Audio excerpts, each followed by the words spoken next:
Chapter 14. Time skip, 1 month later. 3:01 a.m. The wind howled violently, whipping and thrashing against the humble suburban home of the leader of Dark Country. Sueki shivered and shuffled backwards, snuggling closer to the ball of warmth behind her. Naruto, spooning her, gently tightened his grip around her middle and mumbled incoherently into the sleeping woman's ear, too deep in his own slumber to realize anything. The white-haired lady breathed quietly and a light smile came to her lips, in spite of the sleep, fully content. The torrential snow might have been falling outside, but inside the house, much like any other house in the country, was warm and toasty.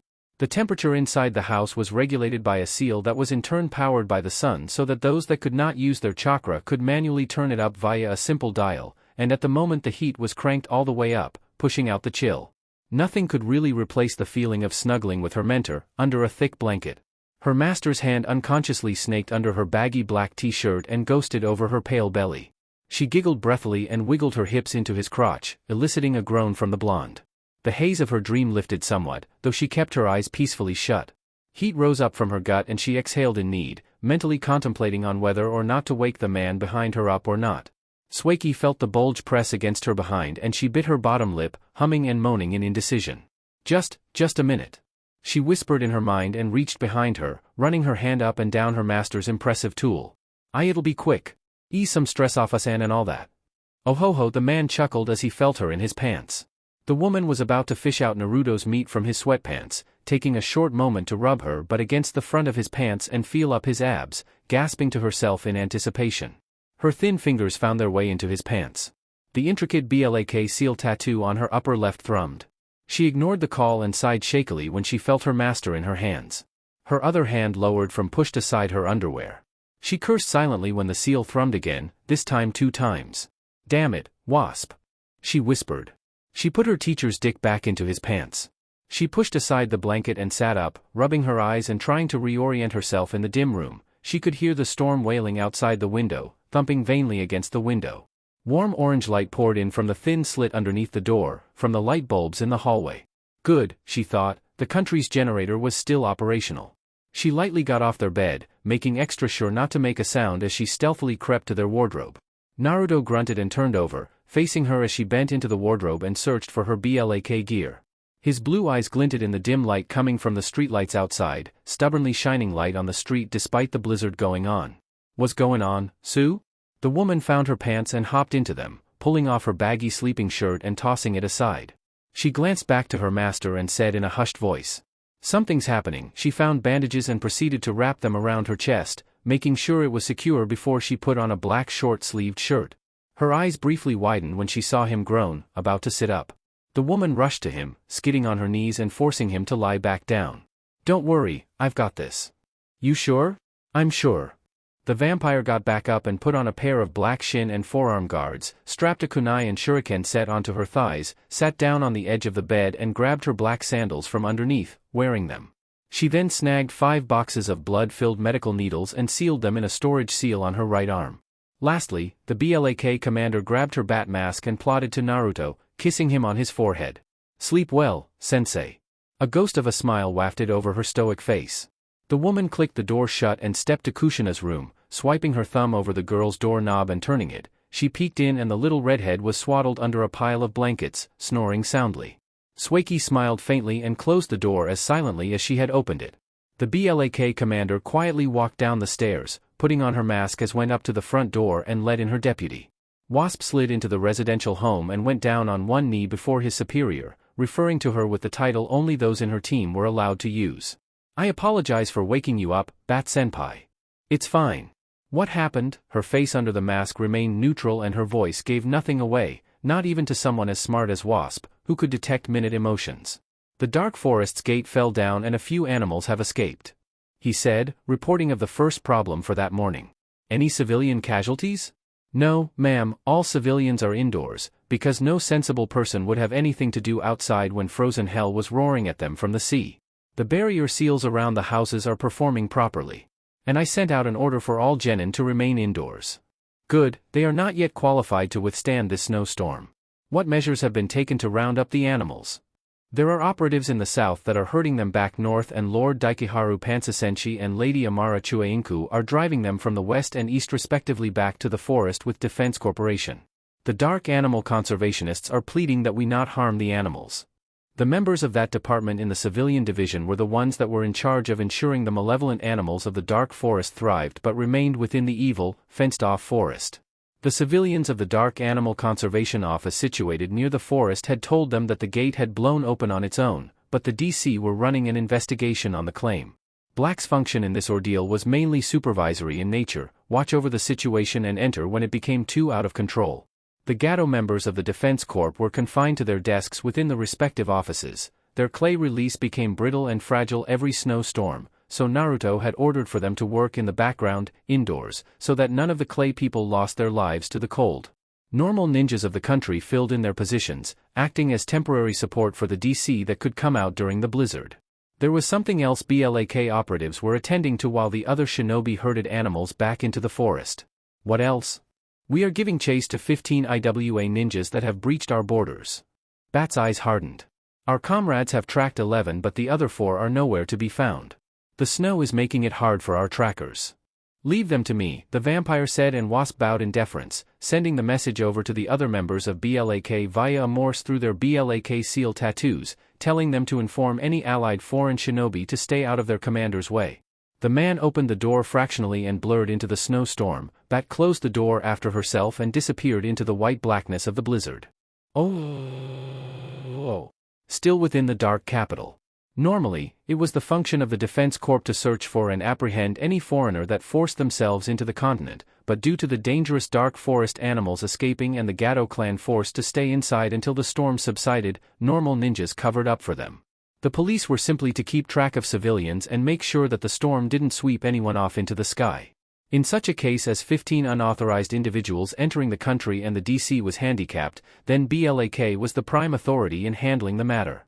Panda bowed stiffly to his commander as he sensed her approach, the hooded coat he wore over his usual Black Ops uniform, shading part of his mask and making the already silent man even more eerie in the howling wind, did nothing but chill the 11 captured shinobi to the bone.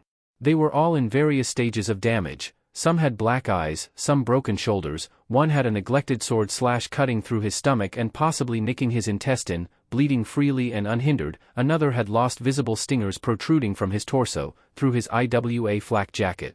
Most of the other masked dark country operatives wore black coats or parkas or ponchos or even buttoned-up cardigans and sweaters, billowing in the wind as they mutely surrounded the kneeling, freezing cold ninjas. A path was created and Bat, this time wearing the thick, hooded parka and black gloves Phoenix had graciously given her, strolled into the small circle. Panda waved his right hand over his head and a seal covered them all, forming a protective dome against the cruel elements. Bat stared down at a defiant man, meeting the red-eyed vampire's gaze without fear. The way the other powerful, masked operatives bowed to her in submission, it was obvious he was their commander, and those red eyes couldn't be mistaken. Blood, the vampire empress. Student of the ghost. The man glared at her hatefully, unwavering as the lady bent down, her masked face dangerously close to his.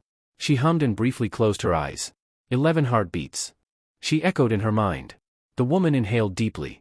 15 different smells.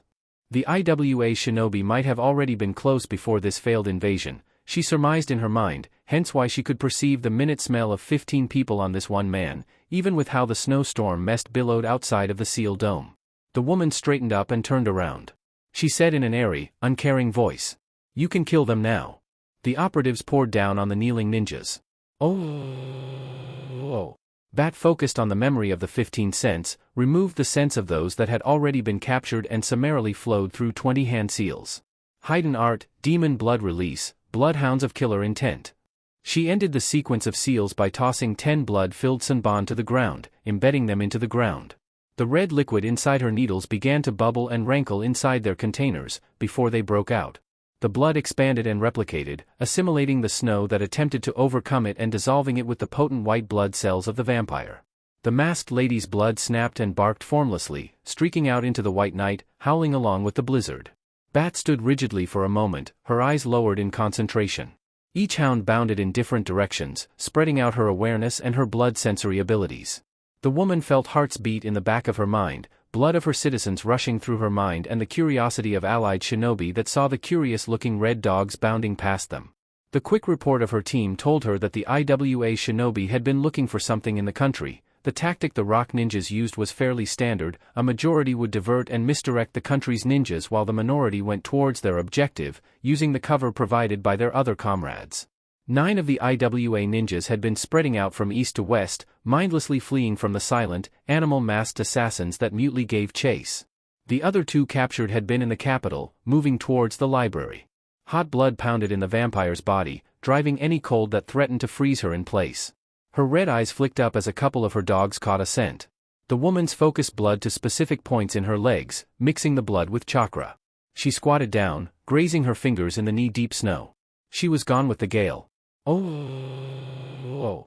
Civilian Division Headquarters. Dark Capital. A pair of red eyes opened from far above, soundlessly beaming down on 2 ninjas that were trying to pry open the door to the large civilian building. The protective seals on the door were stubbornly fighting back. They had just managed to slip past the protective dome around the headquarters, the one keeping unauthorized personnel away and protecting the area from the brunt of the snow rushing up from the south. The vampire's bloodhounds notified her that the other 2 were attempting to break into the back door of the massive structure. Bat's bloodhounds of killer intent were, for lack of a better word, an extension of specifically one aspect of her consciousness, her sense of smell. When she had used this same jutsu against her teacher the spar while they were in the exclusive Kamuri training ground, she had toned down the smell senses of her dogs and amped up the killer intent, sort of like projecting her wrath and anger away from her position, like what master ninjas did with their voices and sounds. The jutsu was different from shadow clones in the sense that the wild dogs were mainly for tracking and intimidating the opponent, and requirement that prevented anyone else from being able to use it was a few drops of blood and chakra, exclusively the chakra of a demon blood release holder. The vampire spent a moment watching them from above, hyper-suppressing her presence. Bat's eyes glowed when she felt a sort of rush well up in her body, feeling like a predator stalking her unknowing prey. The woman skidded down the side of the building, raptly watching the 2 fumble with a scroll of possible counter-seals to the one guarding the door. She had to commend the invaders for not yet tripping the alarm of the building. Bat's feet touched down on the thick snow and she proceeded to creep up to them, not leaving behind her footprint. "Hurry up, someone's coming. I've got it, dash. Damn it, why didn't Lord Suchikage want us to infiltrate sooner? That would have been much easier than this. It's that ghost piece of shit. He's getting cocky." Bat felt her eyebrows twitch, though she got a handle of her emotions quickly enough. "I'm just saying. We could have gotten a map from Suna, hell maybe even from River." "Keep your voice down, idiot. Who's gonna hear us? We're in a fucking whiteout. This seal is already a bitch and a half without you bitchin' in my ear. Grim ink don't make anything easy." The shivering man complained in response. The person with the scroll of counter seals looked from the scroll to the door, using an ink-dipped brush to draw seal after seal over the complex seal already on the door. "Just fucking, keep quiet for 5 fucking minutes. That's all I ask. 5 minutes. We'll get those items, plant the bomb and get the fuck out of here in no time. Hurry up then." "What did I just say, dumbass?" the irked seal master hissed over the wind, turning his head to his annoying partner. He found no one there. "Teru," he shouted lowly, looking about. "Teru. This is no time for joking, dumbass dash." A sunban found its way into the base of his skull and he knew no more. Bat watched the man slump forward onto the wall, still standing, and hummed to herself. "Map? Those items?" She snapped her fingers and the dull-eyed seal master sprinted around the building to where his comrades were, leaving Bat with her first victim, lying swirly-eyed on the ground and bound in ninja wire. The commander bent down and searched the man's ninja uniform, checking his pants pockets and hidden flak jacket pockets. There wasn't anything on his body to tell of their objective in the country. Their forehead protectors weren't even slashed out. Her recently created zombie knocked out the 2 ninjas struggling with the seal at the other end of the building. Bat began stripping the unconscious man naked, emotionlessly looking for a storage seal on his person or on a scroll. She found nothing of the sort. I would have thought someone as arrogant as Oanoki would give them mission specs. She wondered idly, disregarding the violent shivering coming from the nude man below her. He didn't order them to slash out their forehead protectors and they still have on their flak jackets. The commander sent out a quick Morse code for her men to come to her position. Well, torture it is. Lion, wearing a black cardigan, landed before his mistress in a crouch and picked up the half-frozen IWA ninja, leaping off and sprinting north to their base in the dark forest. She felt her arm buzz lightly, telling her that Squirrel, Badger and Horse had retrieved the other captured ninjas and were en route to their secret base. Bat tapped her chin and casually thought, strolling through the storm as her men hopped and ran about her, protectively flanking her. Team 29, probably. Team 29 of BLAK specialized in gathering information, hence torture and interrogation. Rat, Weasel, Cockroach and Squad Captain Raccoon were trustworthy operatives of darkness in retrieving sensitive information from the most difficult of places, not excluding the human head. Weirdly enough, the members of that team, acknowledging their strong suits and utterly devoted to their supreme commander, Naruto, had been the ones that signed up with those animal names themselves. Team 30, just to be on the safe side. BLAK Team 30 were just as sly as 29. Matter of fact, BLAK Teams 25 to 39 was masters of torture, interrogation, information gathering and compiling their findings. Normally BLAK operatives were jack of all trades, and they mastered a select few aspects of being assassins. The Black Ops were the elite shinobi of the country, unofficially dubbed shadows of the assassin nation. Those that preferred to train themselves in their specialties were properly grouped together into teams, while those that didn't lean too much into their specializations were placed in other squads so as to balance the teams out. The Dark Country border secured once again, with normal ninjas and the other half of the DC, namely Hogo most clan mates and a sizable section of non-Hogo clan mates, including people from other clans and clanless patrolling the edges of the country or hunkered down in sentry posts. The animals were returned back into their forest enclosure and all ninjas, allied foreigners and dark citizens, were fully accounted for.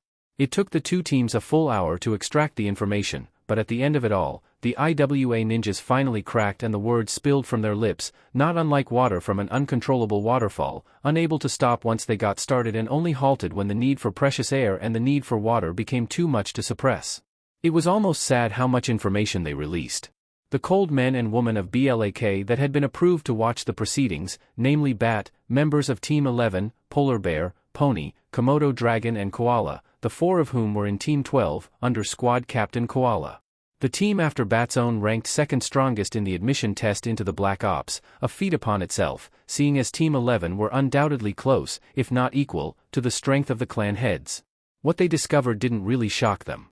Oanoki had been infuriated that his scouts were personally sent back to him in small wooden boxes by Dark Shinobi, specifically BLAK Commander Bat and her operatives Dash, and he began making plans on how to acquire information about darkness before he could decisively take it down. The IWA Shinobi didn't know how Oanoki had known that the info they needed might be in the civilian division, but that Tsuchikage had told them to steal a map of the country, a copy of the entrance seal which definitely was in the civilian division, particularly in the Citizenship and Migration Office. The two teams filled in their minds Dash. Find any document that at least gave them an idea of what to expect from dark ninjas so that any strike they executed against their assassin counterparts would go without hindrance and without stumbling. Bat handed it to the Tsuchikage. The man was smart enough to know that if you attack darkness, it better be fatal or else the retaliatory strike would cripple IWA forever. The last item the infiltrators had been tasked to retrieve was a way to bypass obsidian steel weapons.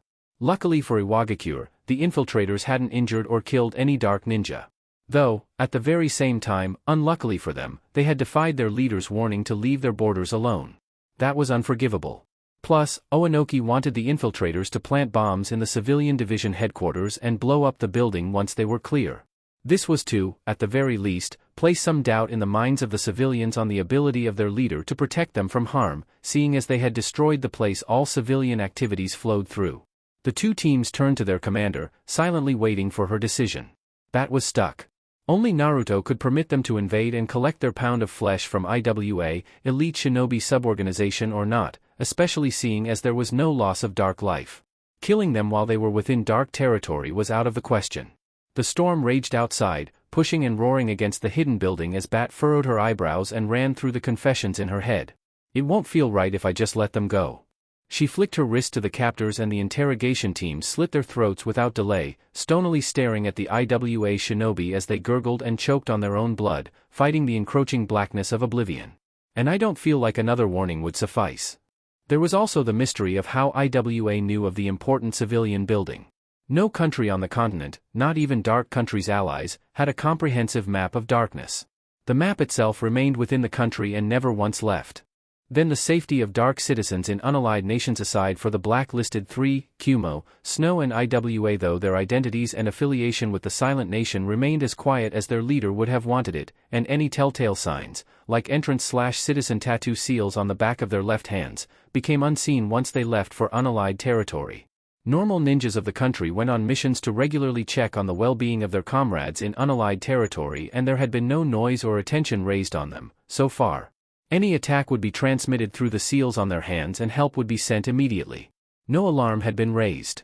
True, IWA had once been among Dark Country's oppressors back in the Civil War, and they had taken their fill on the precious resources of the once suffering nation, so it was possible that they were using old knowledge to find their way to the civilian building.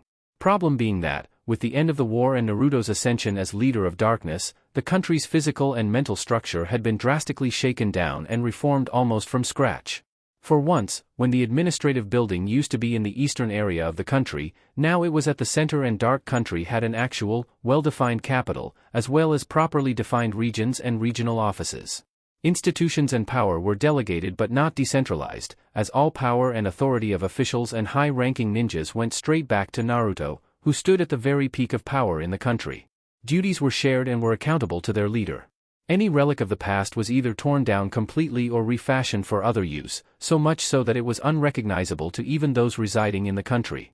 Important structures like the civilian and ninja academies used to be temples of the royal clan, the headquarters of the ninja division used to the main rebel camp, and the structures that were currently the water and electrical boards respectively used be places the royal clan kidnapped and tortured clan members. There was no way on earth anyone, barring allied nations to a small extent, could know of the extreme, sweeping changes made within the country. Unless the patiently waiting subordinates of the BLAK commander shared looks when they saw, under the vampire's bat mask, her red eyes harden. Plant Man. What she and Naruto had gathered about the man on their few encounters pointed out that the creature had sneaky ways to enter the country without alerting them. First off, inform our seal masters to incorporate nature chakra sensory and tracking seals to the border. Tell them to focus on sentience and the nature chakra not being recognized as darkness or allied. As far-fetched as it sounded to them, it meant that any nature chakra that moved on its own was to be tagged once detected. Swaki would have to inform the ninja division that they would need to update the entrance/citizenship seals to encompass this addition, as well as make it more difficult for animal summons from allied nations to gain entry unless they directly met the gatekeepers. When the seals finally caught wind of sentient nature chakra, a rarity among even animal summons, then it would key into that particular strain of nature and place a lasting tag on it. The tag that had been placed on those IWA infiltrators had been blurred out by the harsh weather, and there was research being done to sharpen the chakra tag. The present seal that was being used didn't repel unauthorized people from the village but rather alerted the officials and placed a tracker on their chakra, a sort of beacon that couldn't be removed unless the person was caught. This seal complex had been useful in catching and detaining anyone that did not have the entrance/citizen seal or wasn't properly processed to enter. Currently, the Grim Ink clan were working on a way to not only detect and tag the unauthorized chakra, but also to repel and restrain them. The woman subordinates did not once think their commander had lost her senses, some turned on their heels and went on to deliver the message to all Fuinjutsu masters in the Black Ops sub-organization. We'll also send these people back to their Kage and burn down a few of their sentry posts, just to send a message. Lord Naruto's personal message to the Tsuchikage would be sent when he is made aware of this. For the First Order, as long as it didn't end up killing anyone and the purpose was defendable, then it was fine. Hi, Lady Commander. It is when they refuse to listen, I will seek permission from Lord Naruto for us to kill Oanoki and his extended family. Whilst covering up their presence in the mass murder, of course. They watched as the interrogation squad sawed off the heads of the dead IWA ninjas, set their bodies on fire and encased the agonizingly screwed faces of the corpses into wooden boxes handed to them by and finally sealed the boxes into scrolls. The other masked men and women trooped out of the interrogation room. Bat was the first to leave and the vampire, without looking, collected a copy of the interrogation from one of her ninjas, storing it on her person to show her master later. Clearly civility wasn't going to do for IWA, seeing as their Kage had ignored a letter from their own leader, disregarded the scouts dark ninjas had slayed and in return sent more spies to find out the weak spots of the silently prosperous country. Naruto would be the one to decide on any further action against IWA. Some hours later, after delivering the severed heads and razing down half of Iwa's northeastern sentry posts, the master of the Dark Nation awoke and was made known of the matter. Just like with Waterfall, Naruto took a drastic decision. Though not exactly like how darkness halved Waterfall's total population, Naruto purposely poked at the one thing that Iwagakure feared most of all. The fear that their overwhelming number in shinobi wouldn't be enough to stave off attack. Naruto personally went to Iwagakure to speak with the Tsuchikage, Oanoki, leaving his country in the capable hands of his council to manage for merely a few hours.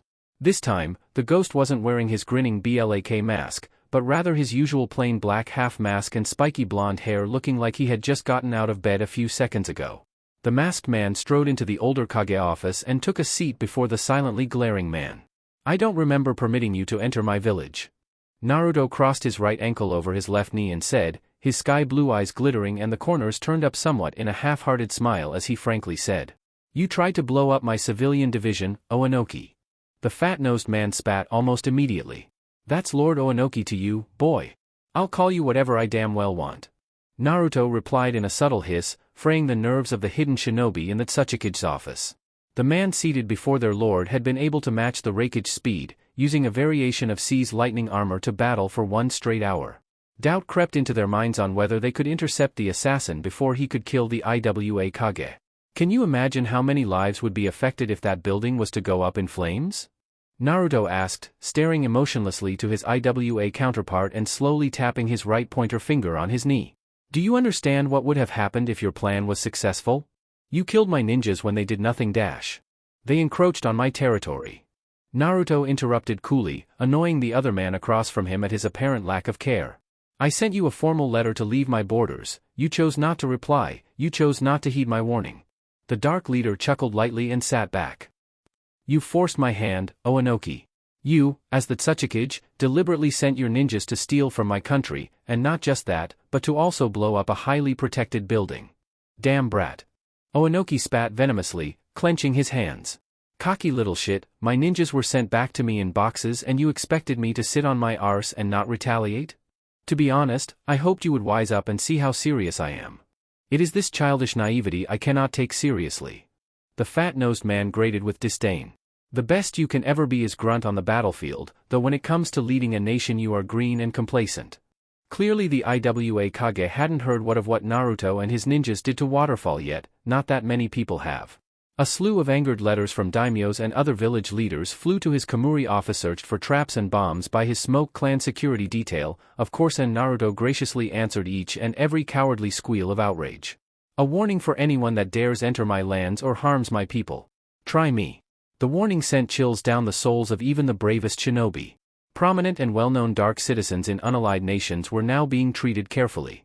The people walked on eggshells around them, fearful of what would happen to their own village or country if so much as a mark appeared on the bodies of the Dark Leader's people. Naruto smirked lightly. "I'm naive, you say? Brainless and cowardly is better, hiding behind your so-called letters and your ninjas, trying to make a name for yourself against a power as mighty as Iwagakure. Your place should be nowhere near administration, brat." Naruto laughed again, his shoulders trembling a little as he momentarily bent forward. "As eloquent as always, Oanoki. Why the hell are you in my village?" "Retaliation," Naruto said with a wide, close-eyed smile, and screams erupted outside the building.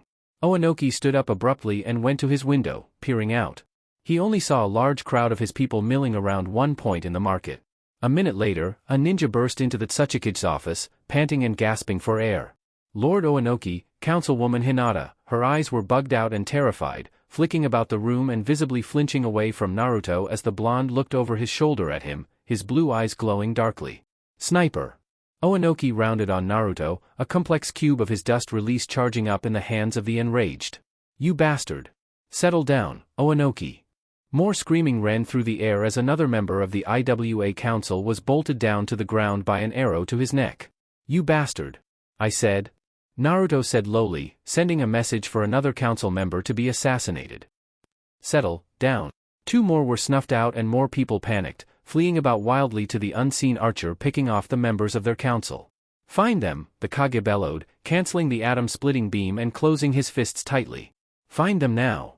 "I doubt you will," Naruto said with a smile, motioning back to the seat. Sit, we aren't done yet." 2 more were brought down, this time in the safety of their homes. The arrows simply cut through the air, broken through the kitchen windows, clanged against the tiles at a narrow angle and impaled their targets. These victims were ninjas. The sound of more screaming ripped through Oanoki's mind, and he contemplated whether or not to dive at the comm man sitting before his desk or to run out of his office and search for the snipers himself. "See here, Oanoki," Naruto said, lifting a lecturing finger.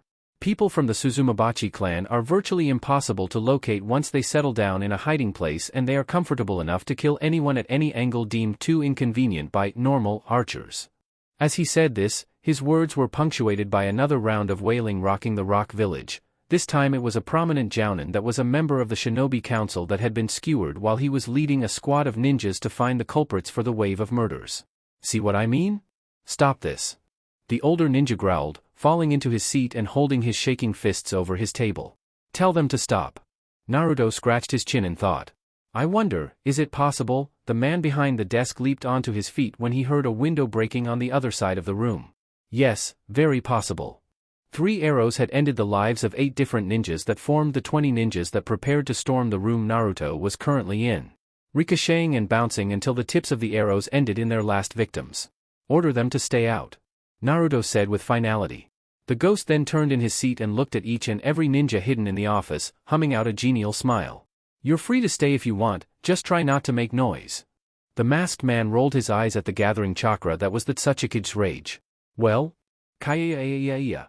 A councilwoman, this one also a ninja that was hurriedly searching for the snipers, was nailed to the wall by an arrow that passed through her left ear and a few inches leaving from the right side. The dull-eyed corpse hung limply against the wall as the wasp venom on the tips of the turned her brain to soup. "My ninjas can keep picking off your council."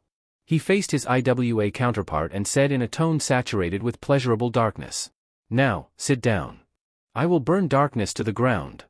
Oanoki roared madly, his eyes deranged and flicking about his office in case an arrow was to come in and kill him. "I will not take this attack lying down. Darkness will die." Naruto tooted.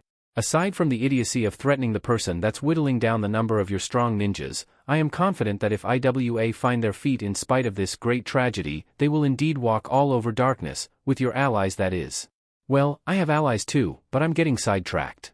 The ghost shook off his former train of thought and went on. "It would be wise to recognize your impotence in this situation, Oanoki.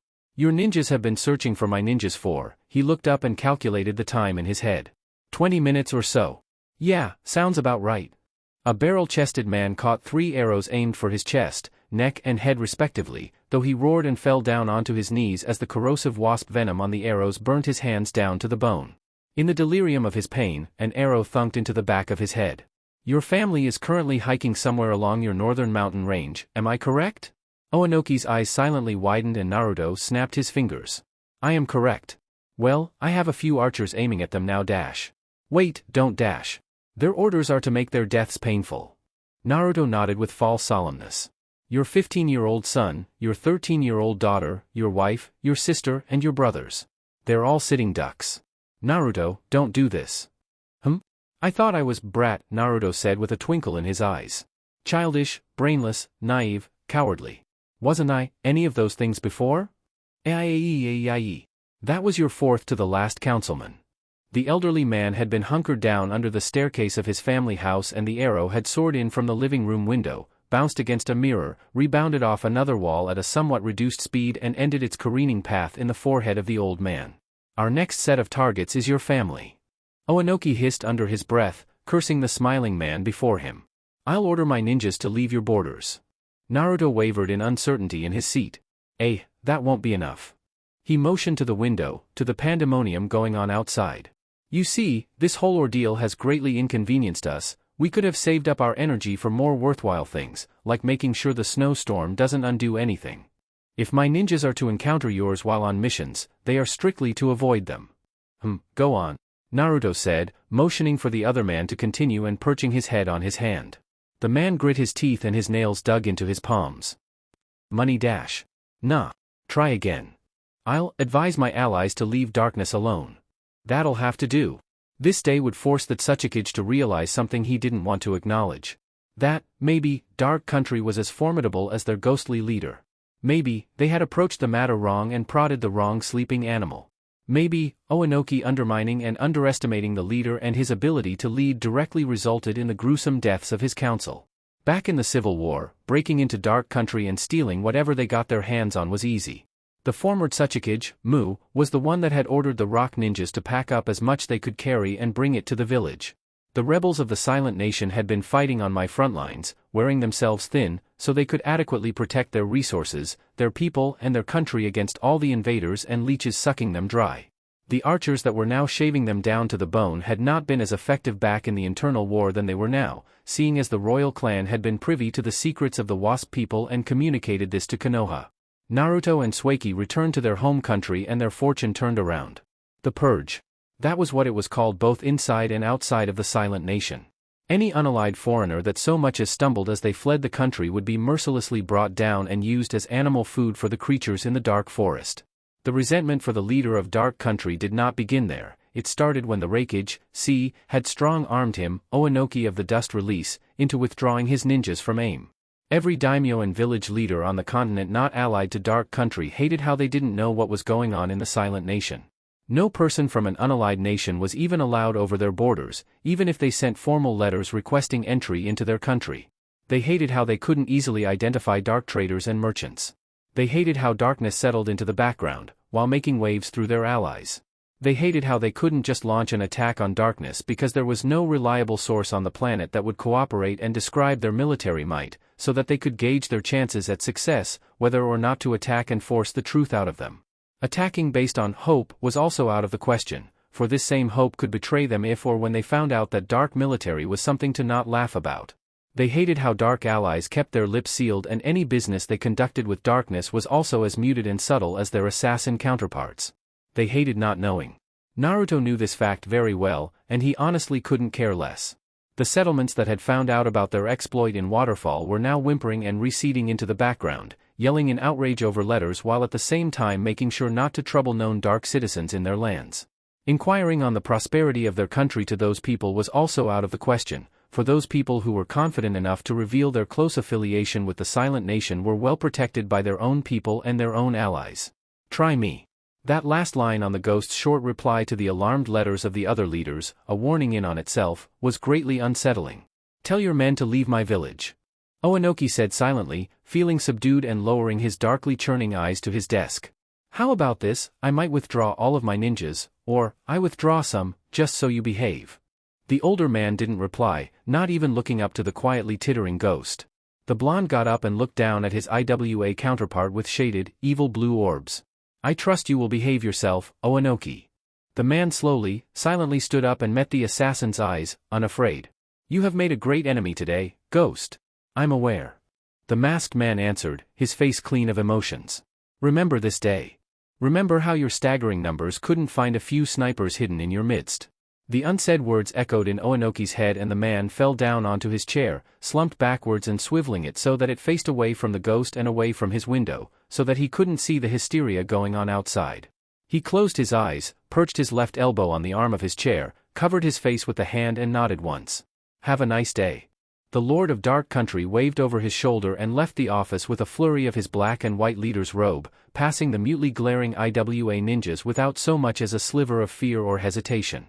2 squads of BLAK ninjas, 8 ninjas in total, jumped in from the shattered window and flanked their master, effectively watching his back so that their blonde leader didn't waste his strength doing so himself. Team 11 walked ahead of him and Team 12 came up behind, blankly staring back at the hate being poured on them by the shaken-up IWA ninjas. There would be the need to evaluate their strength all over again. Today had proved something they hadn't yet grasped as of yet: numbers weren't everything. Especially not against snipers as proficient as the Suzumabachi. Unknown to the Tsuchikage and the people of Iwagakure, Naruto ordered all his ninjas to leave the village. BLAK operative Bear or Polar Bear in select circumstances heavily plopped down on a bench in one of the female locker rooms in the secret Black Ops facility. She was wearing a thick black woolen, turtleneck sweater that had her flak over her torso, a black skirt that scarcely passed her mid-thigh and black knee socks with plain black trainers. She pulled off her warm black gloves and ran her hand through her hair, naturally white roots that turned black as it reached the tips. The girl took off her mask. One of her Black Ops comrades glanced at her and winked. Must be nice being so close to Lord Naruto. The half-naked female, changing into her BLAK uniform of choice after coming back from a hot shower, clapped a hand on her blushing cheeks and sighed dramatically. I'm jealous. The 19-year-old ink user rolled her eyes and got up, swiping her thumb over her locker and throwing it open. She dropped her mask inside and said, enviously eyeing he large mounds on her friend's chest. It's not as nice as you think. Pisha, a younger girl, probably 17, crowed from a row of lockers behind them. You get to talk to Lord Naruto, don't you? Sometimes, yeah. A bronze-skinned beauty that was leaving the showers, rubbing a towel in her hair with one hand and holding up the towel around her waist with her other hand, pretty much baring her modest chest for the other females to see, scoffed and unlocked her locker and proceeded to dress up in her uniform. Lord Naruto's mostly all businesslike with us. Black operative Phoenix of Team 11 said as she rubbed her skin down with cream. The clumsy Kamuri pouted sadly. He doesn't want to burden us with too much stuff and he doesn't want to distract us. He's just too kind.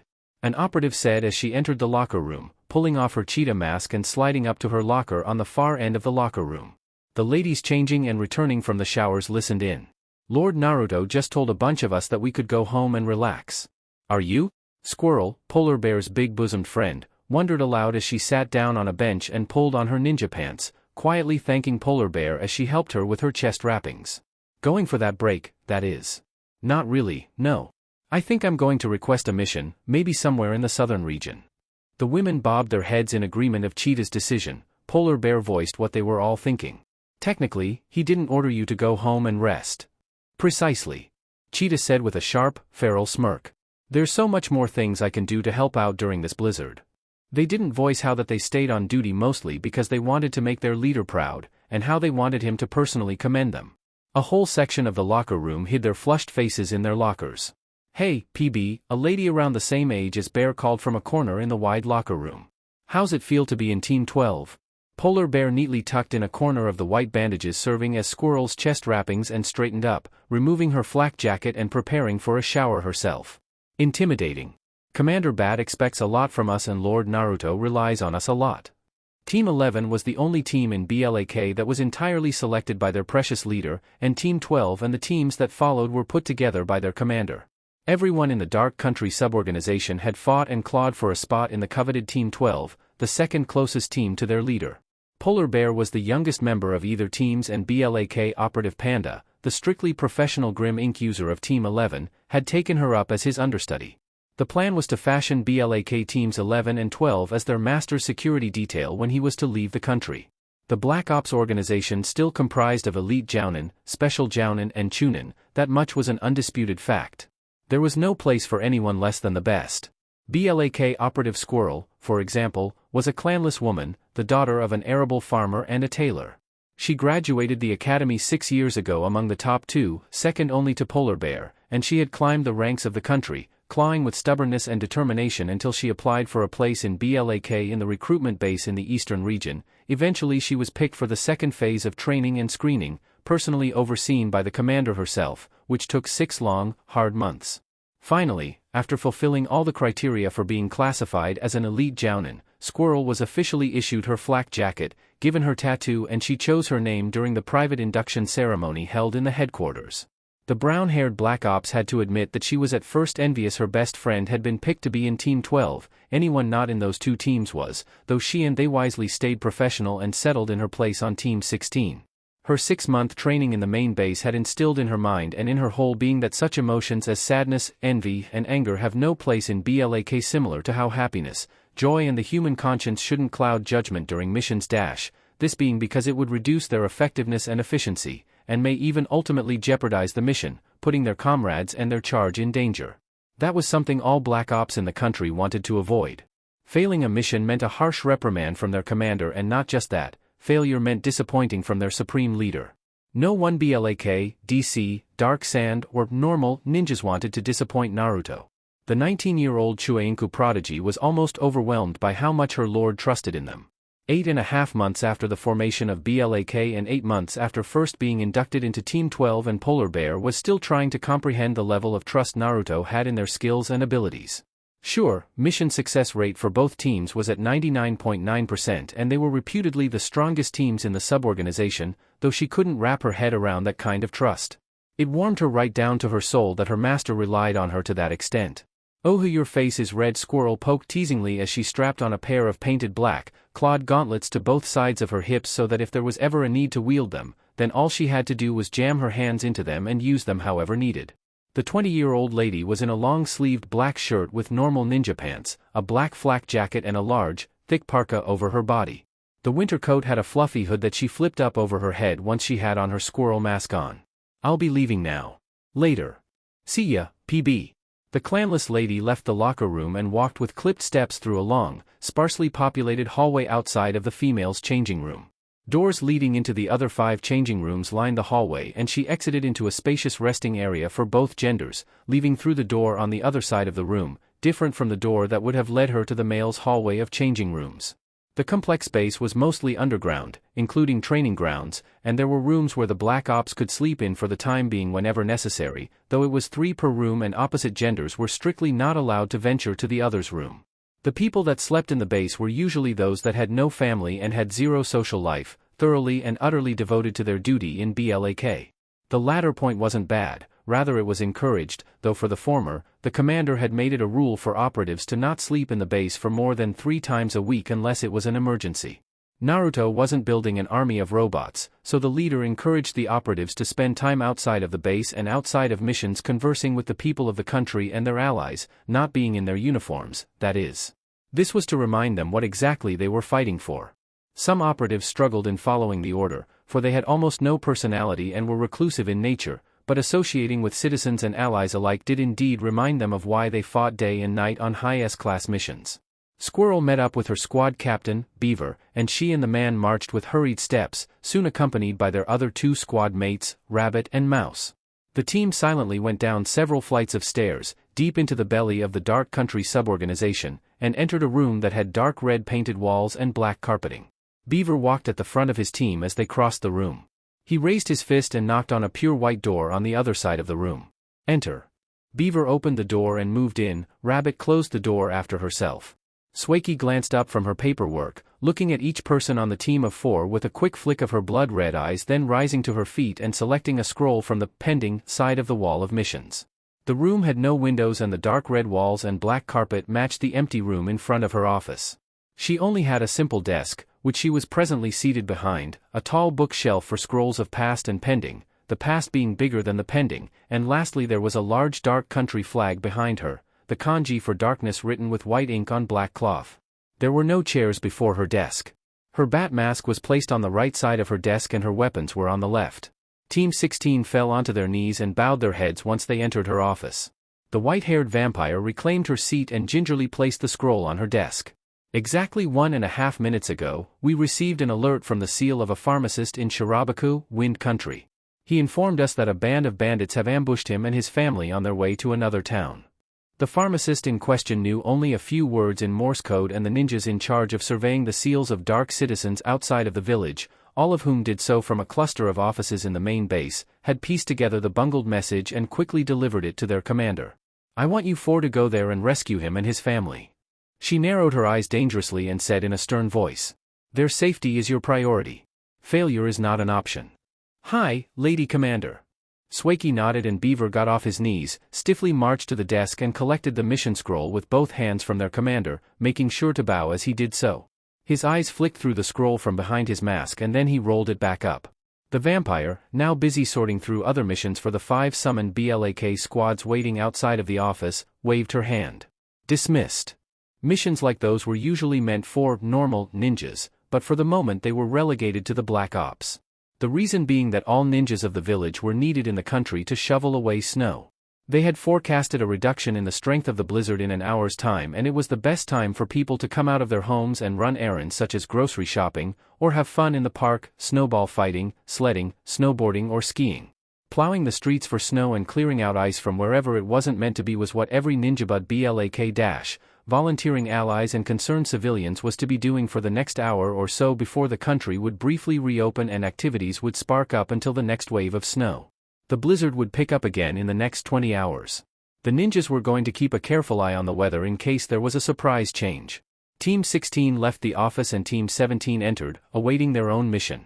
Emergency alerts from the seals on the back of citizens' and allies' hands were not to be used indiscriminately. This rule extended to those outside of Darklands. They were strictly to be used for emergency situations, such as kidnapping or even attempted rape. Simply placing a drop of blood on the seal activated the alarm, transmitting the signal all the way back to a nearby DC office, and tapping the hand would send a Morse code of what was happening.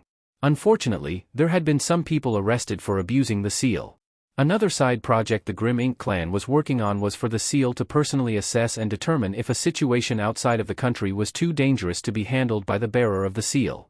The next team's mission was on retrieving the child of a kidnapped trader from the hands of a group of B-rank missing ninjas, which happened only 5 minutes ago while they were in their home in Land of Tea.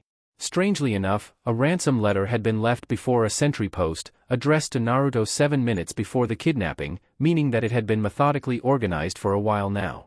The kidnappers were demanding Naruto pay the sum of 200 million ryu within the hour, or else they would chop up the child and mail him to the leader. Any attempt at finding them would also result in the child's death. Naruto scoffed at the threat, and Sueki gave the mission to Team 17.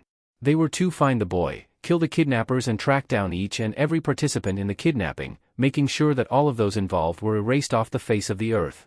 7 Jounin, or 10 Chunin, was the combination commonly used for this sort of mission, though in this case, only one BLAK squad was more than enough.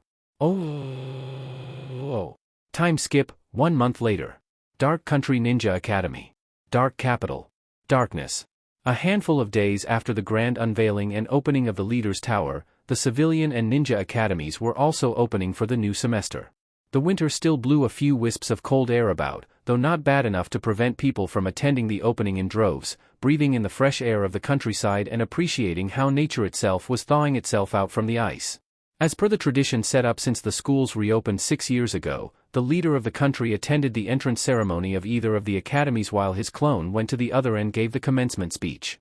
Last year, it had been his clone in the Ninja Academy, though now it was the real Naruto in the Shinobi School.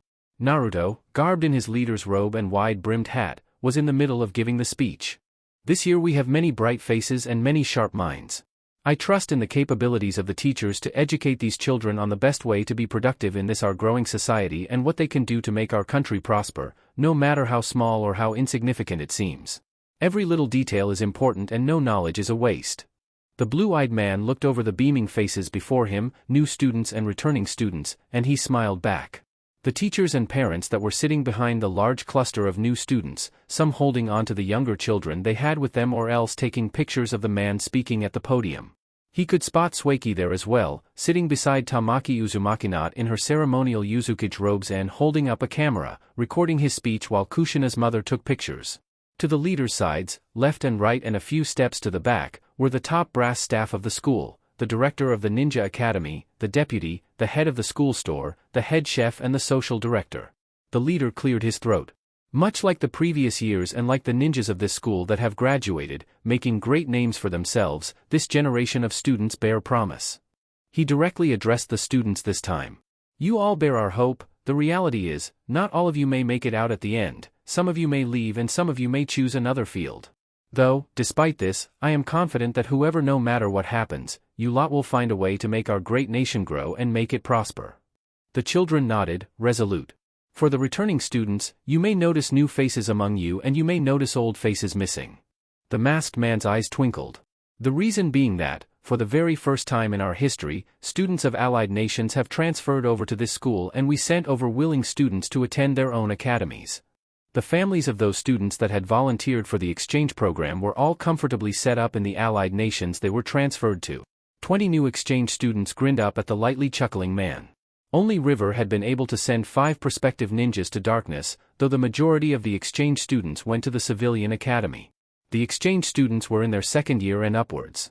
As your parents or guardians have told you, you will have the option of switching to being ninjas of your villages or country only 1 year after being a ninja of darkness. He opened his arms and said, talking to all, "You are all welcome to this school and it is my hope that this institution makes great men and women out of you all. Thank you." He bowed slightly and the hall erupted in applause. The blond man stood back and a teacher politely led him down the row of people that had been standing behind him, introducing them like he didn't know them already, and Naruto smiled and shook their hands, amidst the standing ovation from the parents, guardians, staff and students, both new and old. The last person on the row was the director, and Naruto clapped his right hand on the wasp holder's shoulder, shaking his hand with his left and laughing at a muted comment from him. The director of the Ninja Academy, Ginkgo Suzumabachi, bowed to Naruto as he released his hand and proceeded up to the podium to deliver his own speech and inform the students of basic rules they had to follow. Naruto took that chance to amble down the stage and hid himself in a backroom until the end of the ceremony. As the parents and children were speaking to each other, the parents throwing some advice to their children and trying to wrench any younger sibling off the prospective ninjas, Naruto snuck out from his hiding place and went to his students and the Uzukage, who was attending the ceremony, to see off her daughter. There was 10 minutes before first period and the two adults, one Kushina's teacher and one her mother, waded through the throng of greeting parents, who split their attention between introducing themselves and their wards to paid mind to their children and cheered them to do their best.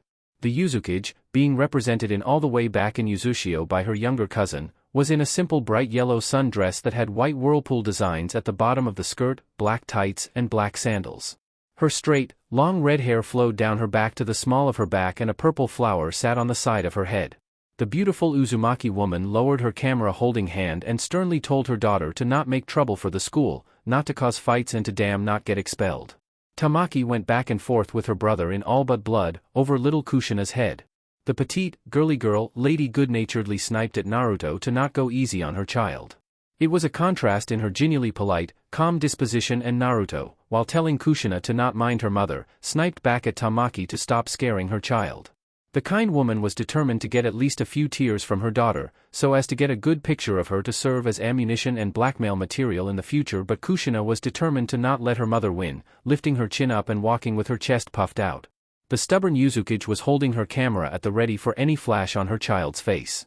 Naruto and Tamaki were tossing few-worded pointers, encouragements, or discouragements, and advice to the girl, somewhat appreciating the partially open space Ginkgo and his teachers made for both Kage, when Sueki called, lifting up her camera with a hidden smirk on her lips.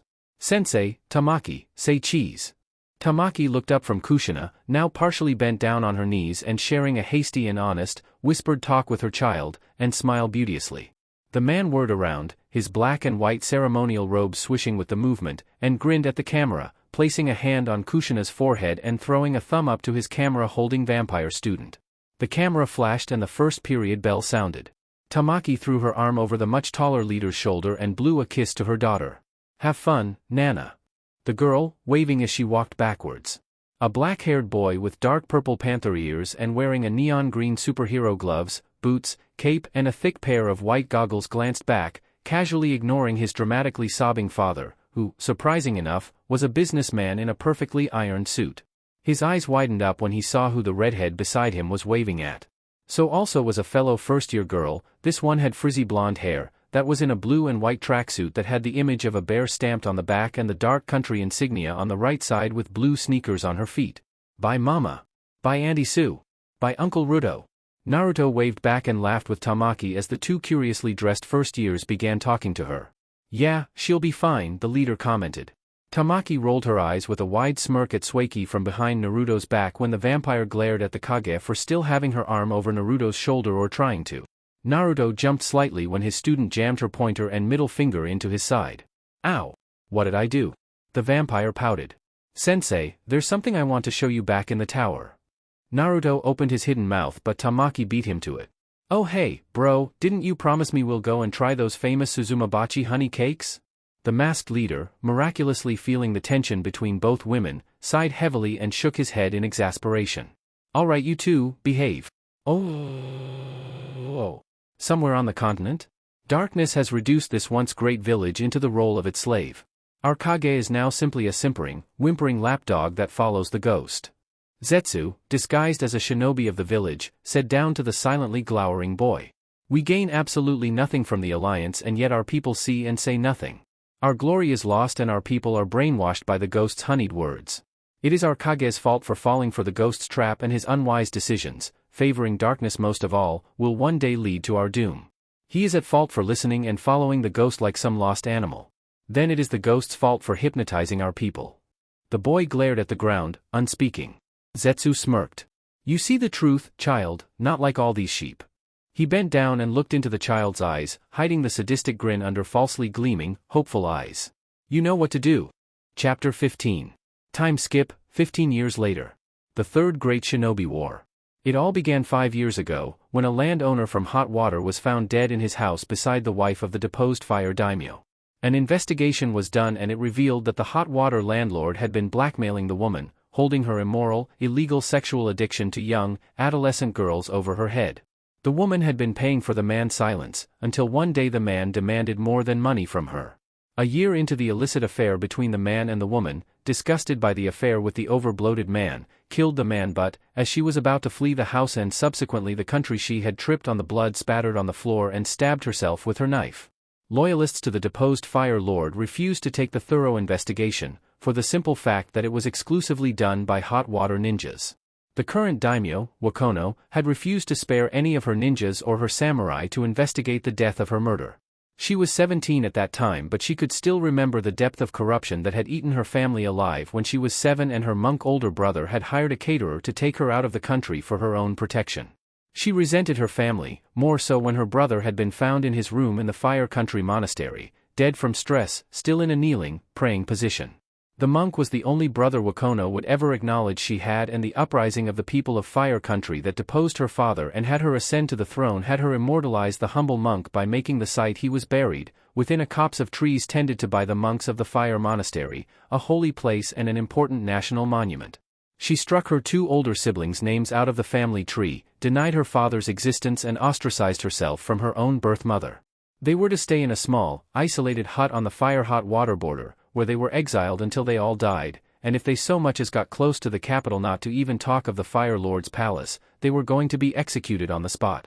The Loyalists, on behalf of the docile former daimyo, began making trouble in hot water for besmirching the name of their disgraced Fire Lord, which got more and more serious as time went until they set a bomb in the wrong hot spring, killing a delegation of Kumo officials who had wanted to exchange natural gas from hot water with money. The hot spring was close to a pocket of natural gas in the ground, and the blast linked up with the pocket, ripping more hot springs out of the ground and incinerating more people and more important delegations that had been there either to relax with their families or to trade. The Ravaged sea exploded and attacked Fire Country with the Spring Country daimyo, Rantun, who had lost his father in the tragic inferno. They had murdered 4 whole villages on the northeast part of the country. Fire Lady Wakono, enraged that Kumo and Spring were attacking her country for what was essentially her father's sin, first of all executed the Loyalists and launched an attack on Kumo, burning down Hidden Lightning's supply chain and stealing the food produce for their own. Kumo called on its allies and Fire did so as well, using the control it had on Leaf to attack as well.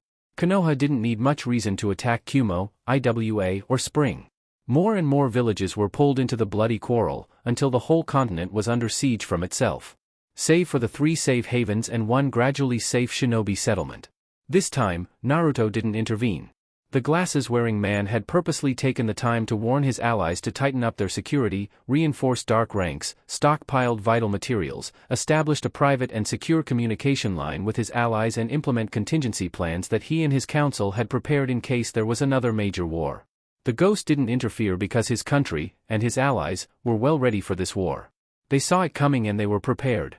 The blonde didn't feel like investing his time in mediating and murdering the warring factions. He had better things to do. Matter of fact, Naruto had assigned a team of his ninjas to carefully record how the war began and the events that occurred, merely for educational purposes for younger generations. One undisputed point was that the Third War was far worse than its predecessors.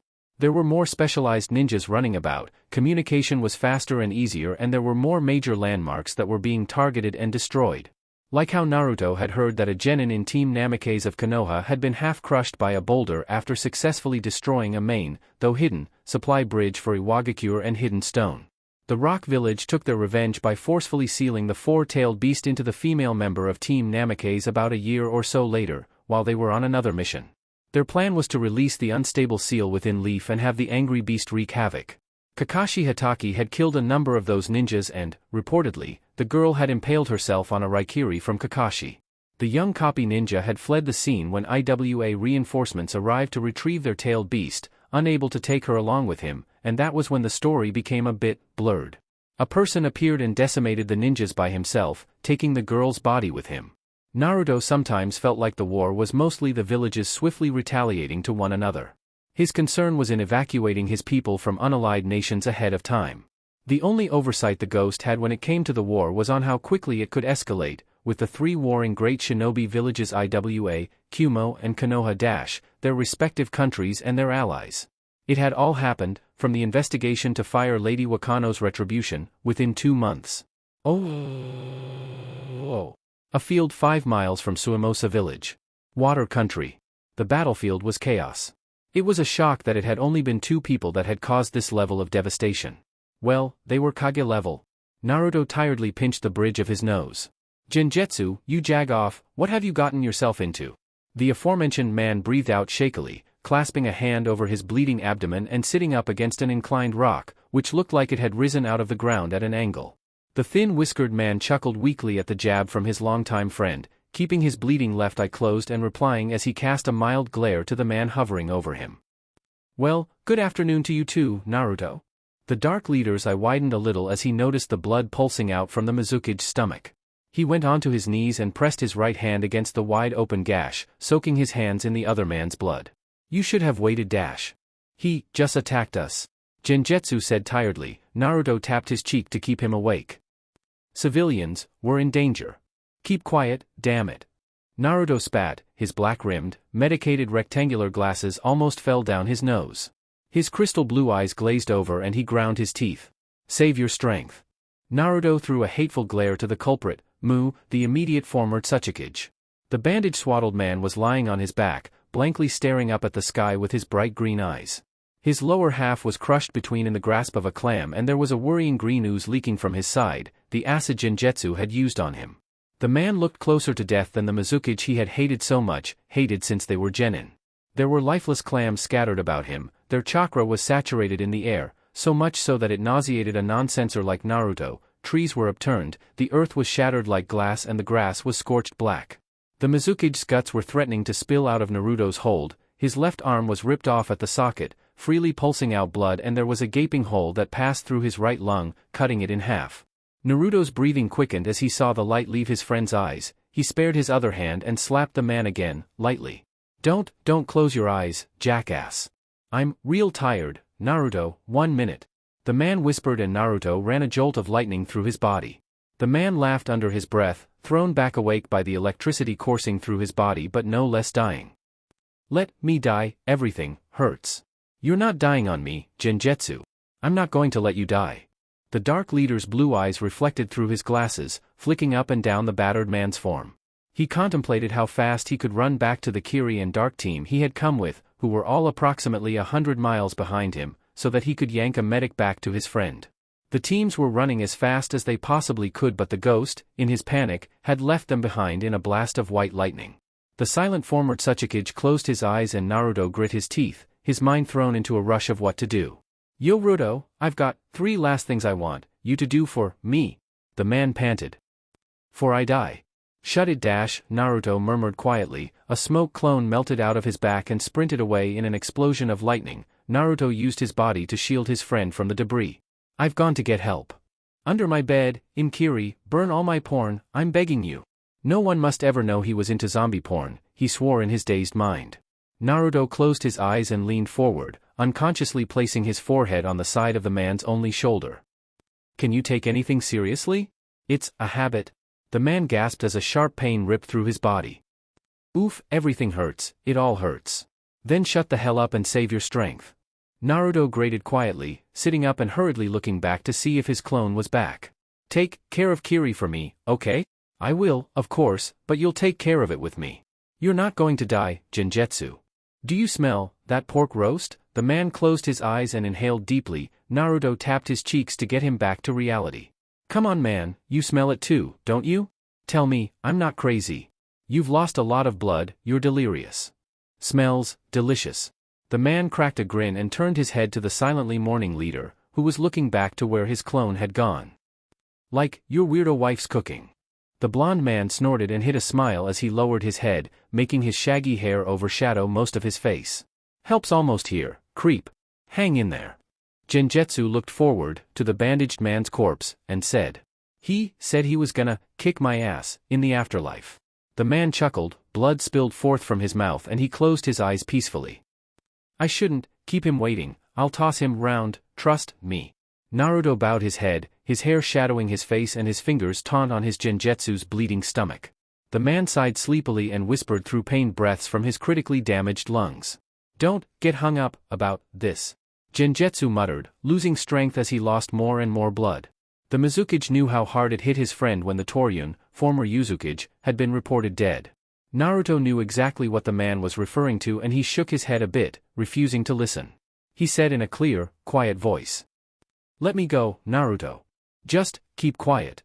Naruto hissed weakly, refusing to accept that, once again, he was losing another great friend. "Stop talking like that. You're not going to die. Let me go." Naruto pressed his hand harder into the open slash in Genjutsu's belly, still not looking at the dying man. Genjutsu Hozuki, Nidame Mizukage of Kirigakure no Sato, felt warmth sweep through his whole being and his eyes became heavy. He exhaled with a smile as he felt the small tremor coming from his blonde friend. The light left his eyes and his ragged breathing stopped. Naruto kept his head bowed, slowly releasing his hand from the open wound on the other man's stomach. He placed his left hand over Genjutsu's forehead and gently brought it down, closing his friend's eyes. His hand didn't move from the Mizukage's eyes and Naruto closed his own, clenching his bloody right hand and perching it on his thigh, fighting down the tears that wanted to spill out of him. There was a white flash from behind him and Naruto remained unmoving, even as his clone dragged him away from the corpse as 3 Kiri medics swept to their Mizukage and began rushing to revive him. Naruto was silent. Limp. Numb. His clone supported him, keeping him on his feet as the man watched his friend being fretted over by the 3 ninjas. The carefree, easy smile on the man's lips tore through his mind as he stared. Adrenaline isn't working. Clear, thump thump. Hit him again. Clear, thump thump. Still no pulse. The leader's clone gazed with an empty expression on his face at the scene, the medics working themselves hard to bring back their gradually cooling Kage. The clone breathed out and turned the original around, stumbling away from the 3 and into the forest where the Kiri civilian merchant and his family were hiding. The ninjas that had been with the Mizukage were also there, their numbers lowered from their encounter with the former Tsuchikage's initial attack and the supporting IWA ninjas. They had just rounded up their own battle with the rock ninjas, forcing the latter to retreat. Naruto's head was tilted to the side, his gaze was cast aside. A dead look on his face. The Kiri ninjas stormed past him and the clone lowered his master to the ground, leaning him against a tree. The official report was that Kiri ninjas were conducting a rescue mission to help a family from their village relocated from IWA and back into Kiri. Rock ninjas got wind of the presence in their village and attacked. Leading the charge was the former Tsuchikage, Mu. The attack was radioed in back to their home base in Mist and Genjutsu leaped out of his office once he heard that a Kage-level shinobi was ripping through the ranks of his ninjas, posing a big threat to the civilians that only wanted to leave the war happening in IWA to their relatively peaceful home village. Genjutsu directed the attention of Mu and all the IWA ninja, while the remaining Kiri ninjas took the civilians somewhere safe to lay low for the moment. The Mist reinforcements Genjutsu outran finally arrived and led the IWA ninjas away while Mu and Genjutsu battled. Genjutsu Hozuki was the last person that had signed the original alliance with darkness. Now he was dead. The first to go was the old river daimyo 15 years ago, a good friend of Naruto's and a reliable advisor when the masked blonde wasn't sure what direction to take trade within his country. The man had died of natural causes. He died a happy man, the only reason losing him didn't weigh too much on Naruto's mind. Next was Toryun Uzumaki, Godame Yuzukage and Naruto's brother. The man had died from a series of admittedly bad decisions, starting from when he first trusted Konoha and the Senju clan based on their shared history. He had rectified this by taking the Kyuubi out of Konoha, ripping the Uzushio's alliance with Konoha to shreds and removing all Uzumaki influence from the Leaf, aside from those redheads that couldn't leave for being too deeply rooted in the village. His death had been painful, as his remaining Uzumaki life force was leached out of him and directed into the Sandaime Hokage, Hiruzen Sarutobi, the reason being that the latter man refused to permit the 9 tails from being taken out of his village and Toryun was adamant, thus violating the blood contract. The next person to go was Sabaku no Tetsuyo. It was hard to stay positive and optimistic in Naruto's line of work, and in the case of his Kazekage friend every day was a war on his conscience to discard logic and embrace naivety. Years ago, during the thick of the Third War occurring outside of his village, the Kazekage was reported to have left the village for a routine visit to an oil field within his territory. The guards he took with him were later found dead, scattered around the desert in various warped positions of death and agony, and Tetsuyo was nowhere to be found. Naruto shrugged off any worry, because he trusted in the strength of the Iron Sand user and that if the man was in any real trouble, then he, Naruto, would be the one to be contacted first. As was to be expected from both villages, they conducted a joint search of the desert for the man or his body, scouring every inch of the sandy area, turning every rock and flooding through every cave and underground cavern for any signs of life. Worry started setting in when, after 3 months of rigorous searching, there was still absolute no sign of the man. The Dark Leader recruited his best investigators, 2 top-ranked shinobi who purposely weren't in Black and provided assistance to his police force on difficult cases, and those 2 were added to a small team of sand investigators. The detectives found a patch in the desert, long since blown over by the wind and somewhat covered from view, that glistened with patches of melted metal and, after swabbing, contained traces of an iron-corroding acid that would release noxious, deadly fumes once in contact with metal. Sabaku no Tetsuya was officially pronounced missing, but most of the village couldn't so hopeful. Naruto included. The assassin had seen a lot of things in his life, a memorable few of them were from when he was no older than 10, and those thoughts didn't reinforce confidence in him. At that moment, the musing leader looked to the good things that have happened since, as traitorous as those thoughts were to the memory of his late friends. A week after the Sandaime Kazekage went missing, Sabaku no Raza was instated as the Yondaime Kazekage, and one of the first things the Gold Sand user had done was sign his name on the very same Dark Sand alliance his father and Naruto had done all those years ago. The stern man had told the older leader that there was no point discarding such a mutually beneficial alliance with Dark Country after so many years of joint prosperity. The signing had happened in the very same tea house Naruto had signed the alliance with Tetsuya, and they shared a pot of tea, some biscuits, and a discussion of what they projected the future of their nations to be.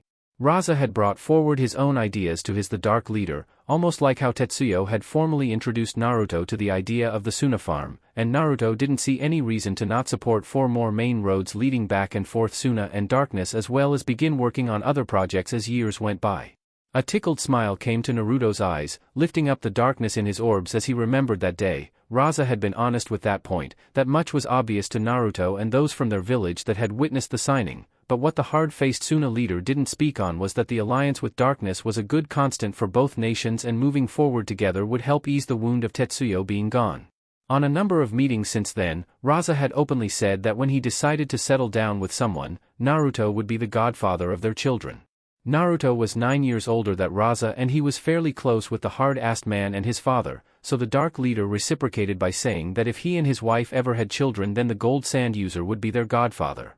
The Yondaime Kazekage broke his frowning image and laughed. The present river country daimyo, Kawasatoru, instated 15 years ago, was making waves with Naruto in their countries. Aside from establishing the Merchants Guild, a place where traders from the 2 countries come converge in and sell their wares when they couldn't find the opportunity to travel around, and where they could also find affordable, optional lodgings while they stayed in river country, the 2 men had gone into more detail on their alliance, opening more chances. There really wasn't enough to be said about the Dark Whirlpool alliance.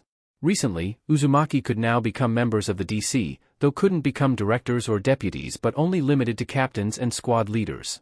Dark Shinobi and Yuzushio could now become sentry officers. Yuzushio's version of the DC, and the same limitations were placed on them as well.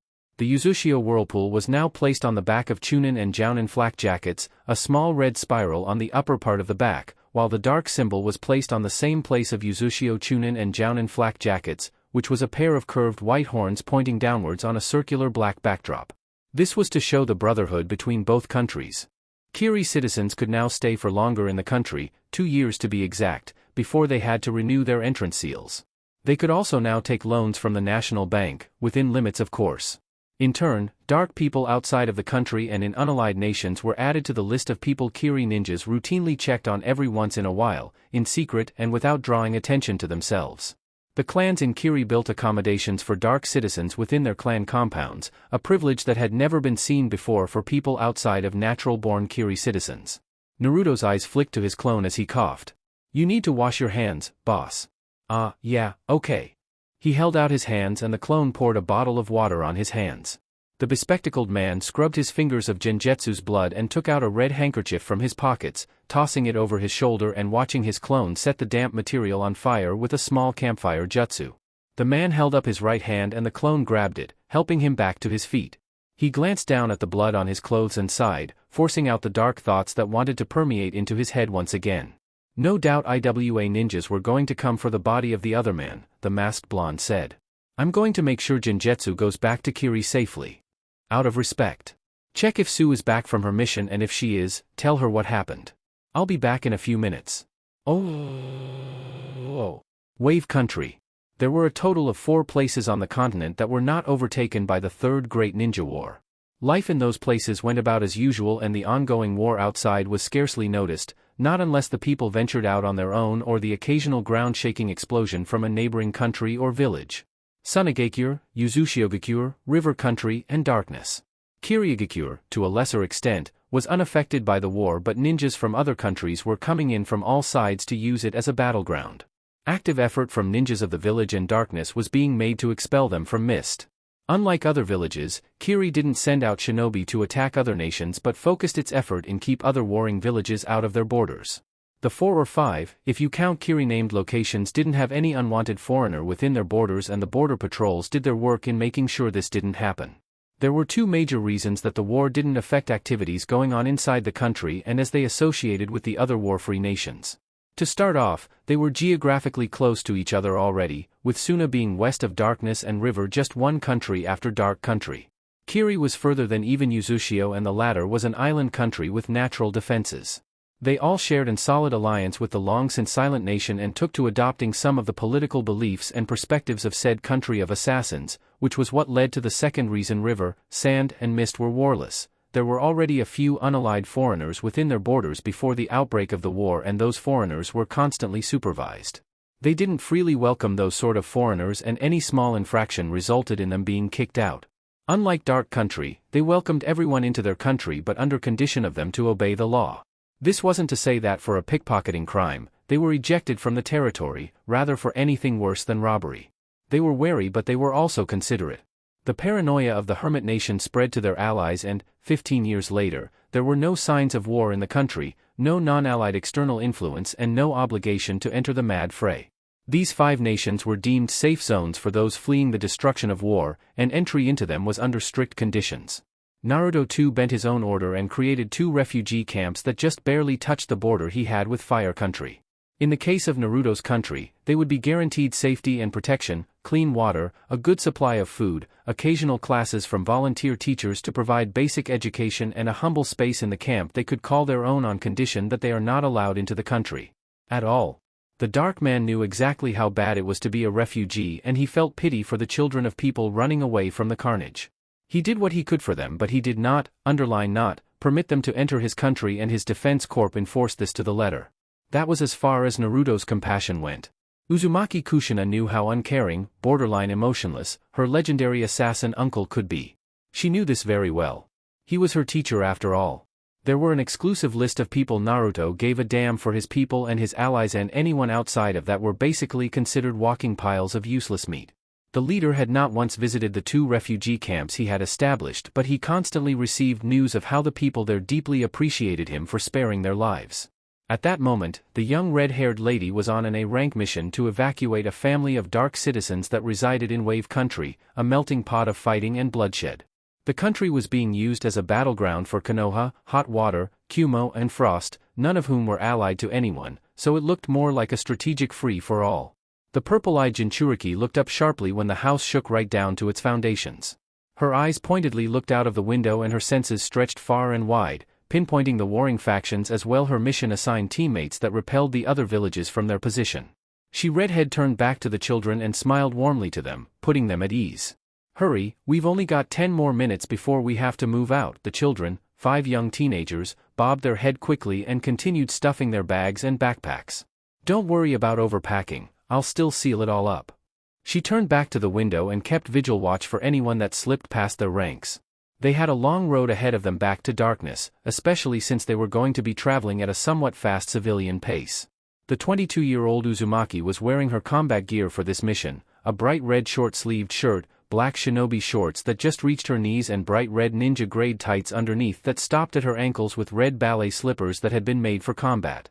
Her straight red hair was tied up into a long ponytail, leaving 2 fang-like bangs to fall down to her chin and there was a black bandana that had Dark Country's white horns dotted all over it, wrapped around her neck. The standard shinobi weapons were strapped to her hips. The only makeup she wore was dark purple lipstick but she looked no less radiant. There was a Dark Country Jounin flak jacket over her torso and a single-sheathed katana on her back. The sharp, cutting edge was made out of obsidian steel and the rest of the sword was made out of whirlpool metal. The handle was wrapped with white tape and the guard was circular. There were 9 seals that resembled whirlpools that ran down the flat sides of the sword. It was a present her uncle, aunt and mother had gotten her when she acquired her Chunin vest.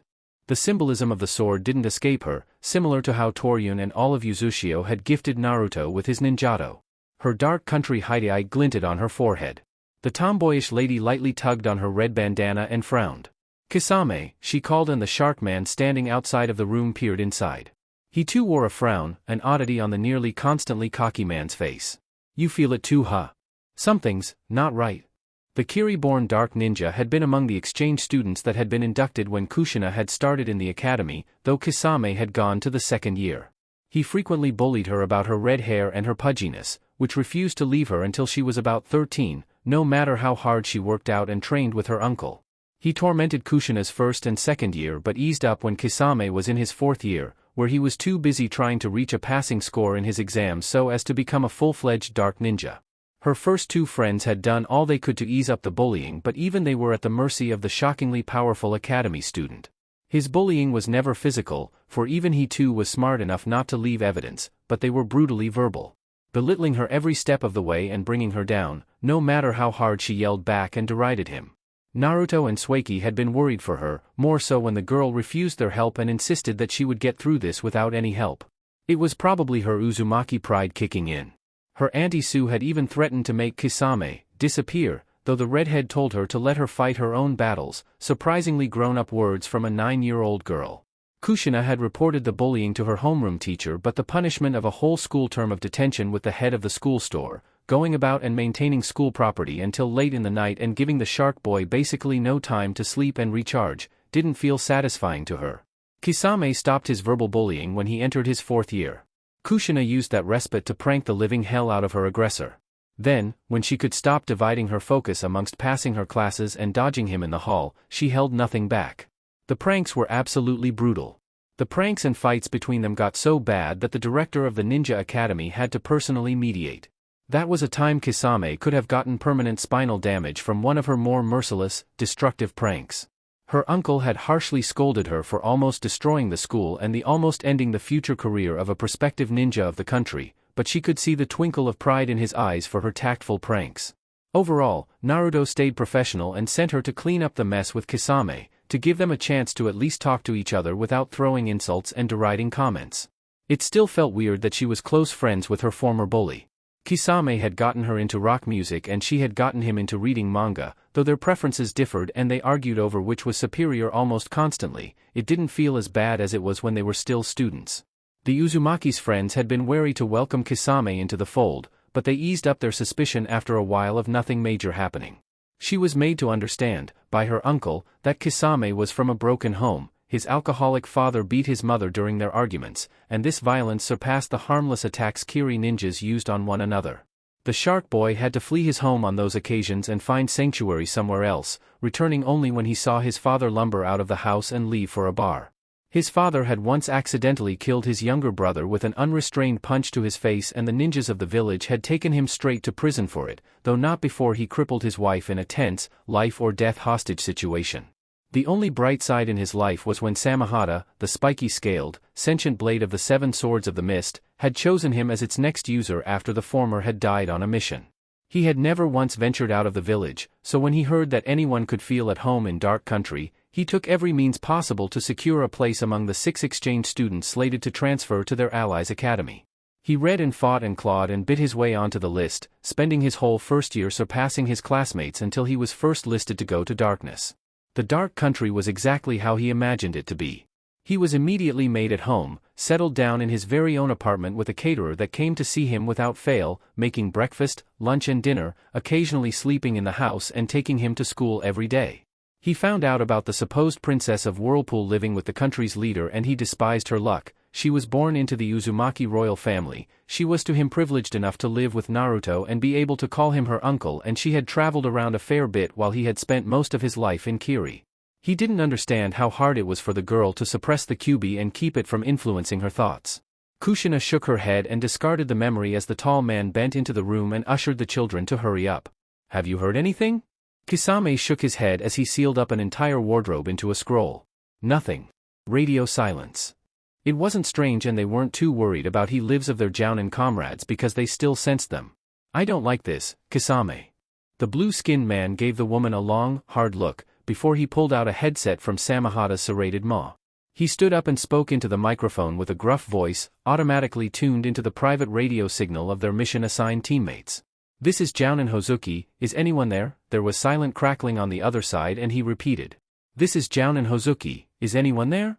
Kushina kept her ears peaked and listening in as she simply sealed everything in the room into a storage scroll. Hello?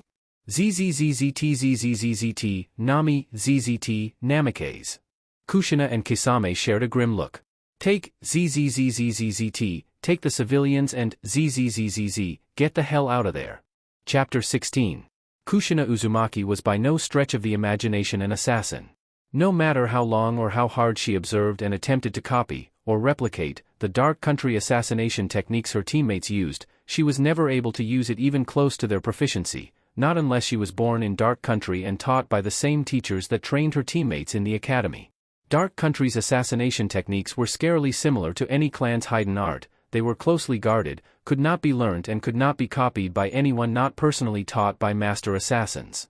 They were also skills and techniques that could only be used by people born in dark country. It wasn't hereditary, which was why Naruto pronounced that any person born in his country who had parents, or a parent, from an unallied country, that wanted to be a ninja must be a dark ninja and not a ninja of even his allies' country. This was to preserve the unique trait and keep it special. The ninja could then decide to have a child outside of the country, but that child would not have the affinity for assassination techniques. The subtle, unheard of art patented and utilized by ninjas of the dark was at first deemed pointless to learn by those not allied to darkness, then their opinions changed immediately when they bore witness to the proficiency and skill of the ninjas. Naruto's training did not once bend towards his country's secret techniques.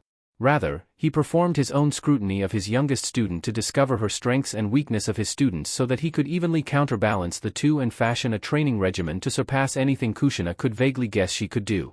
The redhead was a powerhouse. Plain and simple. Yes, she could be as silent and methodical as any other ninja, but her strength ventured past normal logic and branched into monstrous. Naruto too was initially a powerhouse, seeing as he was from the Kamuri clan, a clan of smoke users that were widely known for their stamina, their muscular resilience and their skeletal toughness but Orochimaru had covered all his bases, all the basics and raised his other skills up to his strength, leaving the blonde to choose which way he wanted to take his shinobi career. The man ended up honing his speed, dexterity, intuition and creativity alongside his natural-born strength, and the rest was history. The girl was awfully creative when it came to defending herself and she could conjure up risky though effective counterattacks on the fly. Her swordplay was jagged and raw but, like all Uzumaki, she could fine-tune that with time. Her Fuinjutsu bore potential but the leader couldn't actively train her on it, seeing as he was at level 5 and Kushina could very well reach the coveted and much fabled level 10. So he gave her books and helpful pointers until she reached level 5, where she would take her Fuinjutsu training into her own hands. Most importantly of all, Kushina Uzumaki was stubborn. Oh, the girl was stubborn as hell. Their initial spar had lasted a measly 10 minutes but the girl had refused to take defeat lying down, even going as far as coming at him on all fours when the man's killer intent had broken her into the ground. She had no fighting skill whatsoever and her movements were sloppy but she made up with fervor and passion. Naruto took Kushina's strong point and crafted a training regimen for her, beginning from only a day after she swore to become the next leader of Dark Country to the present, molding and forming her skills till it had a lethal edge. It wasn't easy, for Kushina. Not in the slightest. Naruto was a hard teacher to please. She would have to do something truly exceptional to wiggle a compliment out of his lips. When she reached 17, she got better and the compliments and praises came out easier. She grew into her massive chakra reserves, possibly among the largest in the whole country, and as such she was able to throw around monumental, chakra-draining jutsu without feeling so much as a twang on her chakra reserves. Whenever she felt tempted to be cocky about her reserves, she reminded herself on something her uncle told her after a particularly heartless sparring session only a few years ago. It doesn't matter how large your reserves are, what matters is how well you use it. Is everyone ready? Kushina said in a quiet voice, hiding her haste and urgency under a gentle smile and lightly ushering the family out of their back door. There were in total 5 members of the family, 2 teenage children, a boy and a girl, their parents and the paternal grandmother. The swordswoman took the lead, holding the 2 teenagers' hands, who were just about 12, so they didn't like their hands being held all that much, but they shoved their dislike away because the person holding their hands and looking after them was a redhead so beautiful that it looked like there was a halo around her face. Kushina looked down to them and grinned, feeling the roiling uncertainty and shyness welling up in their gut. Oh, she knew that feeling very well. Every time she was with her Uncle Ruto. The parents plotted between them, their hands more or less free of luggage, for the Uzumaki had sealed all of their possessions away for the time being. They looked about with frantic eyes, trembling and holding each other. The grandmother was behind them, shuffling as quickly as her body allowed her. The swordsman came up their rear, his eyes swiveling about the house and the subsequent garden at the back. His hands clenched and unclenched, ready to defend at a moment's notice, and the pool of chakra inside Samahata, both his own and the chakra of his victims, bubbled in anticipation. Thum. Kushina turned to the parents and addressed them all. It's all right, that wasn't near here. They nodded quickly and steadily trekked out of the garden. The boy opened the back gate and they ambled out of the small compound. It was a great loss that the parents and grandmother would have to abandon their businesses in Wave. They only had time to scrap up their profit, their invoice and a few items in their inventory before Kushina's team came in and insisted they hurry out. Kisame and the Uzumaki had remained behind to personally watch and reassure their safety, while the other 6 jounin went out to keep the combatants deep in the country away from their location. They would get some compensation from the National Bank, but said compensation wouldn't be as much as those that had heeded the leader's advice to vacate any unallied territory. For those that listened and acted without fail, they would get everything they lost back, but for those that didn't, they would get only half. At that moment, the older members of the family were lamenting why they didn't follow their leader's advice and returned home. It wasn't out of defiance or disobedience, but rather they wanted to milk out as much money as possible and then send their dues back to darkness. Part of the money would go to the family's account and the rest would serve as their obligated payment to their home country. The small group ventured onto a thin footpath through a thin group of trees. The footpath would lead out of the forest and onto a row of fenced-off backyards. They were to skirt around the island and reach a hidden junction on the port facing Fire Country, board a boat that was waiting for them, proceed into Fire Country and stay close to the edges, as far away from conflict as possible, and then they would enter Dark Lands, which were safe grounds. Kisame laid out the beginning part of the plan to the scared family, keeping the rest hidden until they reached specific checkpoints. This was because there could be hidden listeners about. Their ghostly leader had informed them of the plant man. The creature could be listening in on them, watching them at that very moment, and not even a sensor of Kushina's skill could pick him up unless the plant man physically surfaced out of where he was hiding, whether it was a small bulge forming his head or his whole body. None could sense him unless they were in tune with nature chakra. Another way of saying, only sages could sense the plant man. TZZZZZZT, come in Jounin Uzumaki, this is Jounin Sakana. The redhead took out her own receiver from her pocket and promptly responded. Are you, TZZZ, there Kushina? I'm here, what is it? ZZZZ, Port 150 has been compromised. I repeat, Port 150 has been compromised. The sounds of battle permeated through the receiver and the person on the other side remained cool, speaking in a low voice. We're being, ZZZZT, surrounded. Konoha ninjas, TZZZT, engaging. The red-haired woman stopped and turned. Kisame nodded that he heard as well. These bastards, Zatsa, too stubborn. No major casualties here. We've got authorization, TZZZZZZ, use port T112. Got it, sit tight, Sakana. We can, ZZZT, handle ourselves, keep TZZZZ, safe. The family overheard this and began to panic, so the two began speaking so as to distract them. Kisame and I have been on dozens of rescue missions and we haven't failed anyone. Our teams have not lost a single life and no bodily harm has come to our charges. The family shriveled up into themselves and nodded again, quietly paying attention to the serious Uzumaki leading the way. A part of the older members' minds felt guilt that it was because they didn't follow helpful advice that their home was causing focusing this much protection on them.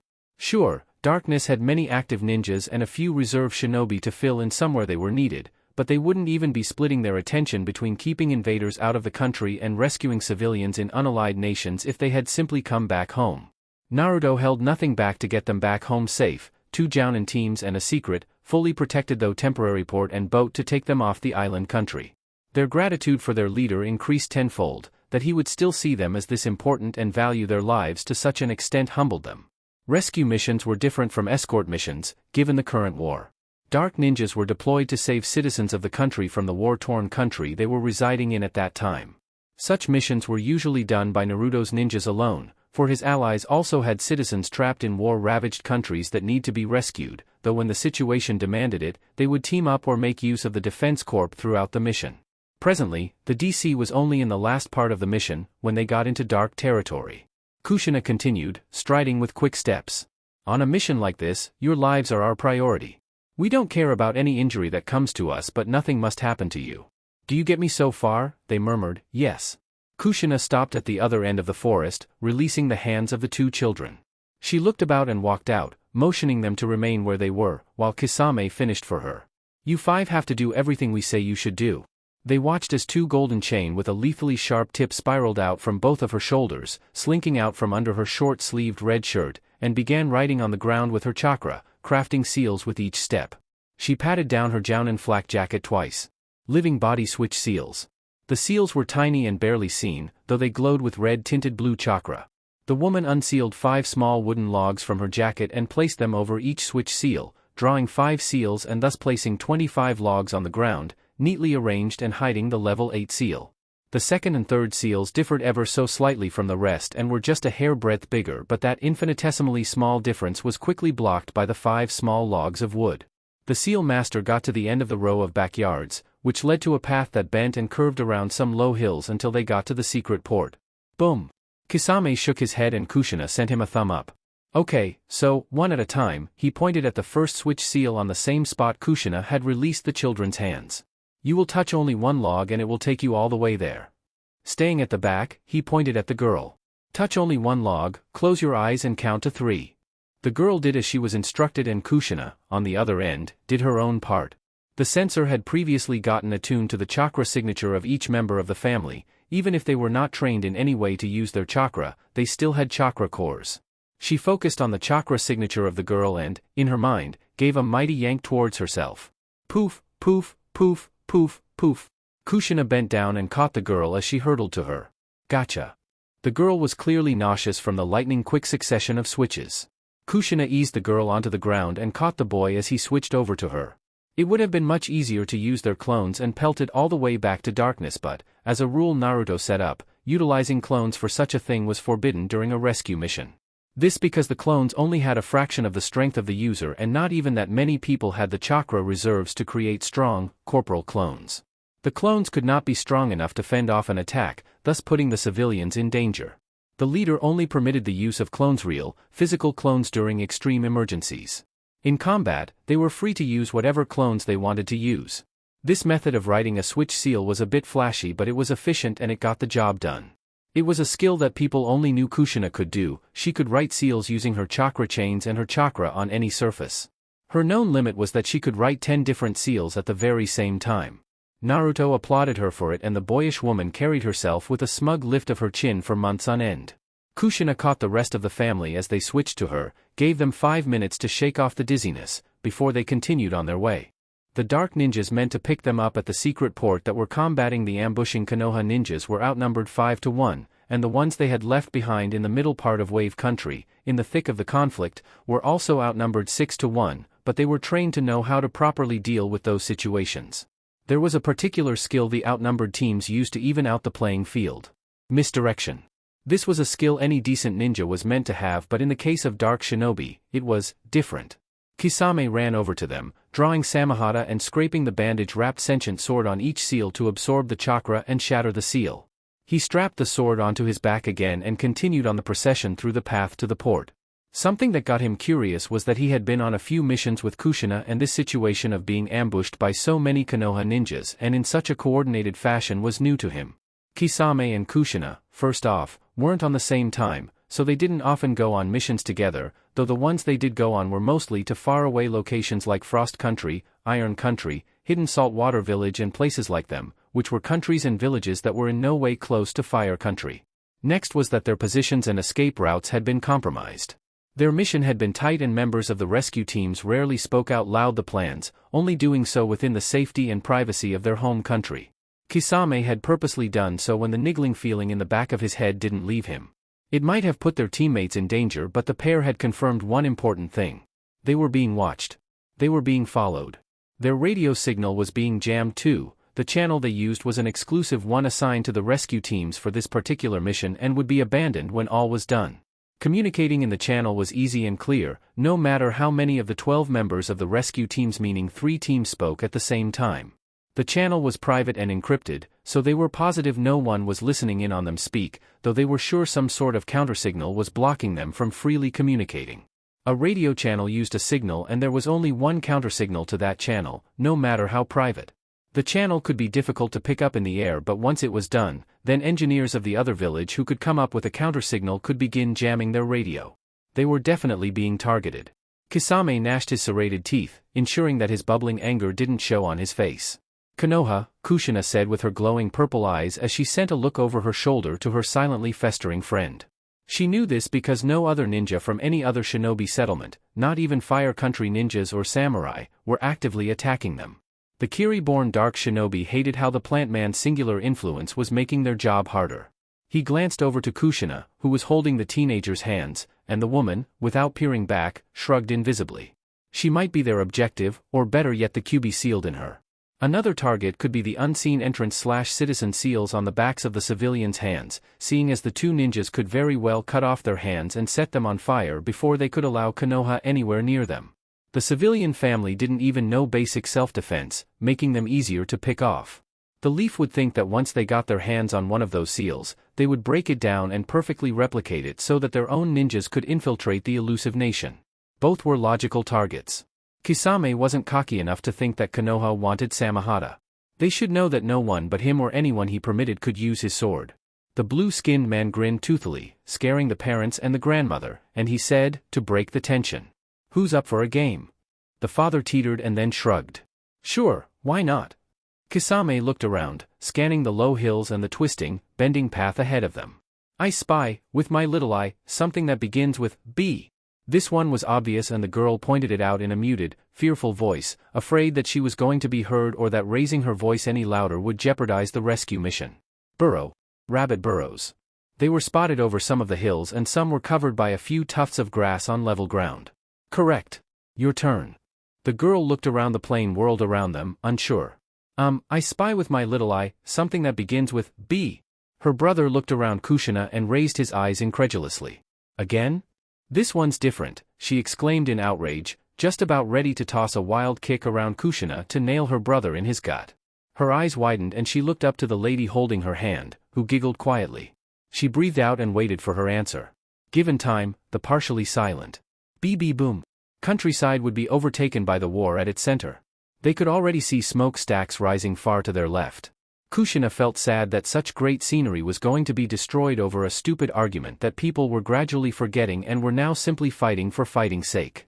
There was a thick black smoke coming from the fighting area, floating in the sky like death itself, blocking out the sun and chalking those unfortunate enough to be under it. She guessed that the smoke would cover Wave in about a week. "I don't know," the brother murmured, looking around. He then looked up and pointed. "Bird." Kisame grinned savagely. The girl grunted sourly, not noticing the evil etched on the 2 ninjas' faces. "Whatever. Kushina?" Yeah, I'm ready."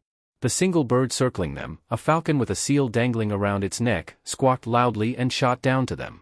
The redhead swordswoman summoned dozens of golden chakra chains and wrapped them around the parents, slinging the 2 children onto her shoulders as she bolted to the right, away from the diving bird, while Kisame scooped the old grandmother into his arms and dashed to the left as the frail old lady wailed and wrapped her arms around his neck. "Aie!" The bird screamed as it smashed into the ground. Kushina and Kisame skimmed the edges of the rising smoke bomb in the center, their charges safely in their possession and shrieking at the commotion.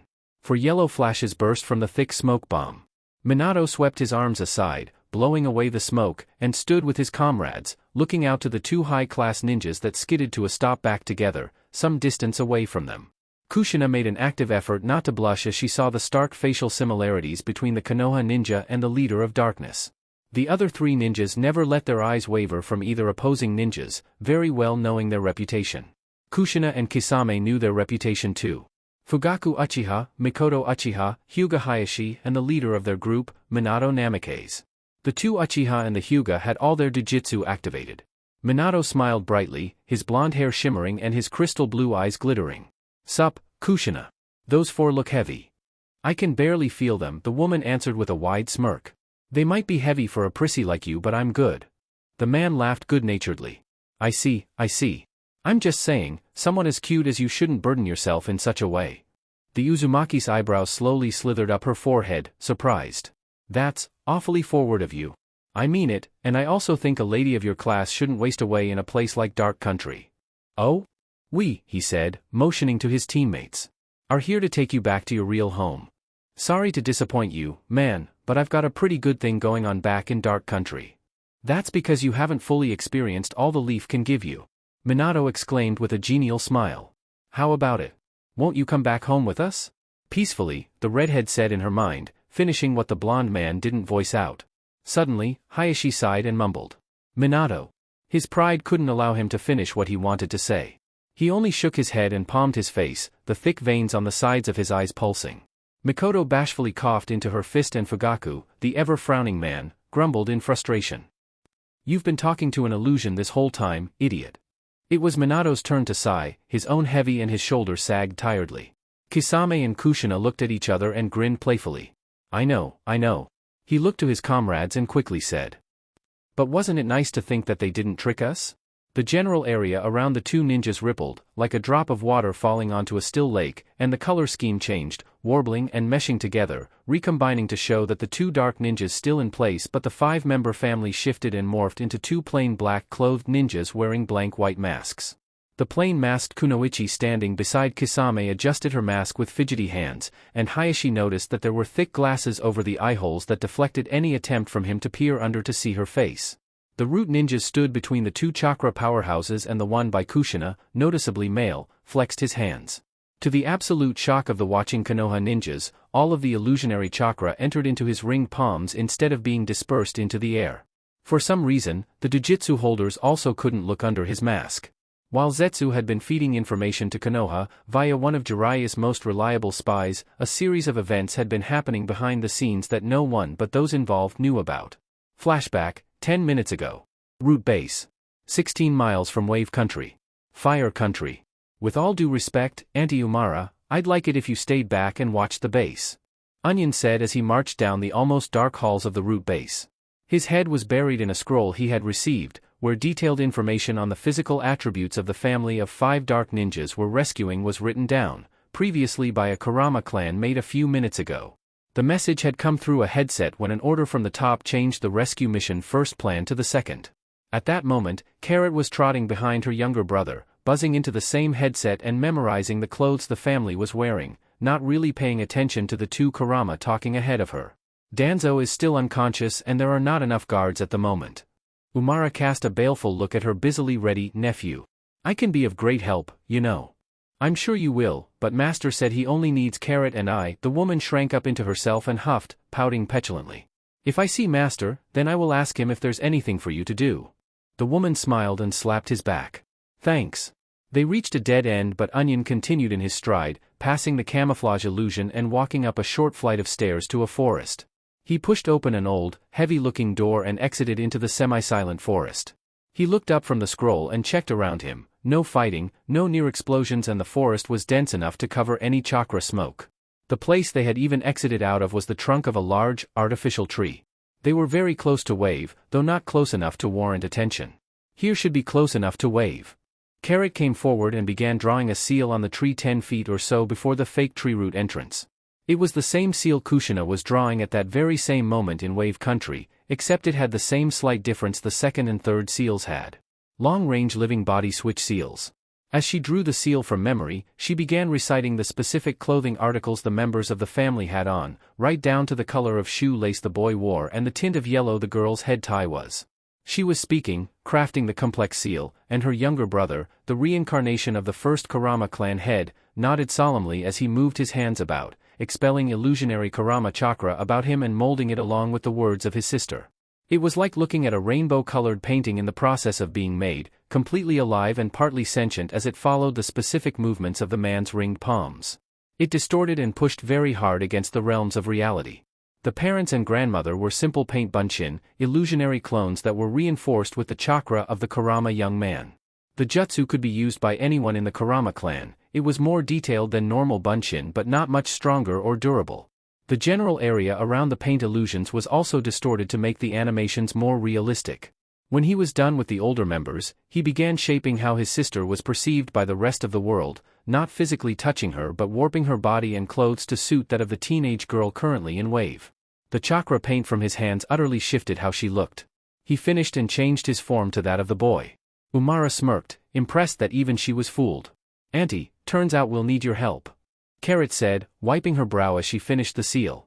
Fuinjutsu didn't come to her as easily as her Uzumaki friend. She brought out a small scroll and tapped it onto the seal. Kushina's chakra escaped and merged with the seal, linking itself with the one in Wave Country. The woman clapped her hands and rubbed them, eager. "What do you want me to do, kiddo?" Long-range body switches carry a lot of energy, the 23-year-old orange-haired Root Kunoichi began, finding her mask in her backpack and sliding it onto the top of her head. The range for a standard long switch seal like the one she and Kushina had drawn was exactly 16.5 miles, she explained quickly, to form some sort of base knowledge for her aunt, who wasn't as knowledgeable of sealing like her. The longer the switch, that is, within the 16.5-mile range, then the more energy used for whatever it is coming from the other side will be shot out.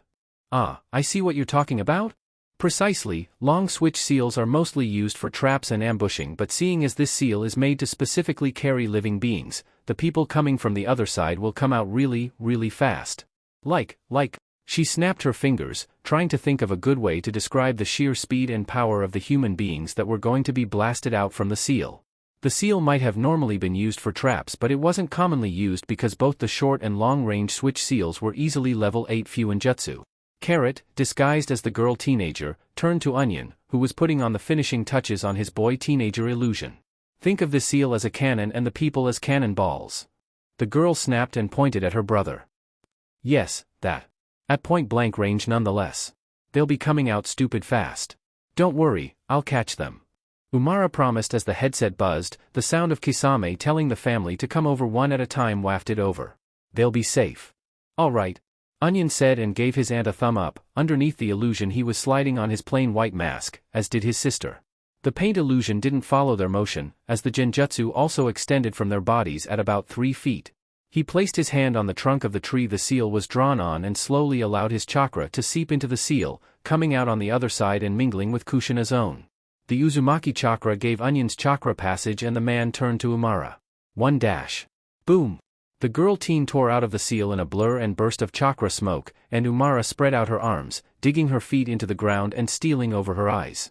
She caught the girl safely, her thin, hidden muscles flexing, her heels skidding back a single feet in the ground and her teeth ground strongly. Her combat kimono billowed as the speedy wind finally caught up to the girl in her arms. She placed the girl down when Onion reminded her of the 3-second interval, sparing 2 seconds to check the girl teen for injuries before she turned back to the seal. Carrot entered the seal as soon as the girl flew out, coming out on the other side and allowing Kushina to catch her, only fractionally slowed down by the 4th and 5th short-range switch seals. The redhead visibly put effort into now showing how much strength was needed to catch her. She also didn't comment on how the little girl teen's weight didn't match how she looked. Onion said. 2 dash. Boom. Onion fed the image of the teen he was impersonating into the seal and the teen shot out. This time Kushina had to mimic carrying a person, while in reality she held nothing. Umara kept her feet anchored to the ground with chakra and caught the boy. 3 dash boom. 4 dash boom. The same illusionary clones of the parents went to wave through the seal while the real ones arrived, in a quick blur of speed from the seal, to the entrance of the root base. Kurama clan mates rushed out, not wearing their root masks, and smiled gently to the frazzled family, leading them into the tunnel where they would rest, eat and prepare to move to darkness the next day. 5 dash. Boom. Onion slipped through the seal, the image of the grandmother over his image of the teen boy. The image of the old lady moved away from him and the image of the male teen remained, staying over him like a second skin, and Kushina grabbed his hand and Carrot's, proceeding on the walk. Back on the other side of the seal, the Kurama clan members soothed the nervous woman's nerves by showing them the sign of dark country. Kurono. It was also intuition and recognizing the Kurama clan's orange hair that calmed her down. A majority of the Kurama clan were now living in the root base all the way back in Konoha's Forest of Death, and they had been able to arrive in this smaller root base because there was a tunnel connecting the main base to the branch base. To not arouse suspicion in Konoha, some of the clan of painters remained back and set up a painting illusion to make the village believe that they were all still there. Umara was still refusing to become Konoha ninjas and Hiruzen still refused to give them money to live on. the lady and her clan were being sustained from the weekly funds sent to them from darkness as well as small painting jobs Fire Lady Wakono requested of them. Umara's daughter, the holder of Mania, was also in the root base in Konoha. The Kurama clan was now the main people dominating root while the original members were dying out ever so slowly. Flashback end. Wave Country. That illusion was very complicated. Mikoto said, displeased that she had been drawn into the trap as well. The informant had told them that nothing was amiss, even after they used the switch seal. Her red eyes looked up over their masks for their hair, searching for any signs of orange but only seeing the black hoods over their heads and connected to their masks. Only a Kurama can do that. Or Kurenai. The female answered, her voice was distorted as she spoke to her Uchiha friend. She might be able to do it, but Kurenai is no traitor. Minato said firmly, the Yuhi was already an infamous genjutsu mistress, he didn't question how they knew of her prowess. Believe whatever you want. Kushina said, cracking her fists. I just want to fight. Onion shook his head and spread out his arms, his palms facing the 4 alarmed ninjas. Allow me to put you all to sleep. He paused and tilted his head to the side as a voice buzzed in his ear. Ah, yes, sir, I understand, Master wants to see how we fare against some of Konoha's best. He looked over the group and pointed. I'll take the Hyuga, I guess. Onion said, deliberately and intentionally choosing the person worst suited for him to battle. It wouldn't be the first time he had fought a Hyuga, Root used to have dozens of them. Displaying his skill against his natural enemy would certainly raise his master's opinion of him. It seemed an excited Carrot also thought so too. Carrot whirred to him, forgetting about the 4 dangerous ninjas before her.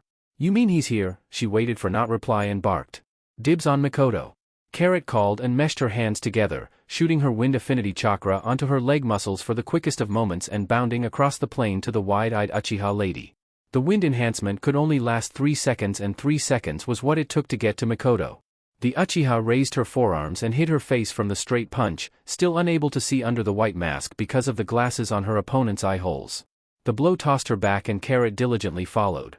The other 3 Konoha ninjas suppressed their shock at the speed and bent away from her.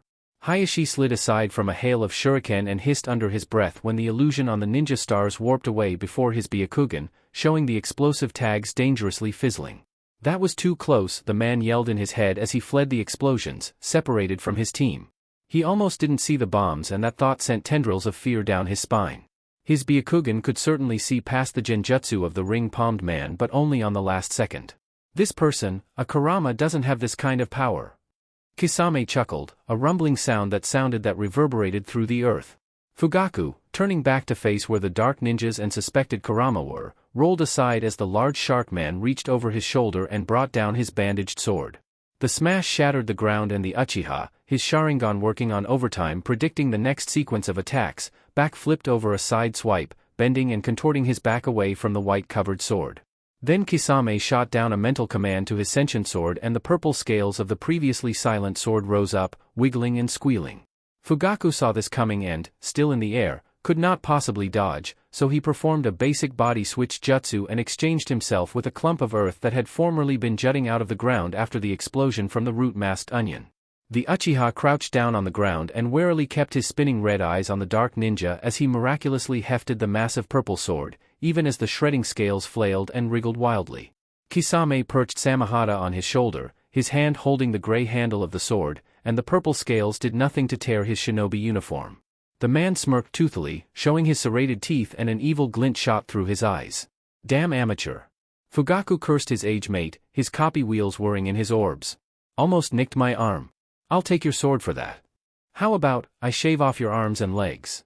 The blue-skinned ninja licked his lips, bloodthirsty and itching for gore after 2 agonizing weeks of nothing. It's been a long time since Samehada last had a full meal. Don't be afraid to scream. To punctuate his point, the terrifying sword hissed and a long, pointed, dark purple tongue slipped out and licked what the Uchiha could only assume was his lips. Kisame bent down and bolted to Fugaku. The man leaped to his adversary, pulling out a pair of kunai from his pouch and spinning them in his palms. The owner of the sentient sword, in a feat of impossible flexibility, dropped the purple sword from his shoulder and swung it upwards with one arm, carving a path through the ground as his weapon tore through it like butter. Fugaku predicted the maneuver coming 13 whole seconds ago, sword through the air, over the swing, and his ninja blades poised to dig into Kisame's face. Fugaku saw Samehada bending backwards and it saw Toothed Maw wide open, aiming for his back, almost too late. Ooh! An undisclosed location in the Forest of Death. Konoha. Fire Country. My, Lady Umara, I didn't think of you as someone so nefarious. Orochimaru hissed gleefully, collecting a scroll of dead bodies handed to him. The bodies were fresh and were from the few remaining original root operatives. To be an accomplice to this old man's dirty deals, I could have never guessed. The clan head raised a slender eyebrow. I do what we must for my clan to survive. Your clan's money problems will all blow away once you agree to spare a few able-bodied ninjas for the war cause, the Snake Man answered, sounding diplomatic. A Kurama or two will push the war more in our favor. I'd prefer not to aid the village that stole us out of our home. Umara answered, glancing down to the comatose old man on the bed. Danzo, clothed in clean white clothing, an oxygen mask strapped to his face and an array of tubes and wires connected to his body, remained still and silent in his deep slumber. But you, Orochimaru, gave me scumbag vibes from the very first day. She eyed him up and down, a terse frown twitching on her lips. You still do. The man touched his chest, faux offended. My lady, you hurt me with your words. At least your disgusting habits are putting something in my pocket. I'd hardly think that my medical services and monetary compensation is enough payment for covering up my activities and providing me healthy test subjects. He stashed the scroll into his lab coat and crossed his arms. Still, if you were to throw in a few of your clan mates' dash. Umara looked up at him, her eyes silently narrowed. Orochimaru held up his hands in surrender, tittering nervously. I understand. I'm pushing my welcome. My apologies. You should leave. The man smirked and bowed politely. Of course. Call me if you need anything else. The man slinked out of the underground hospital room. Hate that guy. Umara spat. 3 of her clan mates, dressed as nurses, entered the room. They started touching Danzo's forehead with a wet sponge and checking his vitals. They daintily touched the growing wood-release arm the Snake Man had planted to replace the one that was fatally injured by Naruto during the Second War. The tendons of his right arm became useless and he had to amputate it to prevent any medical problems from coming up. This amputation took place long before Danzo sent the Root Ninja to bomb Darkness during the Sand Alliance. The man had gotten into this mess after more and more of his Root Ninjas were being slaughtered by the prodigious blonde. He had lost 50 or so of the ninjas to the boy's hand, and this was before Minato was 17, and the man had gone by himself to deal with the matter once and for all. That time, Jiraiya could safely leave Minato by himself and Tsukumo had killed himself out of shame, cancelling that past option. The Smoke Demon clone didn't have the original Naruto's strength, it used the chakra and body of the person it possessed. Danzo barely fled with his life. He had fallen into a coma once he was in the safety of the root base and Orochimaru had been tending to his unconscious form ever since. The agreement Danzo had with the Snake Sannin was that in exchange for Orochimaru's unrestrained scientific knowledge and assistance, Danzo would provide living and dead test subjects and help in covering up the Snake Summoner's kidnappings, which was now getting the attention of the daimyo. This meant that any study Orochimaru conducted, or wanted to conduct, then Danzo could request for the findings and the man couldn't reply negatively. The Sannin's best bet was to hide the research, though this was unlikely, not with how Root Ninjas went back and forth between them. There were plans to deepen the agreement. The old man wanted to get his fingers deep into Orochimaru's matter, so much so that the other man couldn't hide anything from him. It would give Root leverage on Orochimaru and vice versa, keeping both on a balance beam of trust that would destroy both of their lives if the other was to slide off. It was becoming more and more of a necessity to have someone within active shinobi ranks in his hands. Danzo was badly injured since the Second War, lost his arm and most functionality of his body, and the Sannin were seen to be in the thick of affairs in Konoha, within their respective fields. Personally going after Minato while he was in such a state was an oversight on his part. This shaky alliance, for both sides even, was like dining with the devil. They needed to use long spoons and never once look away from the person on the other side of the table. Until Danzo fell into the coma. The chaos from the fight had drawn in most of Konoha's ninjas. They had questioned Minato on the identity of the person and the blonde couldn't answer, for Danzo was in a disguise. Hiruzen, knowing the culprit, visited the empty Shimura clan compound and left a note for Danzo, warning him to not cause such a commotion in his village again. The Sandai might have hated Minato but he was always so soft when it came to his bitter rival. Umara Kurama became the head of the illegal Konoha organization just as Danzo slipped into the coma. 5 years ago, the war broke out and the Kurama clan moved to the root base, using a grand illusion to hide the fact that their allocated clan compound was now nearly empty. The Hokage was the only one allowed in, so they couldn't be found out anytime soon. The Leaf Village was becoming increasingly unsafe for them and the leader hadn't ordered for them to return back to darkness, so Umara ordered for Root to become their second clan base. The clan met up with Onion and Carrot, who were being trained by veteran Root shinobi, and gradually began to dominate the Shadow organization. Later in the future, historians, history books, and novels would say that from the beginning of the Third Great Ninja War onwards, Root changed from being a Konoha-centric organization to being a Konoha-based, Kurama-dominated branch of the covert Dark Country organization known as BLAK. Root stopped being the roots of the Great Tree and became the spies of the Great Tree. When they got wind of any plan against darkness, they would relay it to their home country and go about dismantling whatever machinations set up to destroy or destabilize their home, all while respecting the order of their precious leader to not actually tear down the Leaf Village.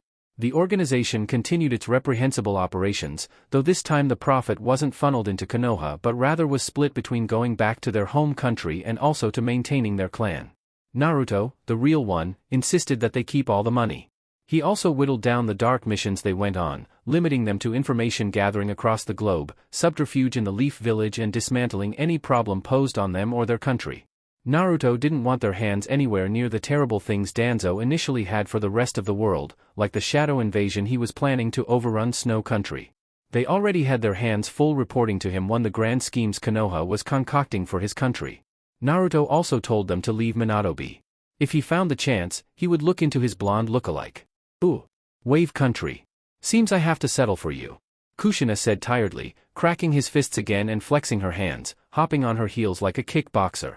Her purple eyes distractedly searched the empty field of small hills for any sign of her teacher, whether it was a blip of his chakra or his physical being. She wasn't even sure how he could hide his presence from her at all, not when she had her sensory abilities amplified by the QB sealed in her gut. She murmured under her breath. "Where are you, uncle? You sound like that's a bad thing." Minato laughed with a small smile, his expression was easy despite the battles being waged around him.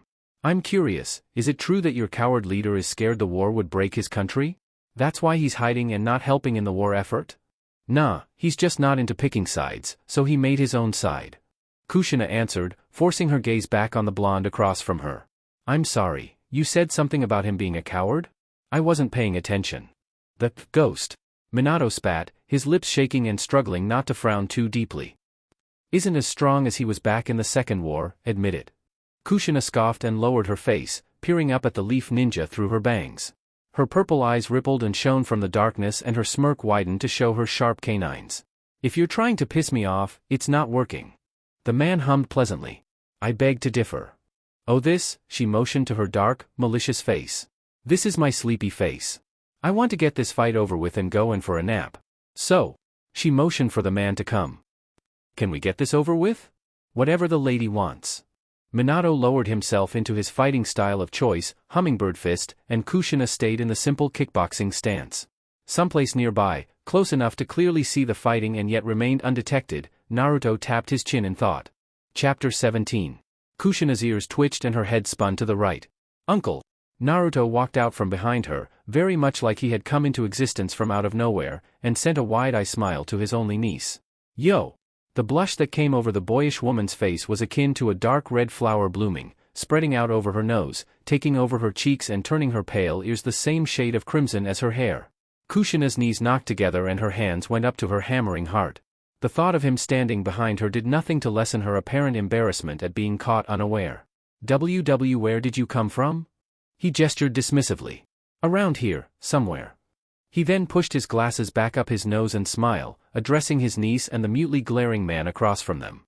"You'll both have to forgive me for intruding on your fight." He didn't wince as an explosion from where Onion and Hayashi were battling shook the ground. He looked apologetically at the redhead. "I will be his opponent." Her eyes enlarged and the flush reduced to just over her nose. "But, Uncle Dash, I'll make it up to you."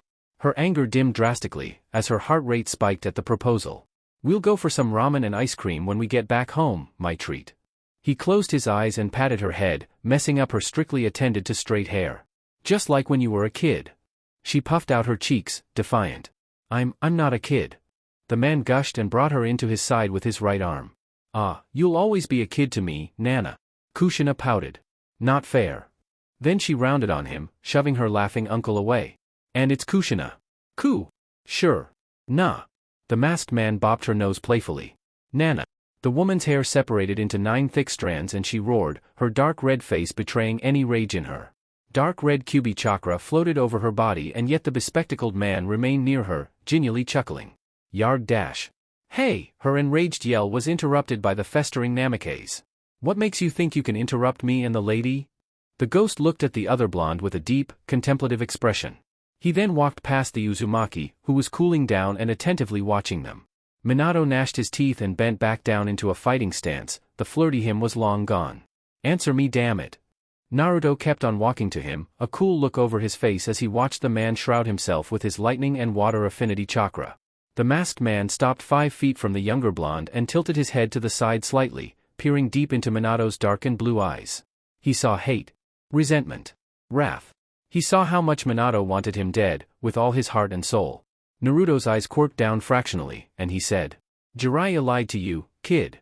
Minato's narrowed and he growled, flicking his wrists and summoning 3 Hyrule seals into each hand making 6 dash.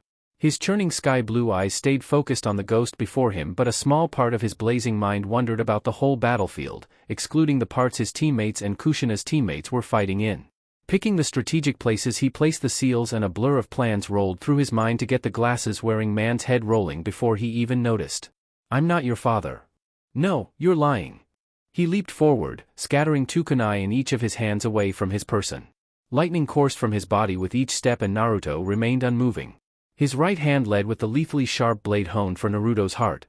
The ghost, in a blaze of speed far surpassing the one pouring out of the younger blonde, snapped his right elbow up and striking Minato's attacking wrist, throwing the kunai out of the man's hand, snapped the back of his right fist across the younger man's face, which sent him tumbling into the ground, leaving a long, deep gash in the ground as his body traveled through the earth.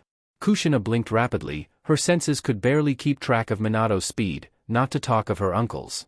It seemed as if lightning had screamed down from the heavens and hit Minato square in the face, a wonder when the sky was fairly clear and was a jovial shade of sky blue, no trace of thunderclouds anywhere. Naruto cracked his fist and started a slow trek to the Konoha ninja, who was shakily getting back to his feet from the jarring blow. The man saw the ghost steadily approach him, cracking his fist dangerously with a grim look in his blue eyes. I'll beat it into your head if I have to. Minato bared his teeth and flashed away. Naruto's eyebrows lifted up, impressed that the man's presence had completely vanished from the crater before him. He turned on his heel and blocked a roundhouse kick with his left forearm, bringing the same arm down to deflect a sharp jab to his side, ripping another slap to Minato's face faster than any normal human could possibly anticipate. A trace of lightning flooded into Naruto's knee, a quick charge of his chakra to keep up with the younger man, and it tore through the air and lodged itself in Minato's abdomen. Oof, the Konoha ninja grunted and stumbled back after the savage blow, holding his throbbing stomach and coughing painfully. Naruto observed him for a moment and said, I don't know who your mother was, what I do know is that she was a Kamuri, a member of my clan. Stop talking, the man flashed away and the ghost cocked his head to the side, guiding a straight punch past his head and his right hand burned upwards, cracking against Minato's chin with enough force to lift him off the ground. Minato's speed could have very well been a problem for Kushina. Naruto could even go as far as say that the man lying on his side before him was evenly matched with his second student. The younger blonde groaned and held his chin, disappearing again. Tell me this, kid. Naruto said in a loud voice, casually strolling about and flicking his eyes before him. Haven't you ever wondered why everyone in your village hated you but Jiraiya still entrusted you to Tsukumo Hatake? The ghost's right hand came up and grabbed the fist aimed to tear his head off his shoulders, turned the fist over and give a spine-tingling yank downwards, almost dislocating Minato's shoulder, though rendering the arm useless for the time being. He Spartan kicked the angry blonde back and slowly walked to him, as he stumbled back to his feet, holding his sore, unresponsive arm.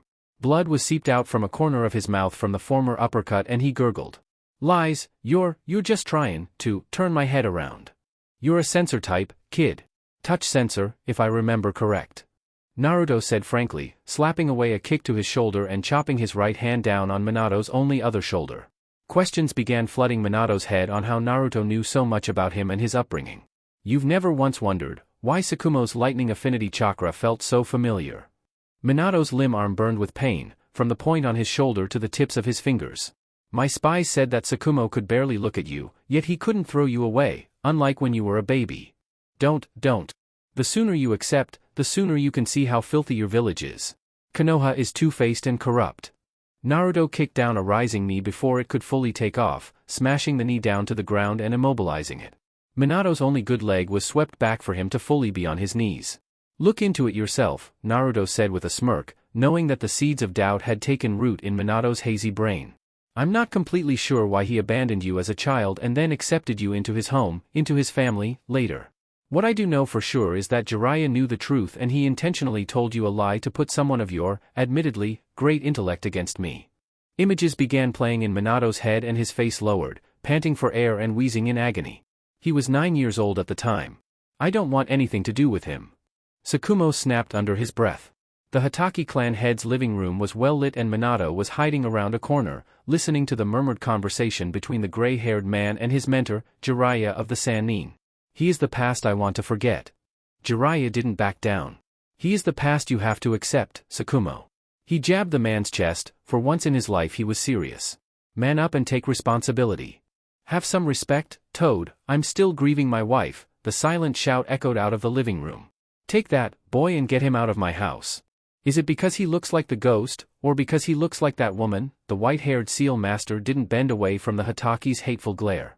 It isn't the boy's fault for being born, it is your fault for raping his mother. Accept what you did and move on. Be silent, Jiraiya. The man's fists tightened and shook, turning away from his longtime friend to a picture of his late wife sitting on the fireplace. He knew. Oh, he knew, no decent, self-respecting dark woman would willingly lay in the same bed as a Konoha man or woman, hell, even a person from Fire Country altogether willingly. Not to even talk of sleep with them. No matter how appealing the person looked or spoke, or how convincing they were on how they would definitely alleviate their suffering, make the dark citizen enjoy being an object, the men and women did not stoop low and accepted nothing from the people of Konoha. The popular trend was to be authoritative and forceful, take what you want and don't think of the consequence. Konoha had more or less annexed darkness at the time, so they all saw it as their right. To the victor go the spoils. Tsukumo, in a moment of weakness, had succumbed to the encouragements of his sake. He saw Minato's future mother clearing the table of a group of passed-out Konoha ninjas, delicately nipping the dry bottles of sake and stacking the saucers on her tray.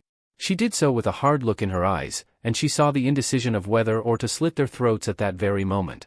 Tsukumo wanted her. Badly. She spurred his advances and his fogged-up mind burned with rage. Who did she think she was?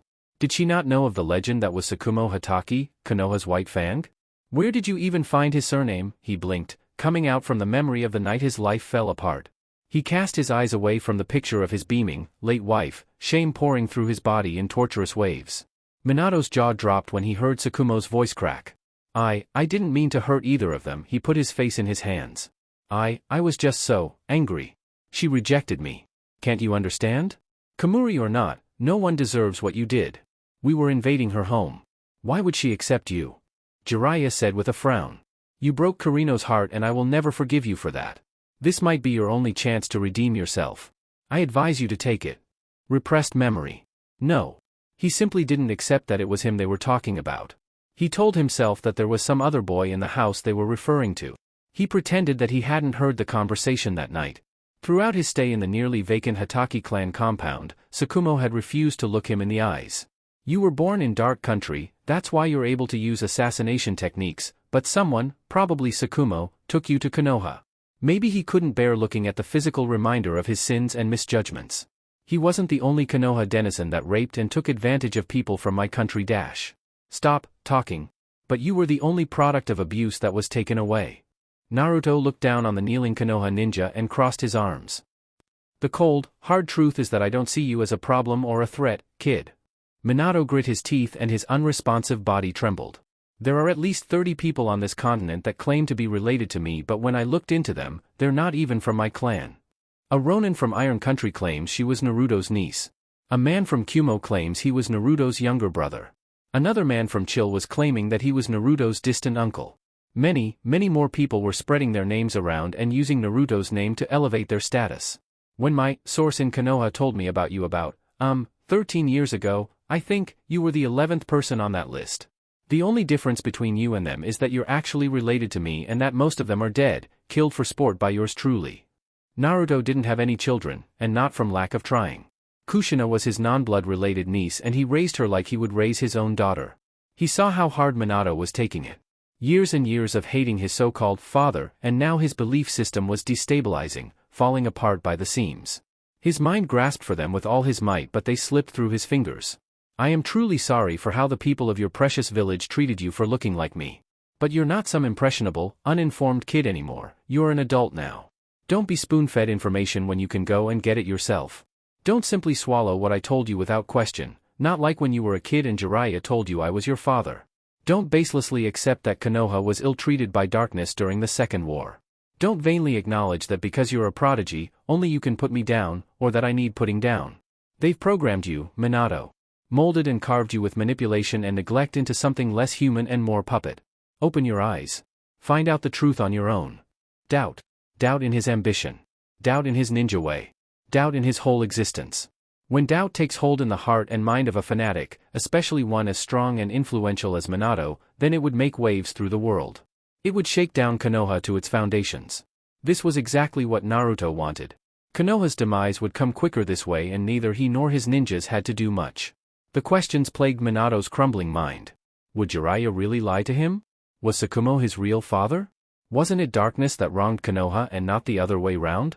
I'll spare your life this time, kid, but pray I don't meet you for a second time. Not even your nifty Hiraishin seals would help you. He swiftly turned on his heel and waved his hand, non-verbally ordering his other ninjas to pull away. Some did so begrudgingly, abandoning their opponents in vulnerable positions. This was when more Konoha ninjas were surging towards their position. The leader of the Dark stopped when Minato staggered to his feet, his whole weight on his right leg while his limp left leg hovered ever so slightly on the ground. His arms hung bonelessly at his sides and blood freely streamed out of his mouth. He was beaten soundly. You want to say something? He hacked and spat away a glob of blood away from himself. I'll kill you, Ghost. One day, I'll kill you. We'll see about that. The disappointment resonating from Minato was palpable. Wasn't he a prodigy? The fight he had been patiently waiting for had come, and he had failed in such a catastrophic, disgraceful way. After all his training, why wasn't he able to even get a glancing blow on the Ghost?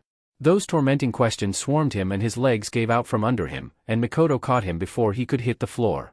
The Ghost was gone in a burst of smoke, and the other dark ninjas bolted away. The Uchiha lady was badly bruised, sporting an injured cheek, slash marks littering her midsection, thankfully protected by her flak jacket, and a bad sprain on her right leg. The masked woman she had fought also came out on the other end with bad burn marks on her left arm.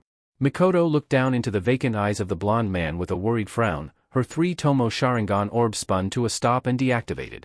Fugaku and Hayashi converged around them, worse for wear. What did he do to you, Minato? Mikoto wondered out loud. Oh. Uncle Ruto, why didn't you kill him? He said he was going to kill you. Fear the man whose belief has been put in doubt. The place he once thought was his home turned out to be a prison. The people he once learned from and trusted turned out to be his slave masters. From a book Jiraiya of the Sannin wrote. Naruto shook his head at the Toad Sage's outstanding hypocrisy. It's a nice book though, very interesting story. I highly recommend it. The woman scratched the side of her head. The hell does that even mean? The masked man flicked her forehead and tooted. Language. Kushina yelped and rubbed the bright red spot on her forehead. The rest of the Jounin team jabbered to Naruto, openly wondering what evil scheme their magnificent leader was concocting. Torian didn't want me to destroy the leaf but allow it fall on its own. I just gave the inevitable fall a small push. The assembled team of Jounin shivered on hearing the amused chuckle of the Ghost in glasses. Oh, and hey Kisame, Naruto suddenly reached to his side and a bubbling tentacle of blackness erupted out of his right arm, snagging the shark man before he was even aware and dragging the somewhat level-height man to the leader's side in a sharp crack of speed. The black smoke dispersed back into the pores on Naruto's right arm. The bespectacled man ignored the uncertain, tense shiver that came from the wrapped bundle on the Kiri-born dark ninja's back. Samahata was unsure on whether to take a small taste out of the tantalizing bonfire of chakra and suffer the consequences later or writhe in silence, temptingly close to a small lick of Naruto's chakra. Kisame shook off the daze and reoriented himself, realizing that his esteemed leader, the Ghost in glasses, had his arm over his shoulder. When we get back home, we're gonna have a long, hard discussion about comrade safety, jeopardizing missions, and proper authorization. Kisame swallowed thickly, his blood ran cold at the devilish gleam in Naruto's sky-blue eyes. Oh. Sometime later. The Hokage's office. The Hokage's tower. Konoha. Fire Country. Fugaku harshly pointed at the docile blonde beside him, yelling. It is because of his incapable leadership that we all got out asses handed to us by those dark scum. If he had conducted himself professionally, we would have swept the four of them away, got the QB and been back here in record time. Enough. The Hokage said, holding up his hand for silence, but the Uchiha man wasn't finished. This insolent piece of animal waste was busy flirting with the QB instead of making proper plans to finish our mission. The ghost was even there and Minato was manhandled like a child by him. So much for being a once-in-a-lifetime prodigy. He mocked the way Minato's teacher, Jiraiya, spoke of his student. No jutsu, no seals, only hand-to-hand and his flashy Hiroshin, and yet he was broken with little effort. It would have been better if someone as tasteless as Hayashi was made team leader. If you had made me team leader, this disgrace would not have come on the face of Konoha and dirted our reputation, the ravenous man roared, now turning to the heavily injured, silent blonde seal master. This man has brought shame to us and the Leaf, and I demand he be stripped of his hideite and thrown in prison for his ineptitude. Hiruzen slammed his palms on the desk and bellowed. I said enough. Fugaku lowered his head and bowed on his left knee. The rest of the team, battered and wounded from the fight, were lined up in a row to his right. They didn't speak. They didn't come in defense of the Fuinjutsu master. Minato. The Hokage said in a deep voice, sitting back in his seat and puffing out smoke from his nose, pulling strongly on his pipe and exhaling, calming himself down before he did something he would regret. What do you have to say for yourself? Capture the QB and get information on the entrance/citizen seal. Those were their missions. The four of them were supposed to be the best of the best. The other ninjas they sent with the four were to act as a diversion to distract the support Kushina and Kisame had.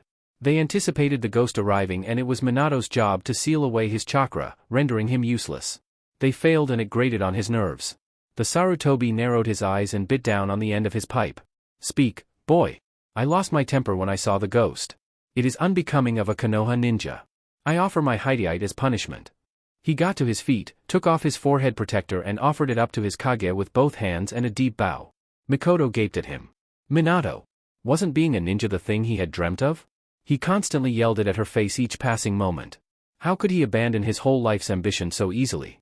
The two other men, including Fugaku, were equally surprised. Fugaku might have hated every single one of Minato's guts, but he didn't actually want him to quit. Hiruzen studied the bowed man before and waved his hand. There is no need to go that far, boy. Your involvement in the war builds morale among my ninjas, for some reason. He added to himself quietly. Keep your hideite, but there will be consequences for your failure. I take full responsibility for the team. As team leader, I didn't set a good example. Minato mechanically went back down on his knees, and hung his head, his dim, soulless eyes shaded by his wild blonde hair. Please pardon my teammates, Lord Hokage. It is all my fault. Mikoto grabbed his forearm and pulled, imploring him. Minato, you don't have to do this. We're still a team. Hayashi, on his left knee and with his head somewhat tilted down, closed his eyes as Mikoto turned to him for support. Fugaku scoffed from Minato's other side and the woman, glaring hatefully at the two other men, rounded back on the blonde. We're a team, Minato. The Fuinjutsu master didn't reply, only slowly uncurling her hand from his forearm. What is my punishment, Lord Hokage? The Uchiha woman shook her head, rubbing her teary eyes with the back of her hand and cast her eyes away from the blank man to her side. This Minato was different. Changed. He was vacant. He was uncertain. He was thinking deep. He was quiet. She didn't like this Minato. What did you do to him, ghost? The Hokage hummed and leaned back, idly dragging from his pipe and breathing out black smoke from his nose. You will be demoted to Chunin, until you prove your rank again. Then you will go to our front lines in Frost Country. You'll be staying there for a year with no pay. The unresponsive man shrugged, but Mikoto exclaimed in muted outrage. Sir! That is too much. It's unreasonable. Quiet Mikoto, be glad your team leader chose to take the blame for all of your failures. Sir dash. Mikoto, Minato said in a quiet voice, fractionally turning his bowed head and flicking his crystal blue eyes to her and giving her a tired smile. Her lips flopped down and turned down as she detected palpable vagueness in his eyes. The woman's pale face saddened at how the man had accepted his fate, apologetic for failing the mission and losing face before their Hokage. He sighed in what she could only guess was exasperation and gave her a shaky, hidden thumb up accompanied with his exhausted smile. It's okay. Dismissed. Minato, come back in an hour for your deployment letter. Leave the village for lightning by tomorrow and hand it to Commander Jisho Nara, he'll know what to do with you. They left and Mikoto wasted no time grabbing Minato by his hand, quicker than he could flash away, and roughly dragged him, ignoring Fugaku as he asked her if she was free for dinner. She shoved him into an alley and said, "Talk." The blonde stared at her, impassive. He then slowly tilted his head to the side, a new question in his eyes. The Uchiha placed her fists on her hips and breathed out hotly.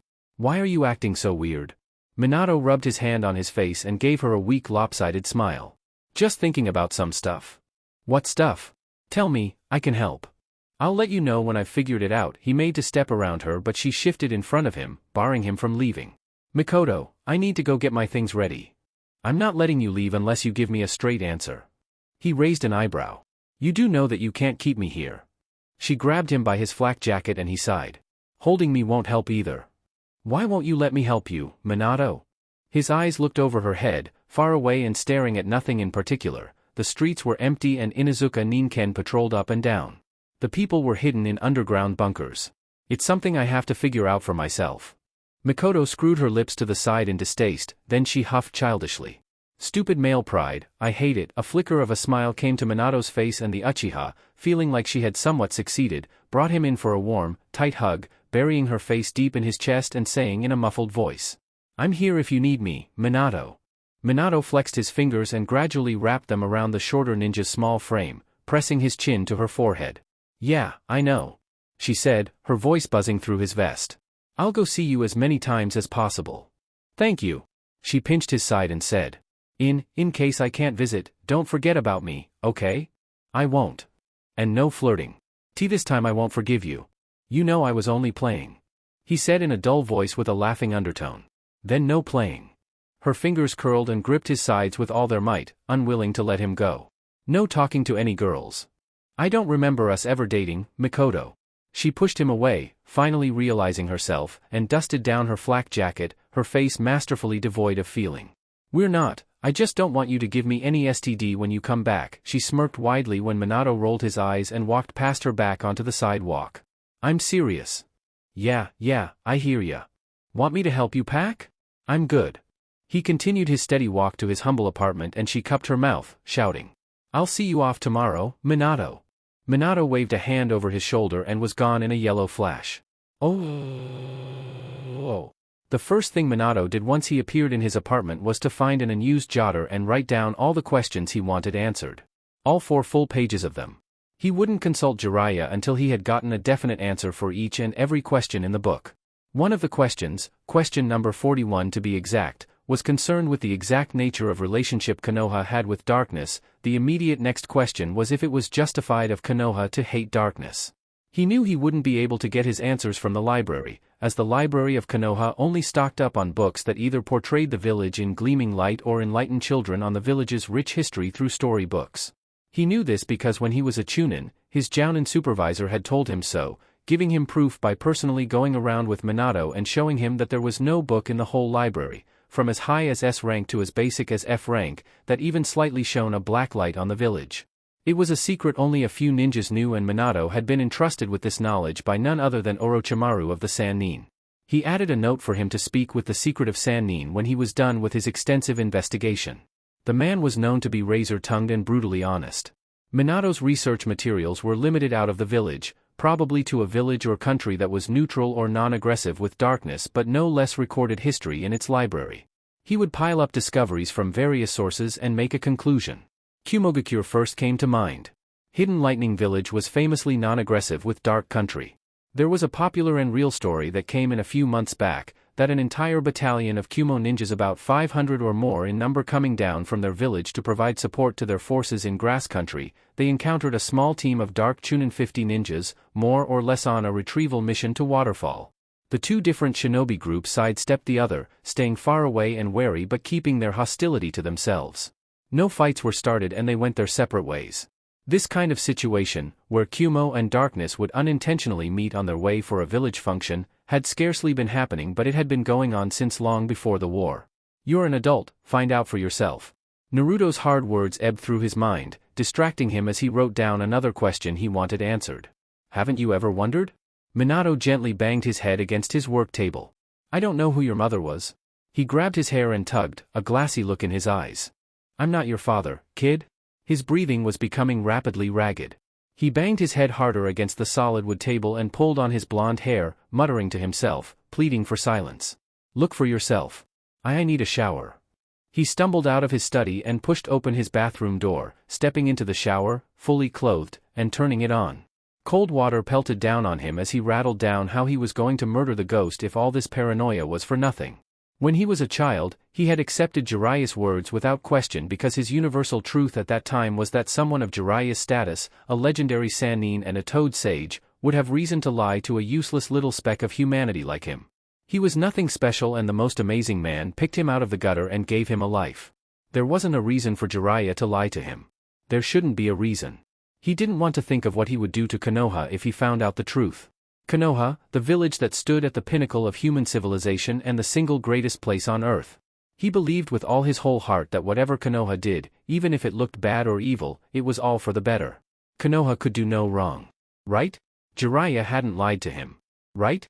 He didn't have wool over his eyes. Right? No, he didn't want to think of what he would do to Konoha if he found out the truth. Amidst his mental breakdown, Minato was well past caring if his growing doubt was selfish. Oh. The next day. Konoha's advance unit. Sumatai Valley. Frost Country. Frost Country was a technological village, much like their Kumogakure neighbor, though their development was more muted and focused on how best they could best survive the daily cold. The country was also where Kumo hired engineers and mechanics to build their own tech and stored a good portion of their village funds in the Frost Bank for emergencies. It was unarguably a Kumo stronghold. Hitting the country would stunt Kumo's ability to fund the war. The problem was that, as the name of their country implied, the territory was constantly under thick snow and below freezing. Ninjas of the village were well adept in the ways of the cold better than any invader. Frost still remained an important target spot to cripple Hidden Lightning and its allies, swerving the war in favor Hidden Leaf and its allies. Even after 3 years, the war in that region was not confrontational but fought with traps and guerrilla attacks. The snow and the cold was a factor that hindered the Leaf's advance unit and this slow progress into the Kumo stronghold. Geographically, Frost was difficult to get to because there were only 2 ways to the cold country, by sea or through Kumo. The country was rich, very much so, and Kumo's was allied to it through trade and civilian relations. At the beginning of the war, Hidden Lightning Village extended this alliance to include military because of the widespread investments they had made in Frost Country or in Hidden Chill Village. Konoha's plan was to remove Kumo influence and claim Chill resources as their own, though due to the near inaccessibility of the far northern country the advance unit there was almost forgotten. The Leaf had forgotten that it was from the advance unit in Frost Country that they had been able to get the equipment to jam radio of enemy ninjas. Commander Jisho Nara was a reedy man that did not fit the build of a tough and rugged war veteran that had been fighting against Kumo and Chillfrost allied forces for 3 years straight. He had gelled black hair and dark brown eyes that had medicated contact lenses over them of the same color. He was in the ordinary, standard Jounin uniform though he had on thick white and light gray furs over his form to both act as camouflage and to ward of the soul-freezing cold wailing outside of the tent. The man eyed Minato with a hard frown as the blond man collapsed onto his knees. The tips of his fingers were light blue and his thick parka was frozen stiff from the blizzard he had to tread through to get to the valley. The cold wind and snow blew over the valley but that didn't mean they were spared from a somewhat watered-down version of the frigid temperature. The seal master wiggled his fingers and rubbed his hands together, trying to get feeling into his numb hands and painfully shuffling to the waiting man, presenting him with the scroll the Sandame had written to be given to the commanding officer of the advance camp. Some other officers and ninjas were present in the barely warm tent, looking down on the shivering blonde, who had not known such cold in his whole life, not even during Konoha's winter when he was forced to sleep outside of the orphanage. The Nara scoffed as he read the scroll, rolling a cigarette in his lips. So you're the hot shot that got demoted, huh?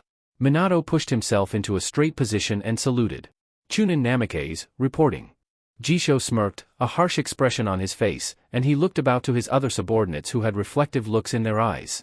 I remember you, he's the ghost boy. Minato gnashed his teeth but clamped his mouth shut. Jisho chuckled deeply and continued reading. Smart. Know when to shut the hell up. If you do that, you may just live a bit longer here. The blonde nodded solemnly, rolling chakra through his body to find even the slightest bit of warmth. Commander Jisho rolled up the scroll and said, My name is Jisho Nara, I am the commander of this advance unit. He gave Minato a degrading look. Do you know what an advance unit is? Yes, sir. Well, an advance unit is a group of selected soldiers that are to clear the path for the main force. Dismantle traps, set up counter-traps against inhabitants and build a functioning communication tower. Right you are. This is the Forgotten Fort, Ghost Boy. They were severely underfunded and terribly low on able-bodied ninjas. I have been in Frost for 3 years and Lord Sandame has focused 96% of the war away from here. He threw the scroll at Minato and spat. Now, he sends only you here after 8 months. One man. Minato wisely stayed silent.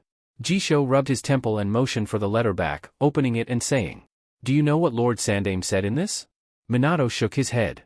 "Put him through hell." The Seal Master controlled his face so as not to show the resentment he had welling inside him. Jisho pushed the scroll into his pocket, saying, "That is physically and mentally impossible, Ghost Boy, and if you read about this advance camp before coming you'd know why." The Forgotten Fort was hell. Jisho turned to the table, where the map of Frost Country lay out, spotted with red and green markers where ninjas of the country had set traps, red and where Konoha had placed traps, green dash. The green markers were slightly more than the red. He said over his shoulder, "Shake off that cold, Ghost Boy, we move out in 10. And now, for a side story. Kushina is 12 here. Side story. Dark Lightning Unofficial Neutrality Agreement. The bell for the second to the last period rang and their teacher excused herself from the class to go and bring an important prop for their next class. Shinobi History.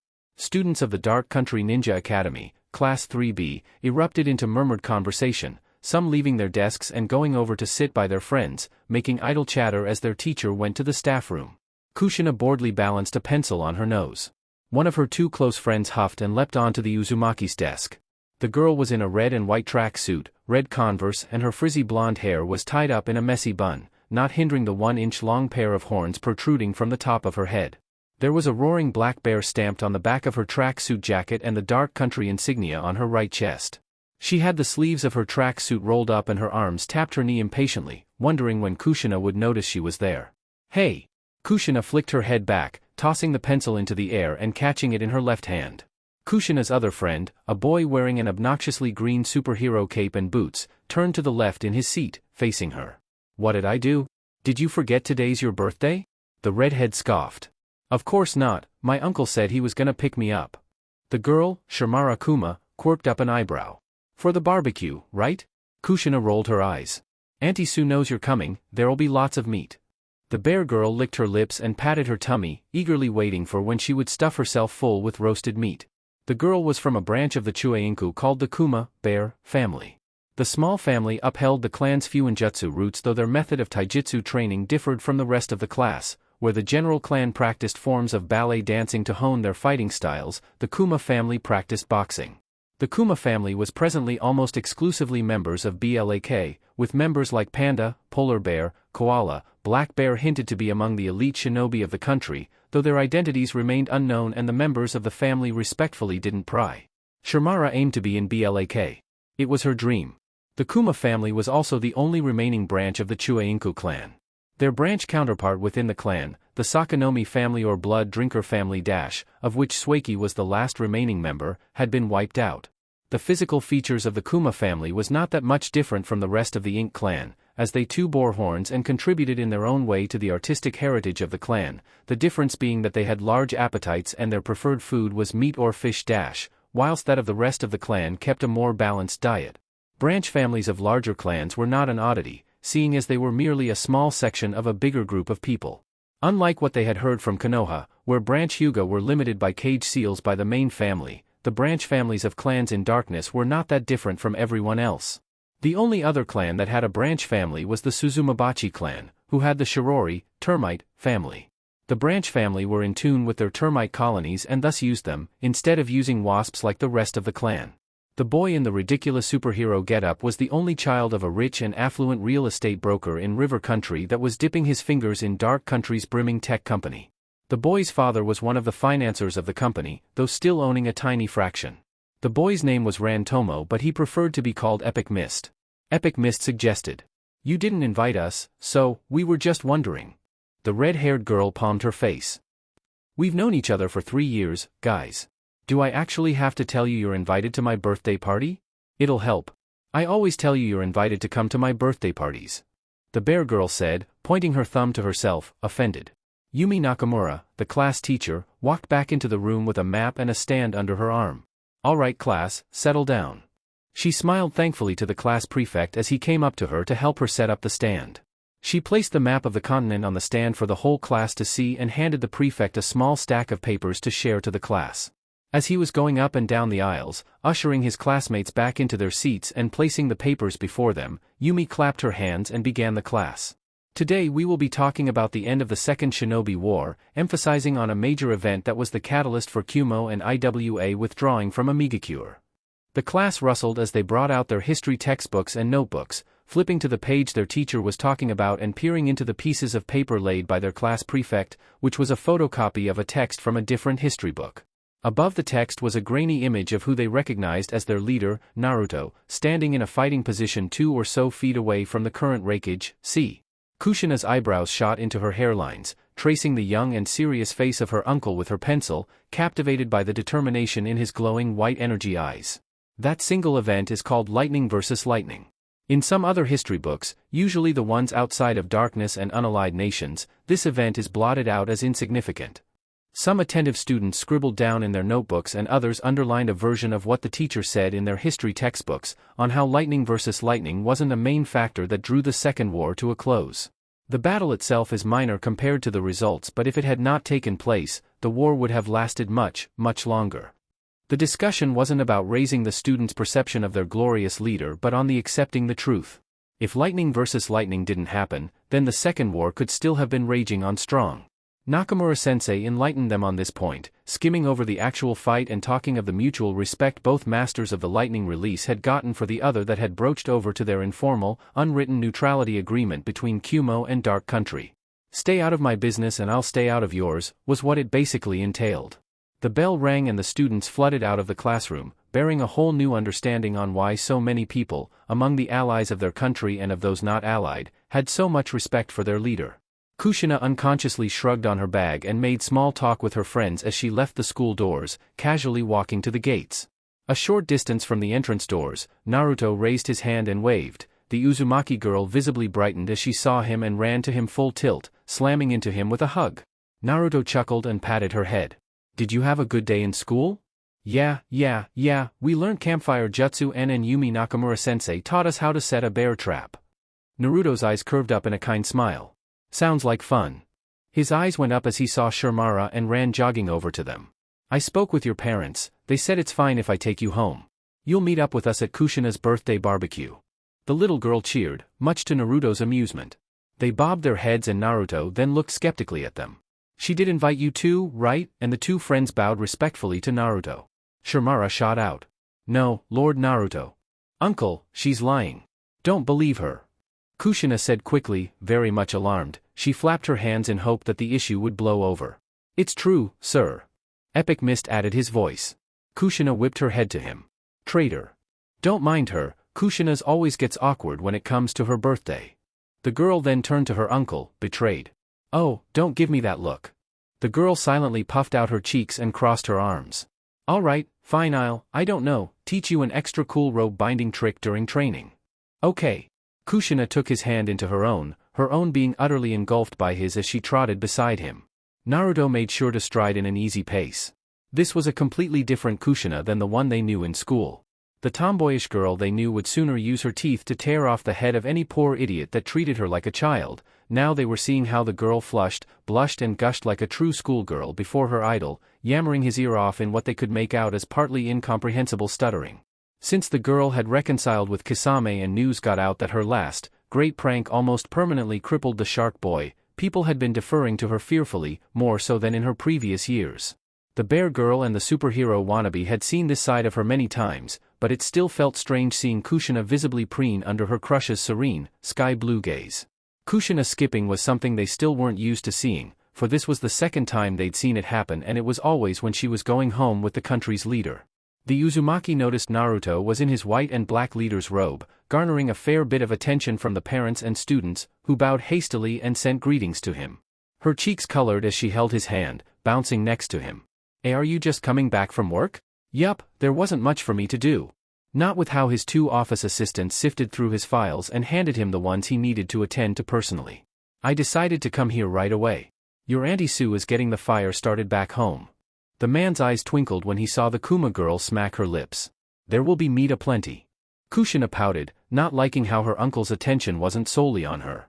Hey, uncle, Nakamura-sensei taught us about lightning versus lightning during last period shinobi history. Is that so? What did she say? That you were super cool and beat the snot out of the raikage. Databane. The girl punched forward and made a wild kick. The leader laughed and scratched the back of his head. It's a bit more complicated than that. Lord Naruto, sir. Epic Mist hesitantly said, and Naruto looked over to him, a look that immediately put the nervous boy at ease. Nakamura-sensei didn't much about the fight. Naruto furrowed his eyebrows.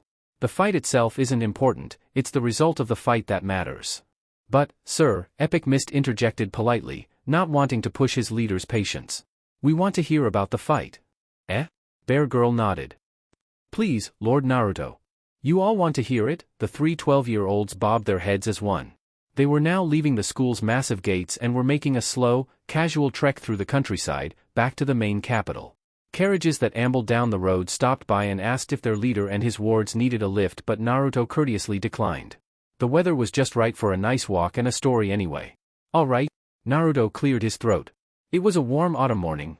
Amigakure was celebrating a week or so of the death of Hanzo the salamander, though they were still plagued by the presence of foreign shinobi in their country.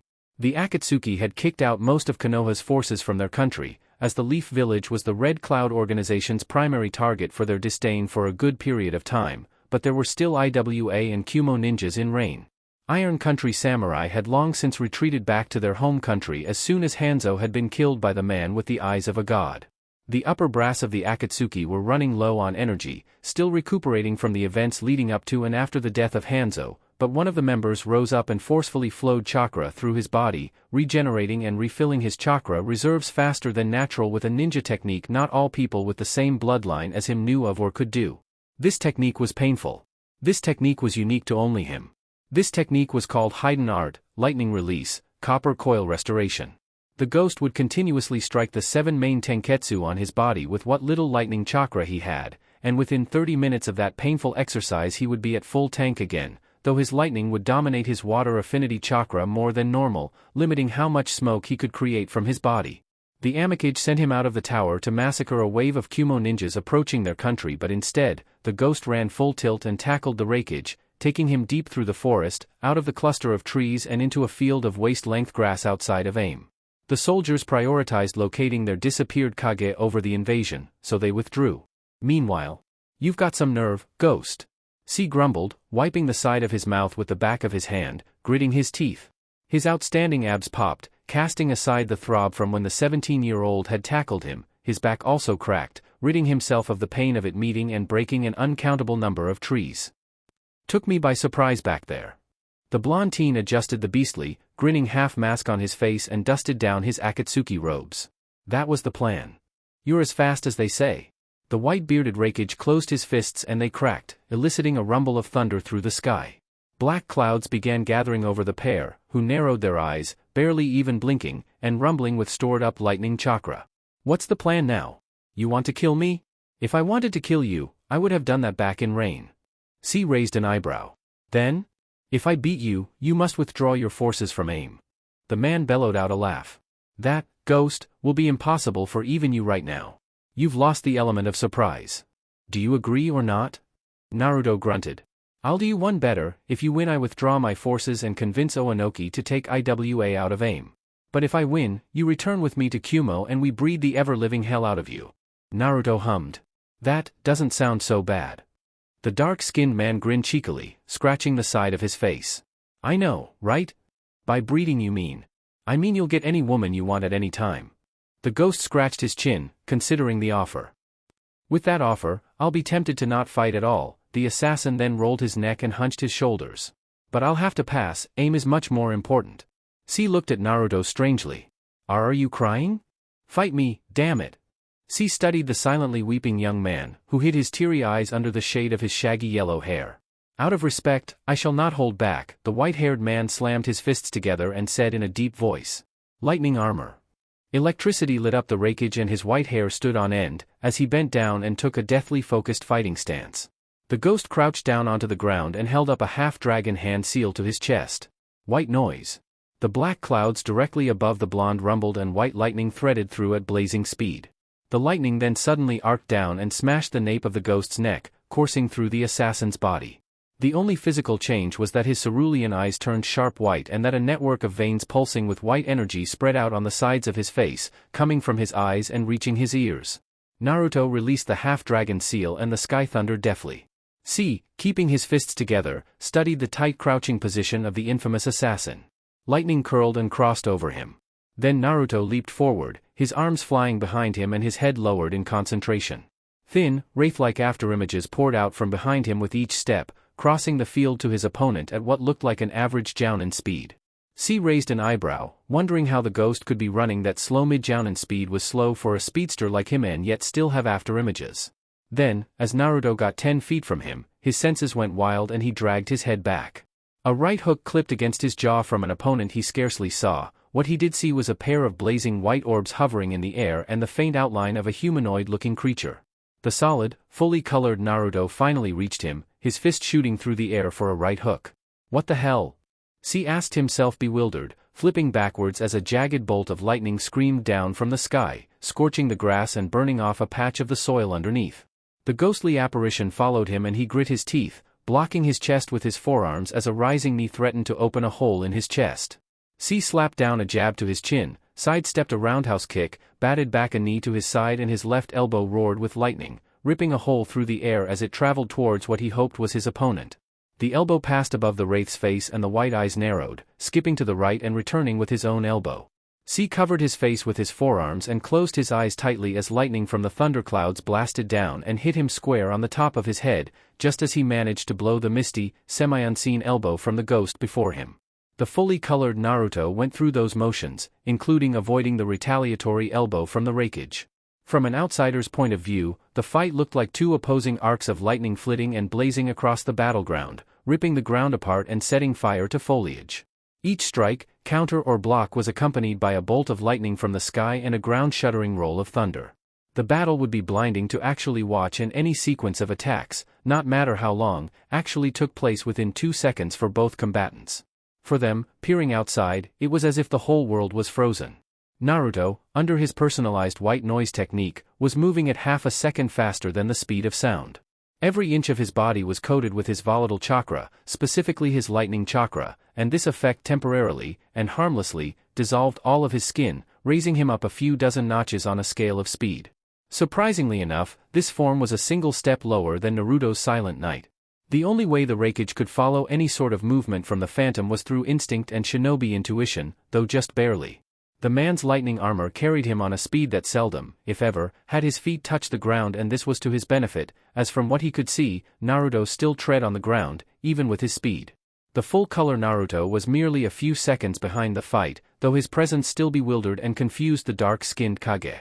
This was a battle of speed and creativity, and the rakeage would be lying if he said he wasn't impressed by what he was seeing.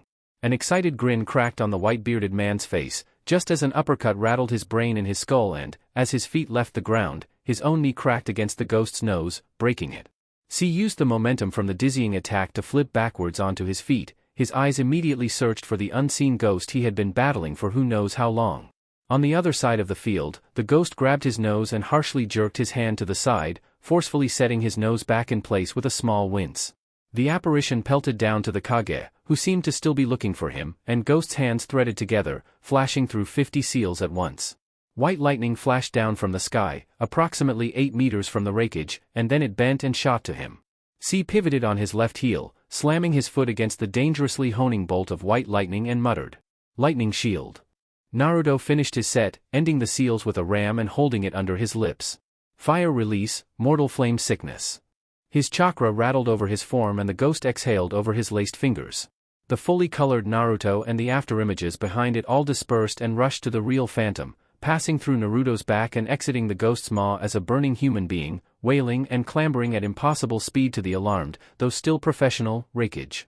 The burning human being leaped to see, its arms and legs spread open and its pained screaming shaking the dark-skinned man to his core. C clapped his hands together and burned through 2 seals. Lightning release, electric dagger. A dagger of lightning exited from the man's armor and cut straight through the flame zombie, who exploded on contact.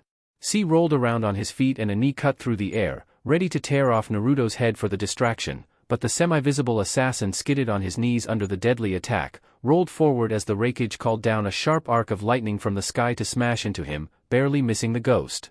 Crack! C called down 20 more red-tipped bolts of electricity from the black clouds rumbling high above them, pointing them on where his senses informed him the evading ninja was running. He turned around in a full circle as jagged bolt after jagged bolt of lightning screamed and exploded in the ground, destroying the battlefield all the more. CCCRRACR. The apparition he had been doggedly targeting suddenly stopped and flounced around a bolt of lightning, and pointed his hand at the ravaged, who was sending 5 more of his attacks down from the heavens to his opponent. Naruto's fingers closed, his thumb, pointer and middle finger protruded. Lightning release, sleep paralysis. The Kage saw the shots of white lightning coming for him and he thrust his chest out, brazenly deflecting the paralyzing attacks with his broad chest, wearing a wide, maniacal grin on his face. The lightning armor shrouded over the Kage clattered against the shots from the apparition and clanged off him somewhere else. The ghost stood his ground and fired off more shots, squeezing more and more of his potent lightning chakra out of select tenketsu from the tips of his pointer and middle finger. The ravaged bellowed out a boisterous laugh with each deflection until the very last shot. The ghost hitchhiked on his jutsu and appeared before the shocked Kage, mid-laugh. Naruto swept around the ravaged and pushed his palms forward, striking his palms against the back and side of the dark-skinned man. Palm strike after palm strike, harmlessly glancing off the crackling body armor, until the Kage felt a chill run through him as the humanoid creature attacking him with unfathomable speed grinned. A wide, devilish grin that showed Naruto's gleaming white, serrated teeth. C looked down and his eyes widened. Explosive tags. Custom explosive tags. Ones that steadfastly stuck to his lightning armor and promptly fizzled on one set. C smirked darkly. "You're fucking crazy, goes dash." The ghost, tittering out a demented laugh, raised his hands and snapped his fingers, long before the dark-skinned Kage could finish his statement. Katsu. The resulting explosion zeroed in their position and Kumo ninjas hurriedly ran over, pushing their noses in the crook of their elbows as black smoke washed past them. Hot wind blasted out from the center of the blast. They wisely stayed back on the outskirts of the fight zone, gaping at the state of their Kage. His white jounin flak jacket was burned beyond recognition, showing his thundering chest and abs. His pants were frayed on the end and the ends of his white beard was singed from the heat. Standing before him, hunched over and panting through grit teeth and churning white orbs, was the infamous ghost, whose red and black cloud cloak had lost its sleeves to the heat and whose broken nose freely pulsed with blood. Naruto had his hands drawn close to him, guarding his chin and his chest, standing about 2 feet from the Kage of Kumo. C, also out of breath and valiantly hiding it, maintained eye contact with his corporal opponent. "You're lucky I don't want you dead, man," Naruto said, breathing out smoke from his open, though hidden maw. "I could have left the bombs to incinerate you." On the very last second before catastrophe hit, he had covered the man and himself with the little smoke he could muster, but not fast enough to save C's flak jacket or the ends of his pants. The man patted down his nearly burnt, white beard and chuckled. "It's my loss." Naruto dropped his defensively raised fists and sighed heavily. "Good, awesome." He rubbed his broken nose tenderly and winced again, already hearing his student scold his recklessness. "I'll order my medics to fix your nose. Don't worry about it." Naruto waved him off, holding his nose with his left and waving off the offer carelessly with his right. He then pointed out. "Just, don't forget our deal." The man smirked lightly and held up his right fist. "Hi, all my ninjas will be out of Kumo in half an hour and I will have Oanoki do the same soon." Naruto looked at the offered hand tentatively, then he bumped the fist with his right fist. "Good fight, old man." The Kumo ninjas visibly saw the respect both legendary shinobi had for each other in the small gesture. The ravaged laughed loudly. "Please, old man was my father's name, call me C." "Gotcha, call me Naruto." The ghost then felt a rush of tiredness hit him and he groaned. The jutsu he had used to force up the flow of lightning chakra in his chakra network called to him, reminding him that he could get himself back to full tank and heal his nose with his body's natural regeneration, but he shook off the thought. This time, he wanted his energy to come back on its own to balance out his chakra network, so that he would be able to fully use his smoke release. He exhaled from his nose, as his battered nose was too clogged with blood for much use for that moment, and he said, "Well, have a nice life, see." He tiredly limped past the laughing Kage and mumbled to himself. "I really need a nap. I'm so fucking tired." The Kumo ninjas on the edge of the battle zone silently stood aside, parting down the middle in an unvoiced show of respect, allowing the ghost as he leisurely hobbled back to aim. And the ravaged was as good as his word. He withdrew from aim, strong-armed the Tsuchikage to do the same. I'm not sure how, but I'm not questioning his methods. Smaller countries and hidden villages heard that those two great ninja villages left AIM and took their forces out of other nations back to Kumo and IWA, and they followed suit and went back to their homes. Konoha didn't see anyone left to fight, so they too left, their allies as well. The conflict subsided gradually and eventually the war ended. He looked down to the three children. The end. Databane. Amazing. Cool. Naruto smiled gently and Kushina swung his hand as she skipped next to him. I'm glad you liked that story. Of course he omitted some parts, like the rakeage swearing or him considering the breeding option. He pointed forward and said, "We're almost home." Chapter 18. 5:45 p.m. Flat 042. Waning Crescent Street. Southern Region. Dark Country. Kushina Uzumaki grabbed onto the doorknob of the front door of her humble flat and the seals on the knob recognized her hand and fingerprints, allowing her to turn it. The door opened with a soft click and she peeked inside. I'm home. She flicked on the lights and opened the door, allowing her uncle to enter the somewhat narrow entrance hallway. Kushina took off her shinobi sandals and placed them by the door, next to a neatly arranged row of sandals, sneakers, and boots. The redhead proceeded down the hall and turned when she got to the end, looking at the person looking around, scratching his chin. Please, come in. Naruto entered the apartment and slipped off his sandals, politely keeping them where he had observed his niece keeping hers and plodded inside on the rigorously vacuumed, soft-textured, dark green carpet. He moved to the end of the entrance hallway and entered the living room, catching Kushina as she entered the kitchen. Your roommate, isn't she around? Kushina went to the fridge and read a note attached to the front by a small magnet. She went shopping. She hummed and tapped the piece of paper. Apparently, we're low on fish, seasoning, sealing scrolls, and she wants to get a lawnmower for the backyard. Naruto idly nodded to what she was saying, casually looking around. The living room had the same carpeting as the rest of the house, 3 chairs and a couch, a television, and the leader saw the notable small, white crank that was the temperature regulator of the house, which explained why it was warm but not swelteringly so in the house. Have there been any problems since you two moved here? The woman's head jutted out of the kitchen and she rolled her eyes. We've been here for 6 years, uncle, we're fine. I'm just saying. Like a good uncle/father figure, Naruto snooped around his niece's flat, looking for anything out of place. You moved out too early. I was 15, Kushina called from the kitchen, setting a kettle on the gas stove. And I was a chunin, basically an adult.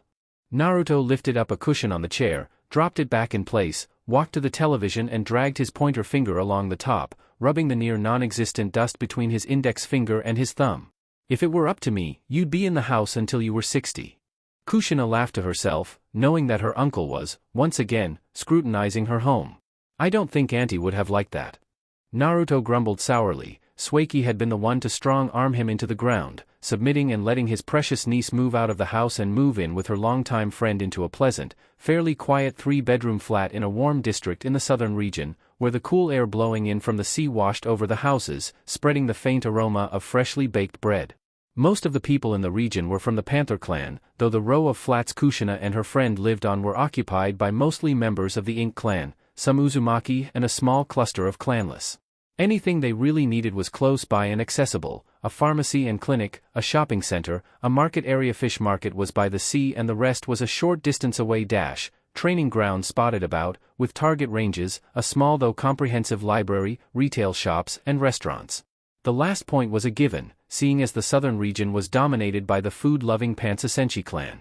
The police patrolled the streets and there hadn't been any sort of serious incident since, especially because the street Kushina had moved to had several ninjas and retired shinobi on it as well. There was a Defense Corp regional office some miles east of the street, still in the southern region. The apartment itself was connected to the country's electrical grid and water board. The protective seals had long since been keyed into Kushina and her roommate. There was a landline at the end of the hallway in case of emergencies and on the occasion of a power outage. The southern region, like the other regions, had a backup generator that would automatically go on, restoring electricity. Broken appliances could be fixed at a fair price, but overall, living in the house cost almost nothing, except for the small percentage of money taken from Kushina and her roommates' salaries after each mission as country tax. There were thousands and thousands of working adults in darkness, so tax could be taken down several notches. The payment was wired to their accounts immediately after a successful mission and the tax was taken out every month. Some miles from their district was a daycare, a kindergarten and a children's park, as well as an actual park was closer. Naruto didn't want to admit it, but he couldn't have chosen a better place for his niece to live in. Kushina and her roommate, Shimara Kuma, had been searching for a good place to stay in since they got their Chunin flak jackets, and an agent in the housing allocation office in the civilian division had taken into account all of their preferences and conditions, recommending them a few houses, and they ultimately chose the one they were living in presently. The civilian division was the one in charge of building, maintaining and distributing houses to those that applied for an accommodation but didn't know which location would suit them better. Those that were unsure of where they wanted to live in such a large place like Dark Country, were directed to that office and, given time, a summarized list of locations would be provided. That particular office had not been set up to divide or share clans and clanless indiscriminately in the country, but rather to simply and only give houses to those that didn't know where they wanted to live. For someone like Naruto that was pretty well off financially and mentally, and who was also a vital part of Dark Country's daily life, all Suiki had to do was hold off sex, food, and her company. Naruto caved in spectacular fashion. The man coughed into his fist as he reached a wall in the parlor where pictures of the redhead and her former teammate hung, with images of their families and friends. A familiar smile came to Naruto's eyes as he saw his niece in a picture with her former teammates, Shimara Kuma and Ran Tomo, also known as Epic Miss Dash, holding up their newly administered Chunin flak jackets and grinning proudly.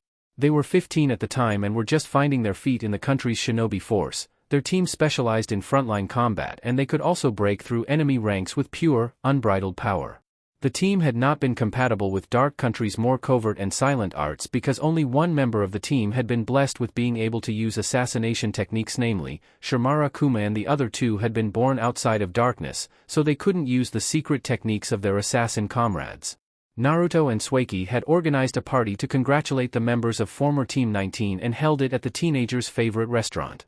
There was another picture of Shimara in a sleeveless dark brown vest, red shorts, wearing bright red boxing gloves and a comfortable pair of red shoes, delivering a jab to her opponent's liver while guarding her chin with her other fist.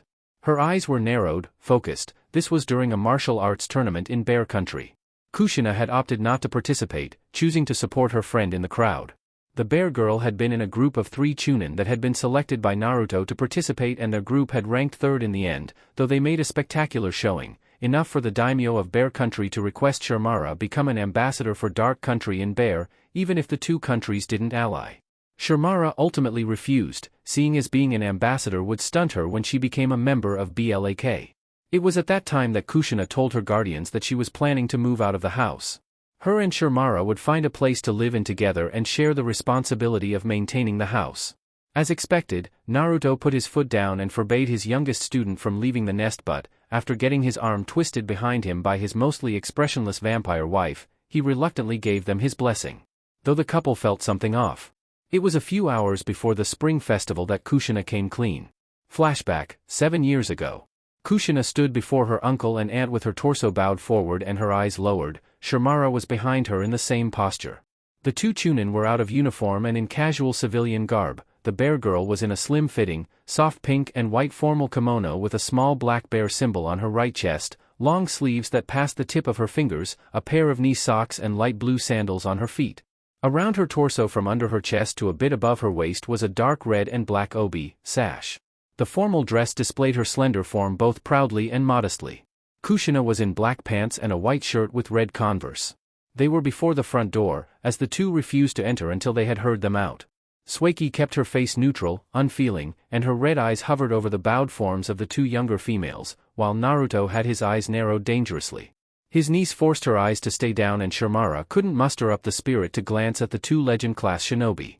Naruto frowned and said, "Kushina, what is the meaning of this?" "Uncle Naruto, Aunt Katsuki." The man and his wife felt their hearts drop as they heard their niece call their full names. "Shimara and I." Kushina swallowed, ready for the explosion. "Are going out." The Uzumaki's eyes bugged out, still bowed, as her uncle and auntie sighed in relief and collapsed into each other. Naruto had a hand to his heart, his head tipped back and his glasses perched on the bridge of his nose, and Suiki had a hand to her forehead, her eyes closed in relief. "Dear Kami, Kushina, don't scare us like that again." The vampire muttered in a somewhat controlled voice. Kushina's eyebrows furrowed when she sensed concern and anxiety from her cool and collected aunt, and those emotions weren't caused by the news. Naruto had his left arm draped over his wife's shoulder and he swiped the back of his right hand on his forehead, cleaning away the sweat. The redhead looked up and glanced at her aunt and her uncle. You're not mad?" Naruto laughed aloud, jolting his 15-year-old niece and her girlfriend. Come now, Kushina, why would we be mad? Then? Sueki spoke first, her lips lifted in a small smile and her red eyes positively shining. Kushina, honey, we thought you were doing drugs. What? It appeared the Kuma girl was just as surprised. Naruto came forward and swept the girl into his arms, extending his reach and dragging Shimara into the embrace as well. Warmth ebbed from his body and his knees soaked it all in, curling her fingers in his gray button-up long-sleeved shirt, and her girlfriend too didn't seem to mind the approval sent over to her through the hug. You don't need our permission to date anyone, Nana. We wanted your approval. The girl buzzed and Naruto chuckled, sliding back and ushering them into the house as the sounds of the festival began filtering into their suburban home all the way from the heart of the capital. The girl had a small flush on her cheeks as her face parted from his chest. And she looked to Sueki for help as the pair plodded into the house, taking off their shoes at the front and proceeding to the parlor. The vampire smirked invisibly. She wanted my help wearing her grandmother kimono. Ah, yes, I see. That night was the country's very first spring festival anyway. Understanding Kushina's logic, it would be improper to not look her best while on a date with her girlfriend during the festival. This was also going to be the first time his niece would be wearing a kimono of any kind, besides the ones her mother wore for her, so she wanted to do it right. We haven't started using your bedroom for anything, so it's mostly untouched. You can go there. Thank you, uncle. The tomboy bowed politely. She then turned to her girlfriend and said, Why don't you stay downstairs and talk with uncle? Shimara beamed and waved the girl off. Sure, hurry up and get dressed. The festival awaits. Kushina waved back and clambered up the stairs, Sueki followed behind at a controlled pace. It was as if all the light and joy in the room had been dragged out as the two ladies went upstairs. Then the light flicked back on. Shimara felt a harsh chill run up and down her spine for a split second. She exhaled and saw her own breath. She whipped around, as warmth and radiance returned to the house, and saw her girlfriend's uncle sitting on a seat in the parlor, smiling merrily at her. Take a seat, Shimara. Thank you, sir. She ambled to a chair on the other side of the square center table, adjusted her delicate kimono and sat down gently so as not to leave any wrinkles. She hesitantly pointed out. And you can call me Shirbear, like usual? Naruto, holding his smile, cocked his head to the side lightly. Shimara. The bear girl's finger flopped down in defeat and she nodded. Yes, sir. How long have you been dating Kushina? A few weeks now. How long is a few weeks? 5 weeks, sir.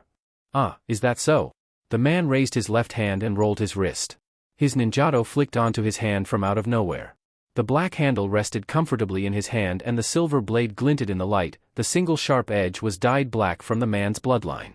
Deep black smoke ebbed from the lethally sharp edge and the two whirlpool seals on tip of the ninjato and just under the guardless handle, also oozed with toxic smoke.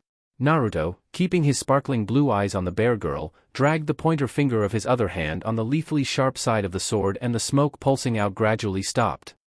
Is that so? Shimara, playfully called Shirbear by the man across from her, cleared her throat, uncomfortable. We've wanted to tell you and Lady Katsueki for a while now but she momentarily stopped as the man rolled his other wrist, holding a palm-sized wet stone in his other hand. Kushina was scared you won't approve. SSO. Naruto dragged the stone up the sword with a soul-chilling shahing. Why yeah, that's about it. She coughed into her left fist, feeling cold sweat drop from her forehead. Ah, sir. Naruto raised his eyebrows. Oh these, he motioned to his ninjato and the wet stone. My blade was just dull. Of course, of course. Shimara bobbed her head, trying not to flinch at each painfully hard drag up the blade. The poor girl then said, changing the subject. Ehem, what other weapons can you dash? What are your plans for my little girl? Her spirit inflated hopefully. Well, I found a great spot on a hill we can have a night picnic and watch the fireworks. Ran, epic mist. Will join us after midnight. Tell me, Shimara, a light shower of spark flew off the blade after a particularly sharp drag. How did your parents react? The girl visibly perked up. They aren't going to stand in my way. Naruto mutely raised an eyebrow and her shoulders deflated. Baba doesn't like it but he said if I'm happy then he won't hold me back. Mama. The girl felt a fond smile spread on her face as she recalled her mother's reaction. Mama was very happy for us. Naruto stopped sharpening his impossibly sharp ninjato and slowly dropped them onto his table. I'm going to be straight with you, Shimara, I always knew you were into girls and I suspected my little girl might have been as well. I don't mind, I really don't, but what's bothering me is that you two were scared of telling us. Shimara then felt guilt set itself deep in her heart as she saw the shaded sadness in the man's blue orbs. Sir, I'm Dash. But enough of all this sappy nonsense.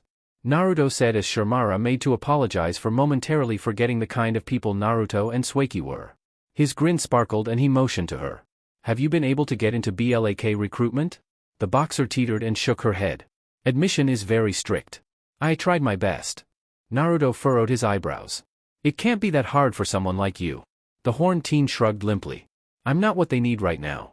The coordinator of the BLAK recruitment camp in the eastern region, Captain Octopus, said I should work on my sealing and my kenjutsu. The leader tapped his chin, deep in thought. I can put in a good word for you. Shimara shook her head, her long, wavy blonde hair shook with it. I appreciate your help, sir, for everything you've done, but I want to get in on my own strength. If you say so? The girl then smiled widely. Ah, yes, are you ready to tell me about white noise? Naruto raised an eyebrow and settled back in his seat, crossing his right ankle over his left knee. That's my personal hidden technique, kid, I'm not telling you anything. Shimara clasped her hands together and pleaded. Can I at least see it? One more time. Naruto kept quiet, only perching his elbow on the arm of his chair and resting his chin on his palm. Please. We're indoors. If he intended to destroy the house with a jagged, blazing white bolt of lightning screaming down from the heavens, then he would have done so in a heartbeat. We can go outside. The festival. Naruto reminded her with a laughing smile. Dang it, she cursed, correcting herself mid-sentence as she remembered she was in the presence of a superior in rank. What about tomorrow? Meeting with my council for the whole day, something about a biannual evaluation of national development, or something like that. It's super important though, I know that for sure. So it might take up most of my day. I can set an appointment with your office assistants. Appointments like that are only for important issues, Shimara. Naruto warned and the girl whimpered back into herself, a pouting glaze came to her eyes. I commend you for being stubborn, kid, but white noise is my secret technique. To use white noise, Naruto first had to shroud his body with his chakra and send up a bolt of lightning from anywhere on his body, which would mix with the nature chakra in the air, form thick black storm clouds and return the white bolt of lightning, this time saturated with atmospheric nature chakra. The bolt would hit the nape of his neck and spread into his nervous system, resulting in the shroud of chakra over his body seeping under his skin and framing his soul. Naruto's chakra was dangerous in on itself, it could burn chakra paper and it could leave permanent burn marks on other besides himself, Sueki included. His chakra wasn't dangerous to him and, normally, it wouldn't be hard to absorb his chakra and make it frame the interior of his body, but with the addition of the nature chakra of the storm clouds, white noise was able to feel and cover his soul. If he was to remain in place, outwardly he wouldn't be that different, only with burning white eyes that crackled with electricity and a spider web of veins that spread out from the corner of his eyes to his ears, noticeably pulsing with white energy. But if Naruto was to actually move, even a single step, his soul would leave his body at about several notches faster than the speed of sound. Almost, dangerously close, to the speed of light. His body would move at a slightly slower pace mid to high jounen and follow the last movement of Naruto's soul form. Naruto's body would still be fast enough to leave after images, but his soul was too fast for even that. Naruto didn't have to split his attention between controlling his body and his soul at the same time. The fire jutsu Naruto used while in his soul form that passed his body, though him and turned it into an insane fire zombie, was taxing, even for someone with Naruto's chakra reserves. The jutsu essentially destroyed Naruto's body, and to reform his body, Naruto had to reshape the nature chakra inside his soul form and bring it outwards, which was basically the reverse of what he did to enter his white noise form. While in his soul form, the only way Naruto could actually be touched was if his opponent was able to see him. Else, Naruto was invisible to the eye and untraceable by sensory abilities. It was terrifying to think that Silent Night was more powerful than white noise. Shimara had only seen this jutsu once, after weeks and weeks of begging and pleading and pestering Naruto, and she had been in awe. It shouldn't be natural for any human to have that kind of power. It made her wonder, what sort of training regimen Naruto had gone through to get to where he was now. The ghost in glasses was truly one to be feared. The girl shook her head and diverted the conversation to another point. So, sir, how are you and Lady Katsueki going to celebrate this festival? We'll watch the fireworks from the roof, we've already got a blanket and a food basket ready. The boxer smiled. So romantic. Naruto smirked teasingly. You're one to talk. An embarrassed flush came to her face as she realized herself. Well, mine is different. Naruto scoffed, an infuriatingly jovial glimmer entered his sky-blue eyes. No, it's not. It is. Kushina and I are not married. She stopped as she realized herself again, but it was already too late. Naruto sat forward on his chair and grinned. It was almost like the light in the room brightened and the air about him danced happily. Shimura coughed into her fist. Speaking of marriage. Naruto trailed, his eyes casually wondering about the room. Oh. When's it going to happen? Shimura raised a shaky finger and answered, a large sweat drop grew on the side of her head. Sir, we're only 15. And? The legal age for marriage in this country is 17. The bear girl laughed nervously. You just made my point for me, sir. It's never too early to plan for the future. Naruto flopped back into his seat and rolled his right wrist in the air, looking idle but speaking purposefully. I'm just saying, when are you going to make an honest woman out of my little girl and put a ring on her finger? Or, she puts a ring on your finger? I'm not sure how this works to be honest, but I'm pretty sure someone puts a ring on someone's finger. He crossed his arms, proud of his depth of understanding. Yeah, sounds about right. Kushina and I have only been together for 5 weeks, sir. 5 weeks is basically for life, Lil Bear.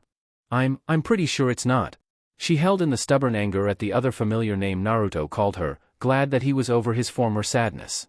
Shimura stood up abruptly when Kushina entered the room, dressed in the ceremonial kimono her late grandmother had willed to her. Flashback end. Naruto gratefully collected the mug of tea and sipped, somehow doing so through his mask and not from Kushina's own understanding having any lips to actually sip with. I still don't know what to think, with you living with your ex and all. The redhead shrugged. I'm really just glad that Shirbear and I were still able to stay friends. She stood at Naruto's side as he looked over the wall of pictures and memories. She's my best friend, uncle. I'm not sure what I'll do without her. The masked leader glanced at her from the corner of his eyes and jabbed his elbow into her side. There's no one I won't trust to look after you than Shimura and Ran. Kushina laughed into her mug, hiding her blush. I don't need looking after, I'm a big girl, remember? The reason she had given him for breaking up with Shimura after 8 amazing months was that her conscience kept berating her for leading her friend on. She still harbored a crush for her idol and it refused to leave her even to that day. It wasn't that she was in any way disinterested from other women, as Naruto could attest that his niece was comfortable flirting with them, and it wasn't that she was interested in men. Just one man. It was confusing. Kushina was a great wing woman for both Shimura, her ex-girlfriend, and Ran, her male best friend. It was a good thing too, the Uzumaki didn't know until it was too late that her two friends were awkward flirts. Naruto wanted to know how his niece was so good with the ladies, but, at the same time, he didn't. He really didn't. The blonde tipped the last drops of his tea into his mouth and smacked his lips. Welp, I think we're ready to head back into town for round 2, don't you think? Hi, the young woman collected his cup and scurried to the kitchen, saying in a loud voice over her shoulder. We should probably try another restaurant. The chef in the last one looked pissed. Kushina's appetite was understandable. She was the Kyuubi holder and a holder of a unique strain of chakra from her clan, a combination that burnt any sliver of food that entered her stomach. Naruto on the other hand was an anomaly. He always had a large appetite, even for one in the Kamuri clan, who were widely normal when it came to food intake. The undisputed fact was that both uncle and niece had powerful metabolisms. Oh, I know. She skipped back into the room and grabbed her uncle's hand before the courage to do so could flee her. She pulled him to the exit. I know this amazing food stand over at the Shinobi Stop district that serves the best ramen. Oh, Naruto hummed, a spring in his step as he tossed on his ninja sandals. The Shinobi Stop district of the southern region was a popular place where ninjas of the country and allied nations came by for a quick, easy, and affordable bite. The district itself was lined with food and, as per the busy lifestyle of the average shinobi of dark country genin included, the place was well known for being a quick stop, cool down, and recharge. There were other similar streets, districts, and corners around the silent nation that provided this kind of service. The two ninjas leaped out of the flat, hand in hand and smiling ear to ear, and skipped to the revered source of food. Naruto and Kushina loved food. The Shinobi Stop district will learn this the hard way. Oh. A few days later. Sunagakure. Exactly a week before the Third War began, Dark Country had officially been recognized as a wealth nation by all its allies and some non-allies that had a vague idea of what was happening inside the Hermit Country. Non-allies like Kumogakure, Bear Country, Grass Country, and Hidden Chill. Being a wealth nation meant that Dark Country was economically stable as well as still gradually progressing at an even rate. the organization of officials was strict. Darkness's own being extremely centralized and hierarchical. The standard of living was evenly above average, the value of their ryu didn't fluctuate abnormally. The national bank had a deep reserve that could keep the whole country afloat for at least 10 years in case of a crisis. Mortality rate was reduced and birth rate was fairly average. Literacy was at an approvable level. More than 80% of the working class were working or doing some other questionably legal activity to rake in money for themselves and their country. But most importantly, for a country to be declared a wealth nation by a majority of the continent, or a majority of important countries on the continent, was that they possessed a loyal military force that could and would defend the country's border, internally and externally, without fail. Roles, ranks and mission classes were outlined in detail, and the organization of the people at the top, namely Naruto and his council, spread down to the people. Land mass wasn't a factor. Being a wealth nation did not mean that Darkness was among the 5 great shinobi villages, but rather a list on its own that comprised of countries and villages that held all the character traits for being a wealth nation. Before Darkness was added to the list, there were 4 wealth nations in total: Snow Country, Iron Country, Hidden Chill and Wave Country, all in order from first to last. Though, Wave had lost its footing when it had been invaded from all sides and used as a battleground for the powerful warring factions, destabilizing everything. River Country used to be in the list, but the immediate former daimyo had willingly stepped out for his own personal reasons. Dark Country, though ever still secretive from the first day Naruto had taken up the reins of leadership, had been inducted into the list as the 4th wealthiest. This conclusion had been reached from evaluating the sturdiness of the borders, the high trading value of their ryu, the wisdom of the traders outside the country and the high demand for their products. It was argued that the wealth nations were more power than the 5 great villages. Konoha had opposed the list of wealth nations since the very beginning. Mainly because the first and third were close allies, the second was neutral and Wave, the fourth was argued to be a weak merchant's nation, like River. Now that Dark Country was added to the ranks, Hidden Leaf wasn't happy. It had expressed its distaste by diverting a substantial amount of its war efforts in finding and destroying Dark Country merchants' shops. The hard part was positively identifying what was and wasn't Dark Country owned, for the merchants outside of the Silent Nation were few and far in between. A large number of them had already fled back home or were rescued by ninjas of the dark. Presently, Naruto was on an official visit to Suna. The man had just finished an important meeting with his Suna leader counterpart and was leaving the tower. Waiting for him outside was a crowd of people, a wild mix of Suna indigenes, dark citizens, and other people living in hidden sand. This crowd was larger than the one that had seen him enter the tower. The dark leader, donning his ceremonial cloak and wide-brimmed hat, smiled lightly and waved to the cheering crowd, even as his guards and Suna ninjas forced a clear path for him to pass. The diligent ninjas caught some that were trying to leap over them, aiming to at the very least touch to the blonde man that had helped turn around the state of living in the desert village. Raza shook his head as the people hooted and screamed for Naruto's attention. Naruto laughed and slapped the man's back, pointing at a section of civilians that were waving placards for the Kazekage to take them out on a date. The younger leader rolled his eyes. A particularly eager group of people called and beckoned to Naruto, waving korono to him. Naruto recognized them as dark-born Suna civilians, and he merrily waved back to them with his hand forming the country's revered horn sign. The 2 men walked at a steady pace in the path created for them. The reputation of both men had gone up tenfold as time went. Raza was apparently more popular than his father for how he was spreading out wealth and increasing funds to Suna scientists collaborating with dark scientists in finding cures to diseases and ailments. Naruto had already been popular when he had entered office, but with how Dark Country had become a member of the illustrious wealth nations just after 17 years of becoming leader, the people found it harder and harder to find fault in his laws and decisions. 4th place on the wealth nations list wasn't something to scoff at. It essentially meant Darkness was certifiably moving towards being a superpower. Non-allies questioned the reclusiveness of Naruto's country, but, as an official member of the wealth nations, they couldn't hope to oppose them unless they were backed by at least 3 great hidden villages, of which Darkness was already allied to Tukiri and Suna. This wasn't even considering Uzushio, who were more or less a great hidden village allied to Dark Country that had refused to be ranked. Naruto pushed up his glasses and kept an ear for Raza as they both spoke about the Dark Sand's performance in protecting the Suna farm. "We love you, Lord Naruto." "Sir. Sir. My lord. Look here, my lord. Look over here." Naruto hid his smile and said in a low voice. "The Dark Sand is doing a commendable job safeguarding your farm, Raza. What's your secret?" The man eyed his friend darkly. "Like you don't know." "Oh, you know, I only provide some of the ninjas, ordering them around is another issue by itself." They work for the farm, protecting it is their only order. Raza reminded Naruto with a scoff. Besides, defying an order from either of us is punishable by suicide. You should try smiling more, it'll make this, Naruto motioned to Raza's face, look more appealing for the ladies. The man had a sharp, venomous retort ready to unleash on Naruto, but he instead asked, "Did you get my last correspondence? About the explosion on one of my oil fields and the coal mine caving in?" Naruto nodded. "Normally, both of those things have nothing to do with me."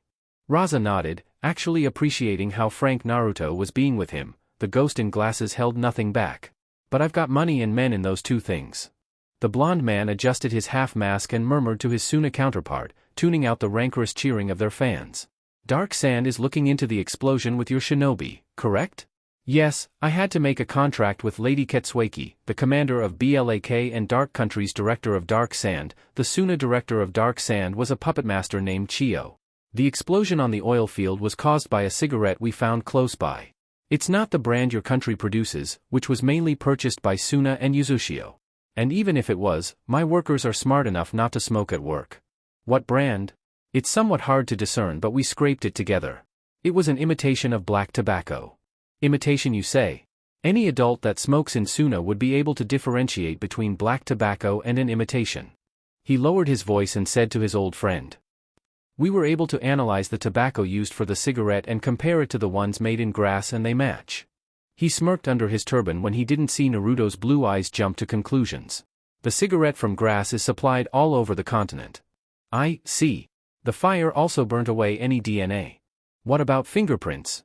"My ninjas and Dark Sand are still dusting it off for anything. Most likely someone infiltrated your borders and planted the cigarette to create some sort of doubt in your ninja's ability to defend your oil workers." Aside from Naruto's country investing a lot of money in Suna's oil fields, gas reserves, and coal mines, with hidden sands loan and all, Suna's oil, gas and coal were precious goods sold across the continent, and the only rival, though the word rival was stretching it a bit too far, was Hidden Swamp's oil. The money poured in by both Naruto's country and Raza's village increased quality, reduced the price of it being sold within Suna and Darkness, but increased to anywhere else. The people of the sand had confidence in the oil, gas and coal, and in turn had confidence in the Kazekage for making those three expensive products almost equal in value to gold. Yes, coal wasn't declining in popularity as gas and oil demand increased, so Raza and his village's coal experts were devising ways to turn coal into diamonds for sale as it was, or to sell as jewelry. For a village that had an abundance in natural resources but was unable to fully utilize them at a point in time, dependent on another village that exploited them and left them with almost nothing, Suna wasn't going to waste any morsel of coal no matter how unpopular it became. Especially with the country they were allied to that aided them in digging up this coal. Darkness had given them every avenue to not fail. The difference between the Dark Sand Alliance and the Sandleaf Alliance, which was still a thing for some reason, was evident. Suna got along better with Dark Country, from the billion Ryu loan to their assassin counterparts actually lending a hand in building the Suna farm, and a small handful of other facilities. The so-called alliance Suna had with Konoha was now more of a formality to keep the latter village off their backs. Sure, the explosion would slow down output, but Raza had many more oil fields scattered around Suna that would have to work double time to keep up with demand until the one that went up in flames restarted operations. Naruto then added, "Don't worry, old friend, we'll get to the bottom of this and feed the perpetrator his own heart. I'll stuff him with my gold sand." Naruto laughed at the grisly image and continued, "Let's talk about that later. What about the coal mine? Was it because of the explosion on the oil field?" "No, they're too far apart for the shockwaves to reach." "Then?" "The cave fell in from an explosion to the roof." Raza then clarified, "Someone dropped a bomb from high up." "How many people were killed in the cave-in?" "Well, we found 23 bodies and 7 injured. There was a strict protocol set up against the event of a coal mine falling in on itself. The workers would keep an eye out for the signs, and even the faintest of suspicions was followed through accordingly. The bomb came at an unknown time from an unknown person, so the miners underground had no time to flee." Naruto's blue eyes dimmed grimly. It didn't lessen the blow that only 5 of his citizens had been killed in the blast and the subsequent cave-in. Suna citizens were good people, no one deserved to die like that. The blonde's face cleared of all emotion and he flexed his fingers. Raza, vaguely aware of the professionally tight-lipped Naruto was keeping on his emotions, said, "Their oxygen masks did not snap, but most of the rocks fell on their heads. Thankfully, they didn't suffer. The gold sand user too was struck hard by the attack on his mine. Much like Naruto, he kept a cap on his feelings. Lady Sueki had a hunch and asked my permission if she could have a few of your Gato ninjas look at the blast zone. What did they find? Raza stopped at the end of the crowd of cheering fans and turned to his friend, fixing him with a firm eye through the darkness of his brown and yellow camo turban. Clay. Explosive clay, to be exact. Naruto felt a small twitch on the side of his left eye and he frowned. Iwagakure's explosion corp? Naruto looked down slightly and a dark, twisted smirk turned up on the corners of his face. The Gato ninjas tracked the clay all the way from a glade in Hidden Swamp. That Tsuchikage, he might be pulling a waterfall on you. A waterfall? Raza asked. Remember when I have waterfalls everything? The Kazekage nodded his head. Well before that, the leader of Waterfall informed Kakuzu that he would be made a missing ninja if he failed, that he acted on his own. The Tsunakage slowly nodded, understanding where Naruto was coming from. So, the person or people that blew up the coal mine would seem to have acted out on their own. Personally, I didn't care for proof back then. I have Waterfall to make a statement. The aforementioned statement worked, no one was willing to mess with darkness. There also wasn't a war back then.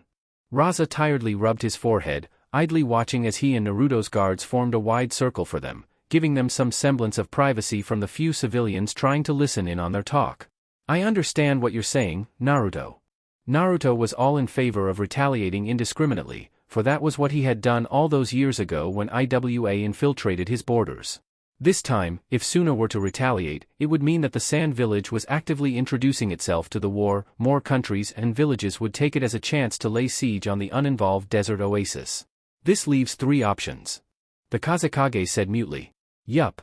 Sabotage an important IWA mission that would result in equal damage to what has happened to my village, Raza pointed out first.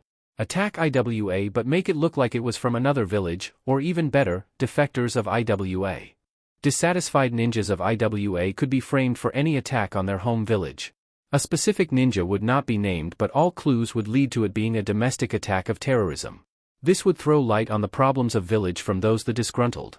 A chain reaction of civilians and ninjas alike realizing the faults of their village and the fault of their kage would occur and it would rattle Hidden Rock to its core. Raza then highlighted the last option. Or both. The second one alone sounds very tempting. Naruto mused silently. It's up to you. The first option would take too long, intercepting war mission orders from the Tsuchikage, gauging how much damage it would make and making sure no IWA ninja discovers our involvement. The turban-covered man shook his head. Suna has better things to do with its resources than commit to that kind of long-term revenge scheme. Naruto rubbed his hands together. Second it is, then. Yes. Since this attack happened on your home soil, I'll leave the main retaliation to you but, for the sake of my people that were killed in the mine, leave the cover-up operation to my ninjas. That can be arranged. The two men then steadily proceeded to the Kazekage's mansion. Naruto's mind wandered to his first student. Sueki enjoyed working for him, it seemed. The harder she worked that day or that week including missions she went on and the number of lives she had ended, then the harder the sex. Naruto wasn't complaining. It was a good thing Kushina had moved out, it gave the couple freedom to dirty up their house however they wanted. Thankfully, they cleaned up after themselves when their appetites had been sated for that moment. The man didn't pile up work and duties for her, for being commander of BLAK and director of Dark Sand was more than enough work for any normal human being. It was different for Sueki. In almost every sense of the word, Ketsueki Sakanomi, Naruto's wife and his first student, was a true vampire. Except for the aversion to sunlight, holy water or holy symbols, the red-eyed lady broke out in hives if she makes the mistake of ingesting garlic. It had happened on two particular occasions, when they were still struggling orphans in AIM and once some years ago in a party to celebrate Dakiharu Pansasenshi's youngest cousin becoming a Defense Corps officer. It was a normal, allergic reaction. She could somewhat lessen the affliction with her blood manipulation ability. Sueki was immortal. Plain and simple. The Sakanomi family of the Chueinku clan, though few in number, had been eradicated to only Sueki and her parents due to their family water reservoir being poisoned with concentrated, grounded garlic. Konoha ninjas ran over the family compound and slaughtered them.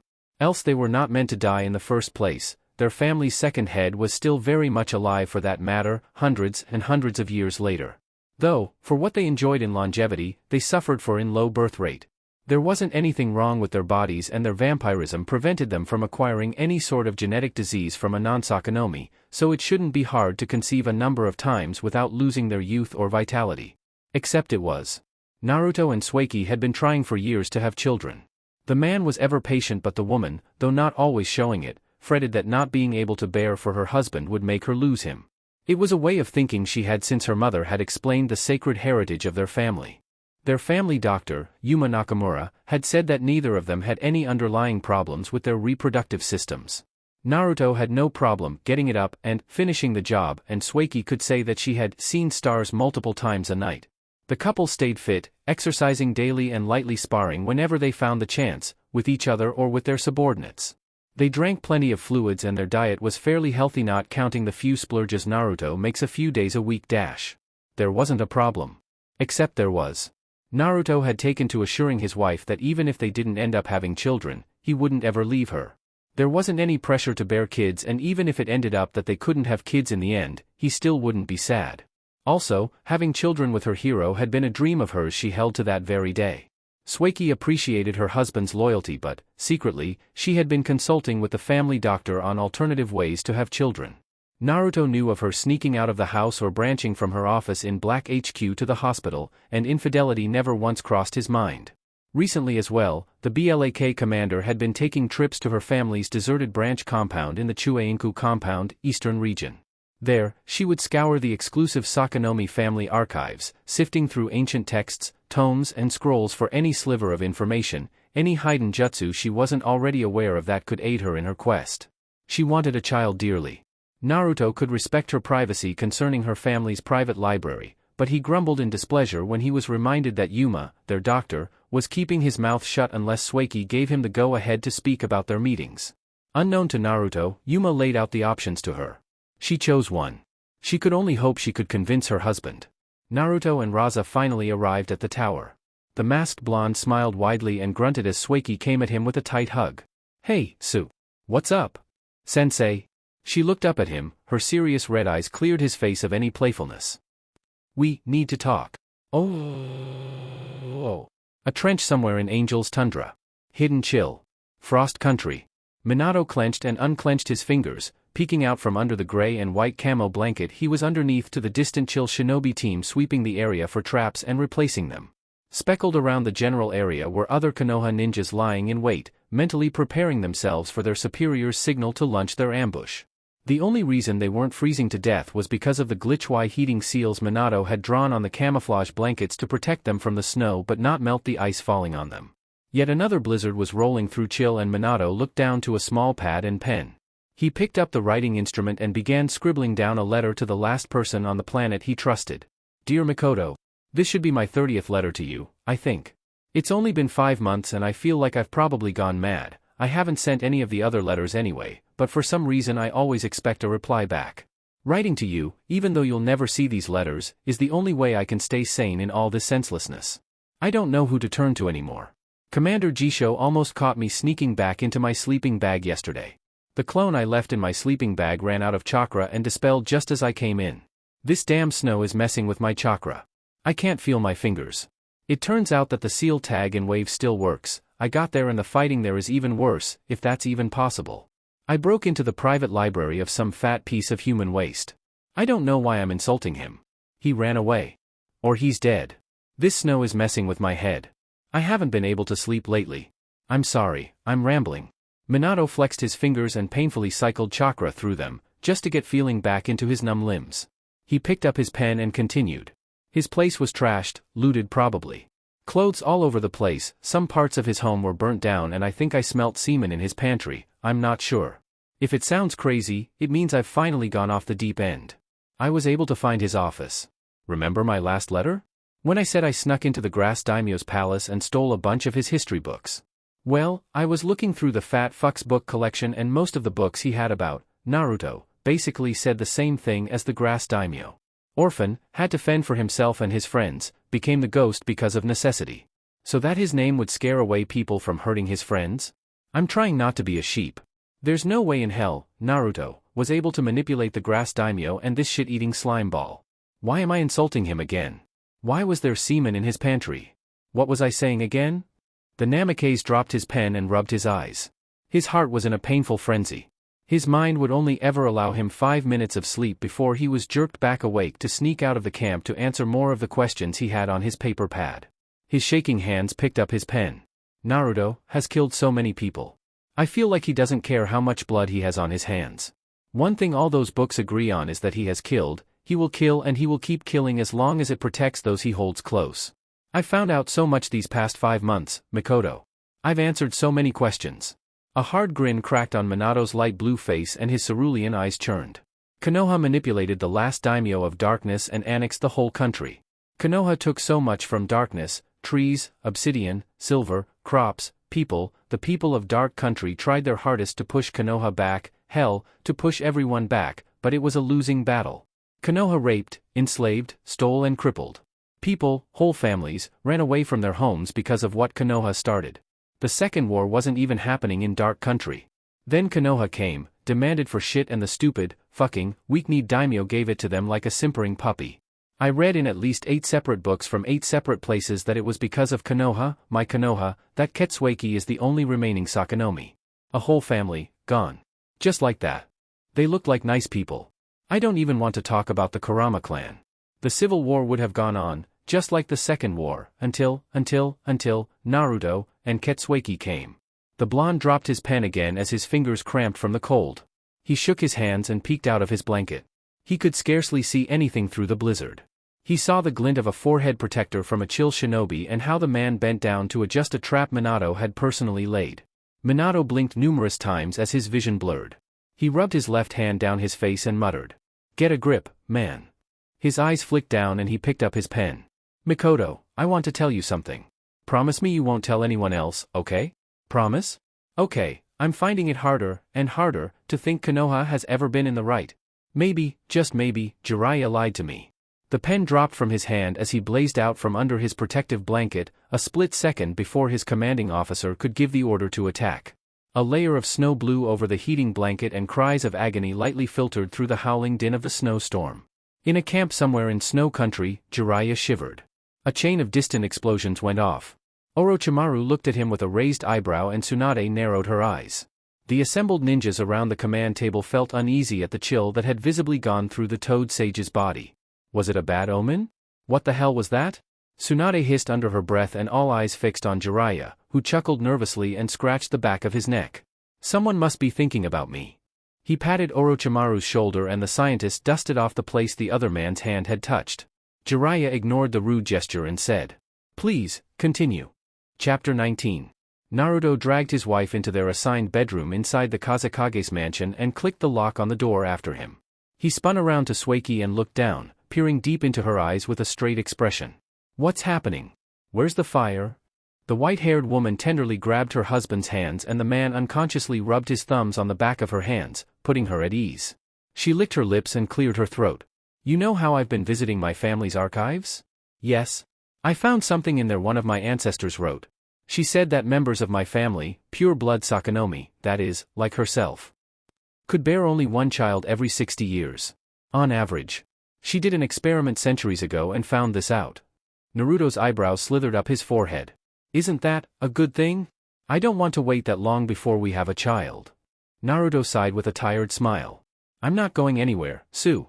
What's the rush?" She faltered in her statement and cast her eyes away, muttering, "Sensei, I want children, even if they're not my children by blood, children running around the house, making breakfast for them and getting them ready for school, patching up their bruises. Naruto-sensei, even if I am unable to have children for you, I want to be able to raise your children." Naruto's face turned with suspicion and he drew out her name. "Sueki." "No, it's fine, I've already reconciled myself to this option long ago. Until I can give you a child myself." Shooting in the dark, Naruto hesitantly suggested. "Adoption." The red-eyed woman glanced up at Naruto, unimpressed at him dodging her obvious message. "The children in the orphanage already see you as their father, adopting one won't make much of a difference." Naruto visited the country's orphanage regularly, and the feelings of being a mother grew in Sueki's gut each time she accompanied him. "I'm talking about something else." From what Naruto could remember, Sueki's mother was a very loving woman. Whether it was her own blood daughter, or him Naruto or their friends, she poured out her love to them. The woman had plenty of love to give. This amount of love was most likely passed on to her daughter, hidden deep under layers and layers of unconcern and cold, stoic indifference.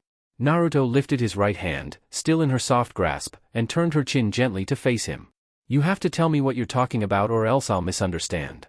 He grinned cheekily. And you know I probably will. Sueki huffed in frustration. Sensei, I'm fine with you, having children with another woman.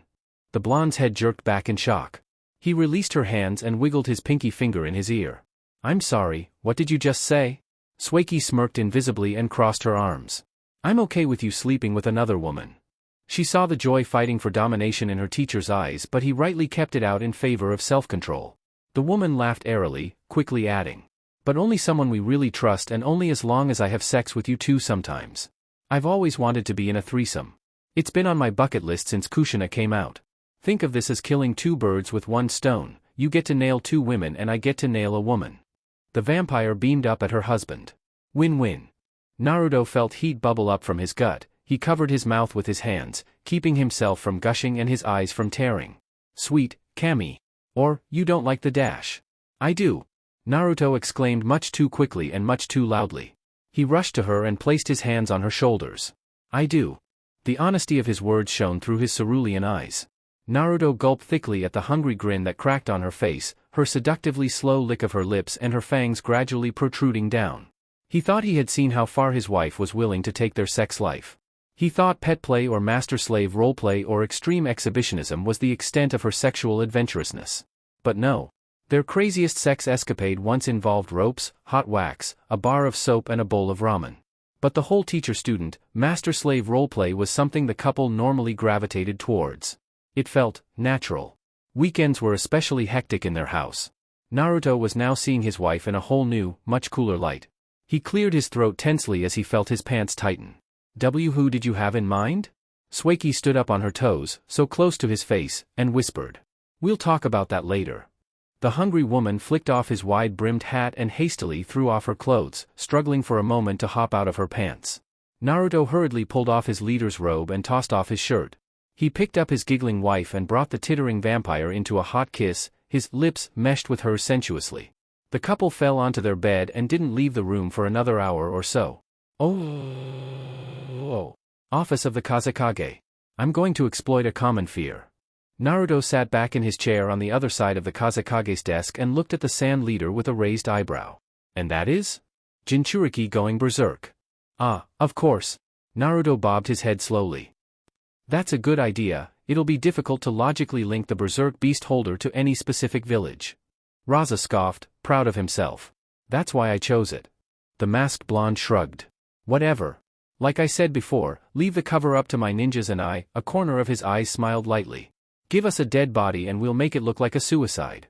What if the body has been dead for, say, 5 years and the person died of food poisoning? Even better. Naruto answered with a laugh. It's actually much easier than you think.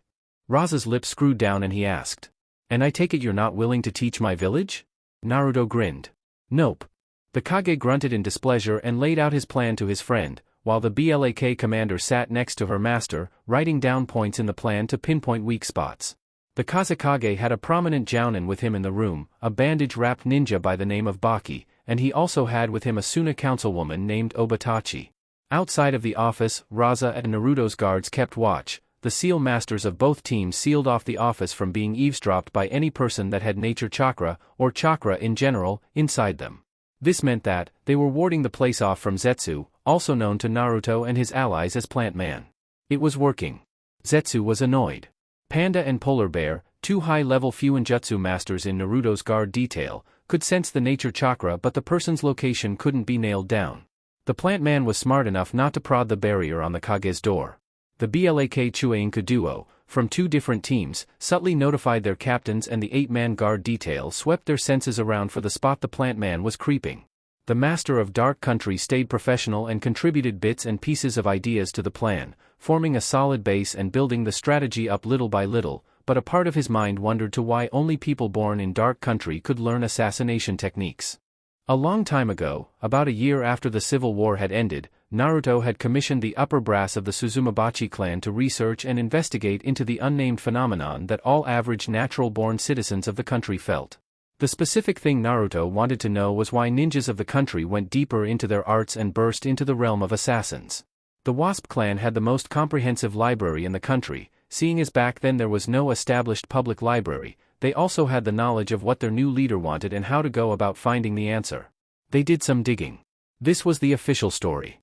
When all the present clans of the country had settled into Dark Country and the clanless had arrived as well, there was palpable, toxic darkness in the air. Pockets of this darkness was able to drive a person mad or at worst kill them, but when Lord Yin had arrived he used his power to push away the darkness, but he couldn't destroy it, for he said that even that was out of his power, so he collected the darkness and the deadly animals that resided in it to the place in the northern region that was presently called the Dark Forest. The animals he chased to the caged-off area festered and mutated with each coming generation, becoming stronger and wilder, and it was a real task for the Dark Animal Conservation Department of the Civilian Division to keep them docile, prevent the extinction of a species and ensure the animals didn't venture out of the massive gates unless they were authorized by Naruto, and only Naruto, to do so. The country was called Darkness, or the country hidden in the darkness, because of the blackness that had once covered the land. There was a residue of the dangerous darkness in the air but far from enough to actually be able to do any kind of harm. The first settlers of the land had inhaled the raw, thick darkness and were suspected to be the very first to hold said darkness within their beings as a vital part of their chakra networks. The faint remnants in the air was still enough to be inhaled into the body and latch onto their chakra networks, though this could only be so for newborn babies, hence why only people actually born in Dark Country could use the silent art of assassins. Ginkgo Suzumabachi, the clan head of the investigation team and who would become the director of the Shinobi Academy in a few weeks as at that time, had requested he dig further into the subject and Naruto granted him permission. The man and his team had powered through each and every aspect of their research topic, leaving no area for even logical guesses but rather tested and trusted answers, and he noted down and categorized every single morsel of information he and his team discovered. He presented his findings to his imperial leader some weeks later during a council meeting. The sunglasses-wearing wasp-eyed man had called the innate affinity towards assassination methods, assassination techniques. These techniques were divided into branches: infiltration, impersonation, camouflage, suppression, detection, misdirection, assassination, cover-up, memory, stealth, and mastery. These 11 branches were unique to Darkborn because they did not need chakra to do much, if anything at all, and they could do it with ease. Aptitude for the techniques could not be passed down from parent to children. At a point during Naruto's earlier leadership, he and his council had conducted an experiment. They had 2 groups, 10 children and 10 adults. Both groups were split in half equally, differentiated by one half being from darkness and the others not being from darkness. Each group was taught the very same way with the very same teaching methods and with an equal amount of break time.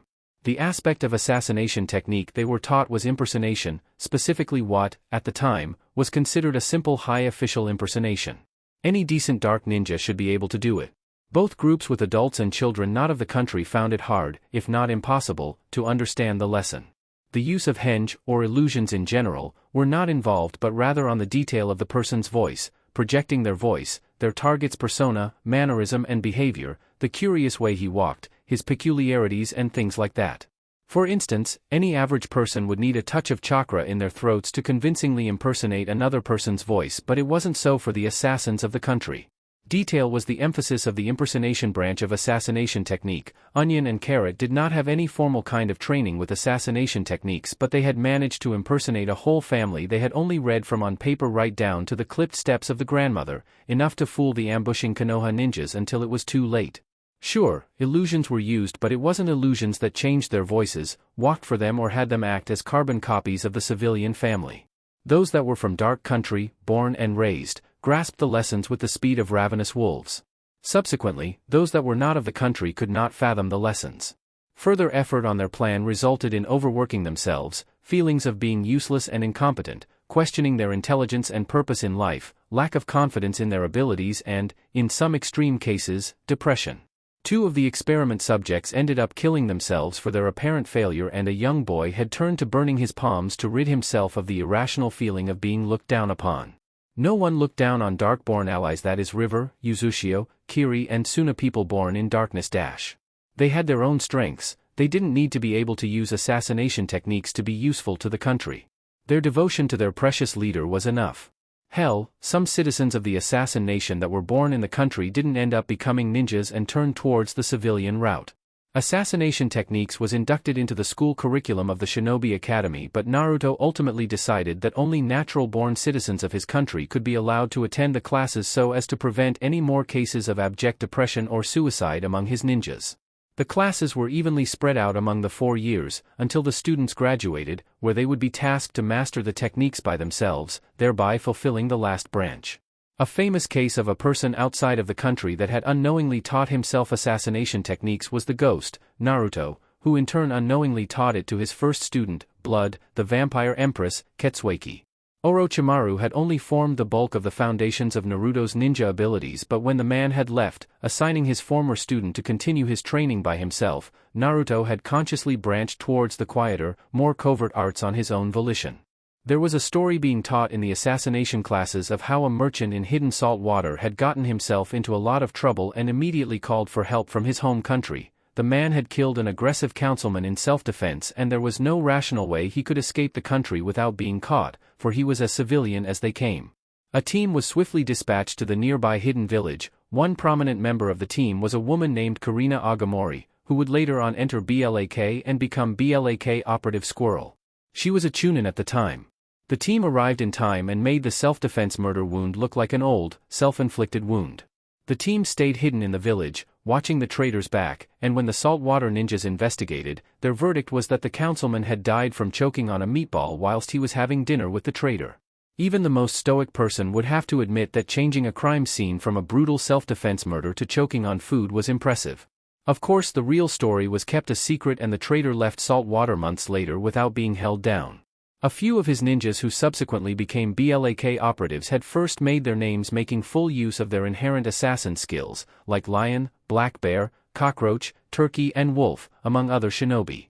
Naruto smirked secretly as they finished up their planning. They could handle cover-up. It might sound cocky and conceited, but it was the truth. Naruto looked to the BLAK commander and she shook her head, indicating that there weren't any more holes to be filled.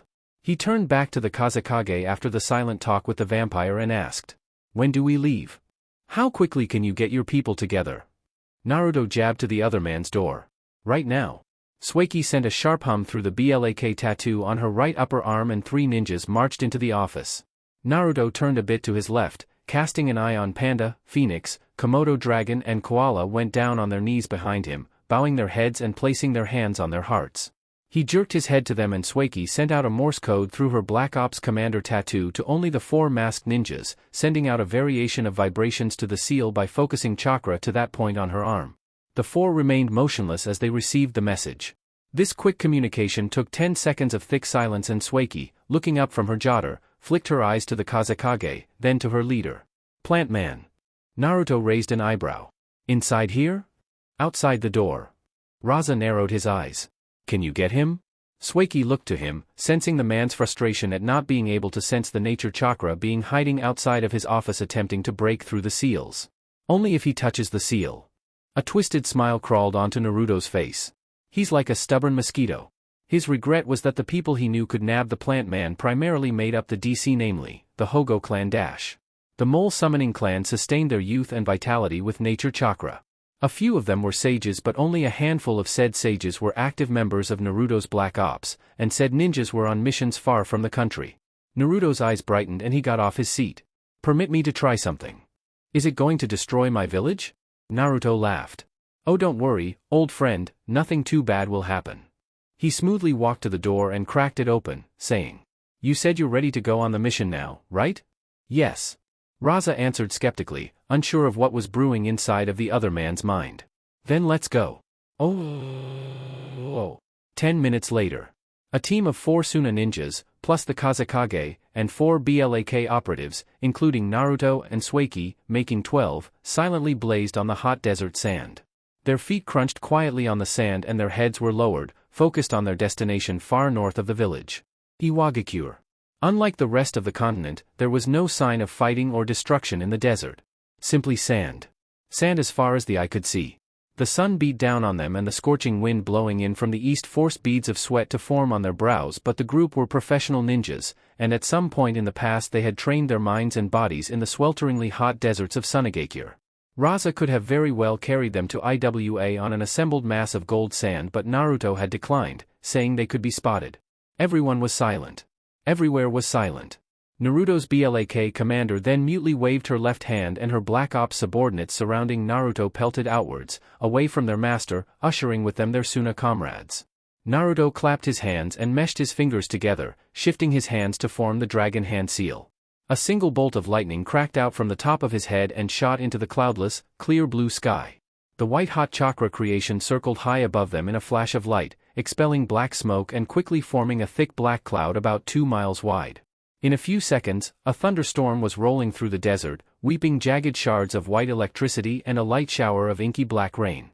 The droplets of poison smoke rain bent away from the Suna and dark ninjas running away from the man that had created the storm, fizzling lightly as they touched the sand, almost as if they knew better than harm them. Naruto's white and black leader's robe flapped wildly in the violent wind, as his comrades fled away from him for their own protection, and he stopped running, standing with his knees bent, his shoulders hunched and his fingers still curled into the hand seal. A bigger bolt of lightning came screaming down from the center of the summoned thundercloud and smashed into the nape of Naruto's neck. Naruto grit his teeth as atmospheric nature chakra poured into his body, shooting to each of his tenketsu, zapping each of his muscles and threading itself through his organs. White energy leaked into his serenely blue eyes and veins cracked out from the corners of his eyes, stopping at his ears and pulsing with white energy.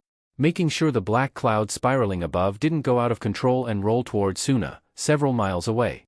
The black rain lessened under Naruto's tight control. Blindingly white bolts of lightning cried and shrieked down, crashing into the sand and turning it into glass, scorching a few areas black. Nature chakra soaked through his very being and Naruto exhaled heavy black smoke through his tightly clenched teeth, feeling the poison smoke rain fall on him but not leaving a trace. This was much more powerful than when he was 17 years old. Zetsu's eyes widened in realization and he slipped through the ground, fleeing, as Naruto uttered 2 terror-inducing words. White noise. The sky groaned painfully as the storm cloud rumbled. Naruto's eyes flicked up and he grinned savagely. Got you. The blonde man's soul form oozed out of his body, tearing through the sandy ground and leaving scorching hot glass in his wake. Shit! Zetsu yelled as he sped through the ground as fast as he could, dreading to look over his shoulder, fearing that the man giving chase was now above his shoulder. This was the fastest Zetsu had ever run in his whole life. No matter where he turned, the cloud of blackness above him crouched through the sky after and the bonfire of atmospheric nature chakra doggedly followed from behind him. Naruto's soul form raised his right hand as his feet rushed under him, curling his fingers to form a handgun and muttering. Sleep paralysis. Zetsu swerved under a giant rock jutting out from the ground and proceeded his attempt at escape. The jagged shot blew up the rock and Naruto harmlessly passed through the shower of stones and debris, shooting bolt after bolt of paralyzing lightning after his target.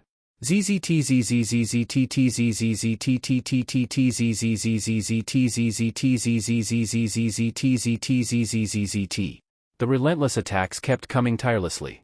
White Zetsu clones bled out of the plant man's back, flapping their hands wildly in an attempt to distract the malevolent spirit chasing their summoner, and rushing towards the master of lightning release, and Naruto shot them all down, sensing that they were all decoys for the main source of nature chakra running away from him. In the end, being faster than the speed of sound wasn't something Zetsu could reach. The humanoid creature giving chase sped past him with a roll of thunder from the infuriatingly stalking black clouds above them, and spun around, flowing back towards Zetsu and leading with a brain-rattling straight punch to his face. The blow caved in Zetsu's face, driving crackles of electricity into its head and deep into its soul, blasting it back with an explosion of light. The power in the single blow had his limp body careening through the storm-riddled desert, crashing and smashing on the ground. His back bounced off the glassy ground and finally its Venus flytrap head crashed into an erected wall of earth, courtesy of the human-liking creature Naruto had become. Naruto pointed to the sky, at the massive black cloud, and forcefully swiped his finger down to where Zetsu was currently reeling in agony. A particularly vengeful arc of lightning screamed down from the heavens and ripped into the plant man. Crack crack. Naruto ran to the crater of glass Zetsu was lying into and skidded down into it, hovering over the curious-looking spy's unresponsive, crisply burned body. The blonde's body phased into existence once again, the one that ran about at a slower pace in turn faded out of existence, and the glasses-wearing ghost stared down at the panting mess below him. Naruto slowly bent down on one knee and cocked his head to the side. Light from the lightning high above them glinted off his glasses, casting a grim, ominous light over his face. The lightning monster's eyes raked over what he had done to the white and black plant man. Zetsu's lower torso was burnt right down to his knees from the last attack and green blood freely ran down his nose. His head has returned back to its normal shape but there was still a fist imprinted smack dab in the middle of his face. Naruto recognized the mostly burnt Akatsuki robe on the plant man's body. Naruto glared and thunder shook the earth. He held up his right hand and formed his country's horned hand sign. Remember this? Zetsu coughed out green blood, feeling his nature chakra core succumbing to the saturated atmospheric nature chakra coursing through him from the very last attack. He blinked blurrily and hacked painfully, feeling life slip out of his body. I don't need any answers from you, whatever your name is. Naruto said with a terse frown, and he stood up. All I know is that, Nagato is smart enough to know not to mess with me. You were followed me by yourself for whatever reason, and you tried to sabotage the progress of my country. Zetsu's hands shakily lifted up, begging for mercy. Please dash. Naruto hummed with a smile and pointed his right hand gun down to the plant man. Nope. Bang. Zetsu's head fell open. This time it wasn't a paralyzing attack or even a painless bolt, but a simple, atmospheric nature chakra saturated shot of electricity straight to the head. Zetsu stood no chance. And just to make sure, Naruto flipped through 5 hand seals and hopped out of the glassy crater. Fire release, great fireball technique. The man blew the tremendous inferno of raging white fire down into the deep, glassy depression the dead plant man was inside. Naruto stared down at the burning white inferno inside the glass crater with a blank expression. Then the corners of his eyes turned down and he looked down emptily, invisibly searching for emotions to feel, for he had just killed and incinerated the person that drove a wedge between him and his very first friend, Nagato. The creature burning in the hole in the ground was the one that planted the preposterous, insane idea in Nagato's head for world peace through world domination. The bright white flames reflected off Naruto's sky-blue eyes as he looked into himself for some sort of joy. Or relief. Anything. The ghost hummed. Strange, I don't feel anything. Maybe he was too emotionally foregone, that the number of bodies on his title and the amount of blood on his hands was clouding his conscience. Or maybe, as now the plant man was dead, he had now completely disconnected himself from Nagato and Konan. And Amigakure. Raza came up to his side, glancing over the white flames and turning to his old friend. Something wrong? Naruto was silent for a short moment, before he looked to the Kazekage with a faint smile and a sagely laugh in his eyes. I was thinking about lunch. Oh. 55 minutes later. Earthstone Country Flatlands. Move forward, an IWA squadron commander bellowed when the ninjas in his command had trampled over the trenches and traps set by enemy forces. Ahururgag. The IWA Stone allied forces charged onwards, yelling battle cries and hurtling to their opponents on the other side of the flat plain. The Waterfall Konoha allies roared in turn and sped to their enemies. Leading the charge was the squadron commander, a tall, red-haired man with a black handlebar mustache and an IWA forehead protector with 4 short horns jutting straight out from each corner. The man was in a dark brown short-sleeved shirt and black ninja pants with white combat sandals, a protective jounen flak was over his torso, and spinning in his right hand was a blurry 8.5-foot-long war hammer that expelled piping hot steam with each revolution.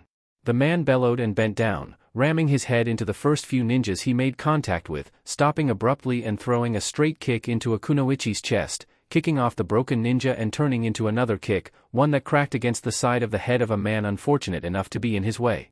Steam blasted out of the man's pores as he swung his massive hammer, taking out 4 Konoha ninjas. The holder of the 5-tailed horse breathed out steam from his nose and jerked his elbow back, breaking a ninja's face, ducked under a swing from a katana and turned around with a wicked left hook, dislodging the victim's jaw. The man's strength came from boil ninjutsu, which in turn came from the gobi. The commander spun his mallet, deflecting a hail of shuriken. He grunted as 2 slipped past and jammed into his chest, but the man slammed the butt of his war hammer into the ground and a tsunami of steam wailed out of his form, pouring forward towards the waterfall leaf side of the battlefield. Get back, a waterfall squadron leader shouted, retreating from the wall of heat surging towards him. A few of his comrades were caught in the blast, their skin turned red and harsh, cruel blisters festered on their skin. Their eyes popped and their eardrums exploded, pouring out blood from their ears. The waterfall commander bounded 3 more steps forward and flipped around swiftly, flashing through some hand seals. Water release, water encampment wall. The man exhaled and a wide-spreading wall of water rushed out of his mouth, covering him and a handful of his subordinates.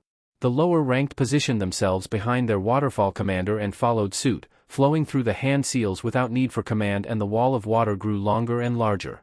The thick white steam clashed against the wall and the ninjas behind stubbornly held their hand seals, baring their teeth in concentration.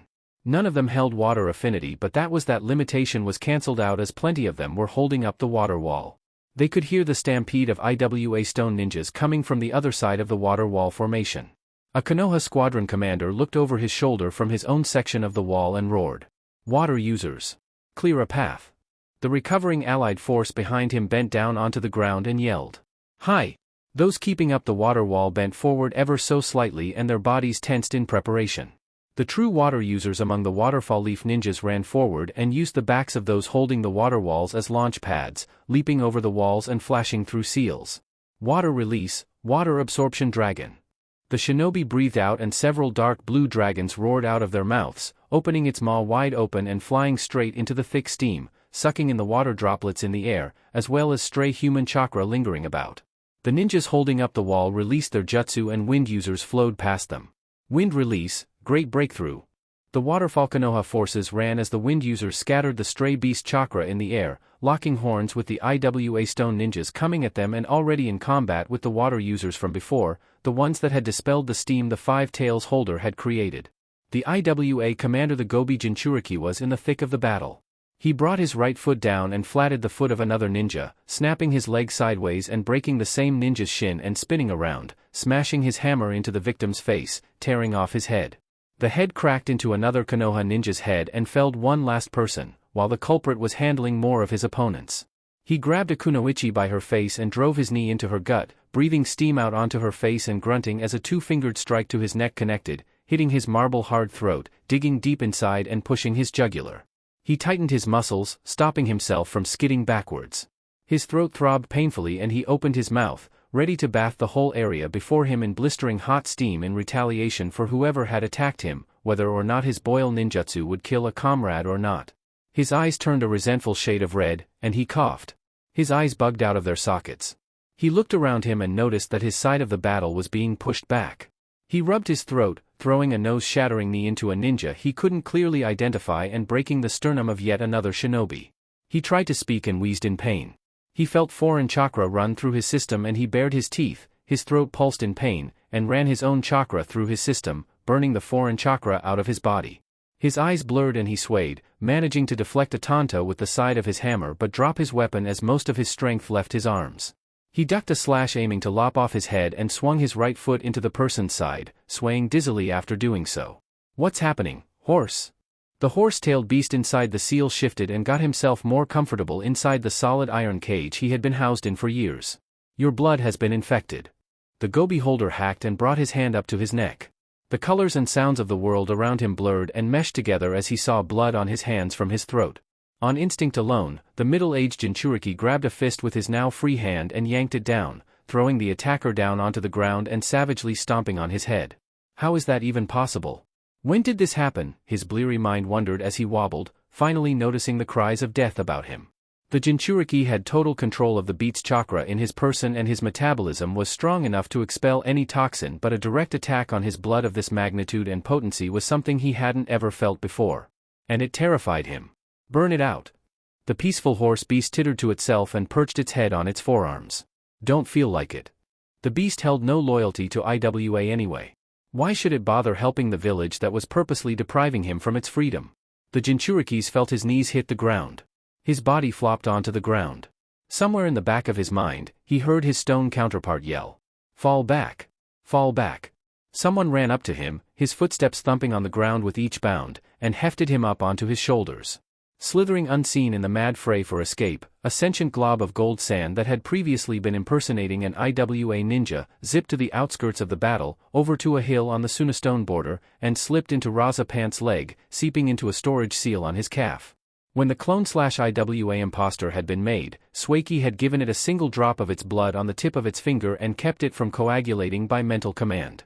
The Gobi Jinchuriki had not seen the attack coming, for he did not think a comrade from his very own village would strike him with the nerve attack to the throat. The clone had introduced the vampire's blood into the tailed beast holder's bloodstream via the nerve strike that had created a deep cut. Raza looked to Swaki, who had her eyes fixed on the battleground, her red eyes shrunk down to the size of pinpricks. Her expression gave nothing away and her dark red half-mask cast an ominous look on her face. The woman's white hair billowed with the wind as she kept track of the Jinchuriki she had infected with her blood. "The Five Tails isn't fighting," she finally said, her voice low. "That's good, isn't it?" Naruto asked from behind his BLAK commander, holding a bento tin with one hand and a pair of chopsticks with the other.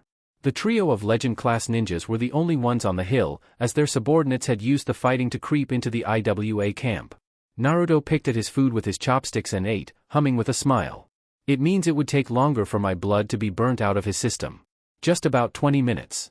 Depending on the number of tails of the beast and the amount of control the Jinchuriki had over said beast, the longer Suiki could make the person her zombie.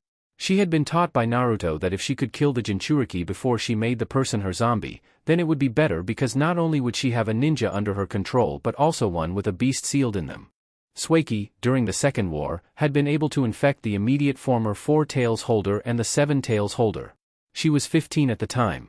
It was also during that war that she had gotten her moniker. Blood, the Vampire Empress. An army from Iron Country of no less than 300 master samurai had invaded AIM and the girl had halted the force with a spider web of blood attacks. She directly infected 50, biting down on their necks and drinking their blood. Those 50 would infect 100, those 100 would continue the string of infections until no one was safe. All became her zombies. Mifune accepted defeat rather than his whole country become food for the zombies, and called his forces back to the country. The pride of the samurai leader had been struck that day but he swore to leave AIM alone. This didn't stop Suiki from ordering her zombies to kill themselves. Her feat had earned her an affectionate pat on the head from her teacher. The vampire flushed a dark shade of red underneath her half-mask as she remembered that wonderful day. Her master's acknowledgement of her strength greatly eclipsed anything else that had happened that day, including the mass control and murder of over 300 samurai, forcing a country to retreat and creating a powerful enemy in the person of Mifune. Sure, Iron Country hated Suiki with a burning passion but she didn't much care. Naruto was happy. Naruto loved her. That's what truly mattered. Your seal masters would loosen the seal and I'll take him into the village. The merciless white-haired lady said in a dull voice. She pulled back her long-sleeved red shirt, checking her digital watch. In 2 minutes. Her eyes wandered and Naruto raised an eyebrow, pausing as he made to each a clump of coconut rice. What's wrong? The beast, it wants to talk to me. The 2 ninjas turned to Raza in sync and the Kazekage groaned. Fine, you have 5 minutes. Oh. 5-tailed Jinchuriki mindscape. The 5-tailed horse watched, intrigued. A blood-red chakra rushed through the seal and swirled before its cage, forming a pale-skinned lady with white hair tied into a neat ponytail that was thrown over her right shoulder. She was in a long-sleeved red shirt and black combat pants with red sandals with a jounin flak jacket on her middle and a knee-length black cloak thrown over her shoulders, covering most of her body. There was a large symbol for Dark Country stamped on her back, a pair of curved horns pointed downwards and a forehead protector with the same symbol proudly displayed on it. The lady wore a red half-mask and her equally red eyes illuminated through the depressing lighting of the Jinchuriki's dim mindscape. The general area was simply a tall plateau that held the solid iron cage the beast was sitting inside. There was no sun but there was still a strange source of light coming from somewhere. The woman marched close to the cage and the beast looked on, interested. She stopped a foot from the cage and looked up, maintaining eye contact even as the horse beast stood up onto its feet and looked down on her. I never would have thought I'd ever meet the infamous Blood. The one to command 400 non-humans. It began, a sharp grin spread on its face as its dolphin-like teeth glinted in the low light. Once Suiki had infected a person without the intention of allowing said person free, the person had lost their status of being human and became zombies. A quiet laugh passed the horse's maw. It's now clear to me why Sora lost to your blood infection. Suiki's lips threatened to twitch down. You know who I am? This one, referring to its Jinchuriki, holds a grudge with many shinobi. I merely read his emotions and pick out the useful parts. Is there a reason you called me here? Yes. The horse settled back down and its eyes stayed with Suiki's bright red orbs. I take it you wish to destroy Iwagakure. Not so much as destroy but more, cripple. And you also plan to do so by releasing me in the very center of the village, correct? That is correct, yes. The horse's mere presence would ebb boiling hot steam chakra about and roast alive a great many number of innocent and not so innocent people. Any kind of movement would shake off more and more chakra, like a hairy animal shedding skin. This would happen unless the beast was either sealed or the beast super suppressed its entire being, which was something tailed beasts preferred not to do for the simple reason of it being uncomfortable. I do not know nor do I care for the reasons you wish to cripple IWA, but I wish to make a deal with you. Another grin etched onto its long, dolphin-like face. Or do you have a way for me to speak to your master? Suiki narrowed her eyes at the beast's tone of voice. You'll have to make do with me. The monster laughed aloud. I did not mean to offend, vampire. The white-haired lady shook her head slightly. What deal do you want to make? When I am released and I cripple Iwagakure, as you say, I will lend darkness my strength and my chakra, but in exchange, I want to live in your country's dark forest. Why? I believe this has never been written in any history book. My siblings and I, we were born in the place that is now known as Dark Country. The woman's eyebrows shot up into her hairline. The darkness that used to cover your country was residue from when we were separated from the 10 Tails. 10 Tails? The Gobi smiled sadly. Ah, yes, that too was never recorded. Suppose I believe you, that you and the other beasts were born in my country, then why do you want to return? I was sold to Iwagakure by Hashirama decades ago, for the price of maintaining balance on the continent, so he said, and I have been passed on from one cage to the other ever since. It looked around at its present cage with disdain. I want to know freedom, vampire. It sighed as it saw the suspicion on the woman's red eyes. Dark Country is my home too, our home. I suspect my siblings also wish to return to their place of birth. I only want to live in peace outside of a cage. I don't care if it's in the dark forest, all I want is somewhere free. I won't take up much space and I don't require constant feeding, once a week or two should be enough. Swaki stared at the horse for one long minute, then she sighed, halting the giant monster's bargaining. You're not lying. I can tell. The horse beast smiled gently, suspecting that the vampire could sense its emotions. I want to go home, vampire. The kunoichi's shoulders sagged. At least this is better than just showing up uninvited. The tailed beast was also offering its services to Dark Country. I do not want to harm anyone. We are, dare I say, family, don't you think? The darkness is the result of my separation from my siblings, or birth, from the 10 Tails, and you humans have since made your home there. The horse's eyes dimmed considerably.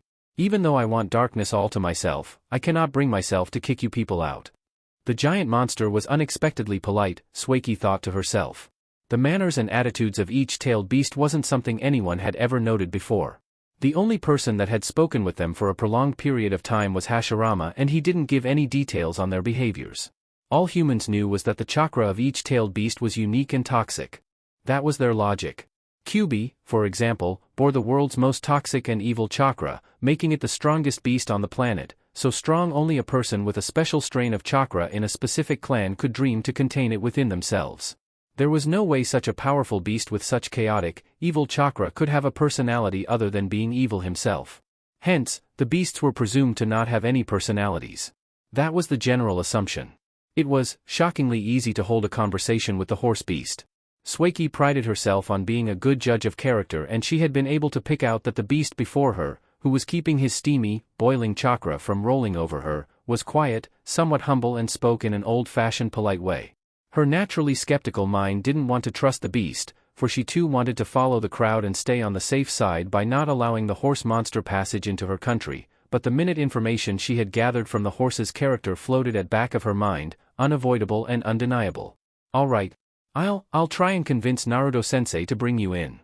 The beast, in a sitting position, bowed its head in appreciation. You have my thanks, vampire. Swaki. You can call me Swaki. The beast felt a large, genuine smile leap onto its face. Then you may call me Kokuo. Oh. Reality. With Naruto and Raza. The two men shared a look. No person in history had ever been told the name of a tailed beast by a tailed beast. They were all simply named after the number of their tails. Names in general were only shared by the bearer out of respect and as a sign of humility for the other person. It was possible for a name to become so famous every person would know it, but it couldn't compare to the bearer providing it themselves. Swaki knew this too. We can find somewhere in the forest for it to live in. I'm not sure if he'll fit though. Naruto wondered with a large sweat drop on the side of his head. The Black HQ was in the forest and there were still many species of animals that lived in the forest. He sounded like it knew this too. Swaki provided. Maybe, he knows what to do. Naruto mumbled to himself, deep in thought. We're taking a big chance with this, Sue. I can vouch for him. Naruto's blue eyes fixed on her red eyes, searching for any slight doubt. He found none. Naruto rubbed his face and groaned into his hands. His hands dropped down onto his side again and he said. Your senses have never failed us, I'll trust you on this one. He shrugged limply. Besides, the Gobi could tell us about history. I will take full responsibility of anything that happens during his stay. Let's hope nothing bad happens. Swaki bowed deeply to her teacher. This won't mess up the plan, Raza. Don't worry. The man scoffed. I'm not worried. IWA still gets attacked whether or not the 5 Tails goes to darkness. It's inevitable at this point. The BLAK commander turned away from them and sent out a Morse code message to her team, to be relayed to the Suna ninjas, on the ever-so-slight change of plans. Oh. A short while later. Iwagakure. Kokuo galloped through the panicking village, prancing gaily and spreading about its blisteringly hot steam. People screamed in agony and wailed in torture. Skin melted from bone, human beings shriveled up into themselves like salted snails. IWA ninjas rushed about the frolicking beast but were unable to get closer for the steam burnt without discrimination. Oanoki whizzed around in the air and shot down a beam of dust release. The attack crashed into the muzzle of the horse monster and in retaliation the hair on the gobi's body frizzed out. The people saw it coming but could not find the needed speed to flee it. A tsunami of steam rolled out from the monster, one that towered high above it and spread for miles around, blanketing almost half of the village in deadly white heat. The people in the steamy mist howled in torment as large, harsh blisters grew on their bodies, remnants of the beast's own chakra. Those that moved too quickly and their blisters burst died immediately, for exposing the open sore to the beast's chakra-ridden, skin-searingly hot steamy air resulted in a full-body paralysis and a nerve in a corner of the brain, the one linked to the increase and decrease of chakra in the body, burst under the strain from the rush of tailed beast chakra. Oanoki ignored the line of blisters on his left forearm, ones he had gotten from guarding his face as he zipped into the thick white air. A tailed beast suppression seal burned on his palm. Once he got in the very center of the blast, he saw nothing. Nothing but the festering, bubbling corpses of his people. Men using their bodies to take the full brunt of the steam, guarding whoever was near them, and women hugging their children dearly, using their backs as shields to hold back the wave of steam. Buildings were crumbling as the bricks and stones used to build them lost their strength, the windows shattered at the slightest breeze and the gravel road became too soft and hot for any person to tread on. Innocent people, dead. Their faces twisted in various stages of torment. Hundreds of thousands of people had died from the beast's attack. Half of Iwagakure was cordoned off, for the fragments of malicious steam and chakra in the air seared to the slightest touch. Some days later, the Tsuchikage called all of his forces back to the village. The Third Great War experienced a great stumble in momentum at the exclusion of the Hidden Rock village. The next day. Mito's grassland. Northern outskirts of the Dark Capital. Dark Country.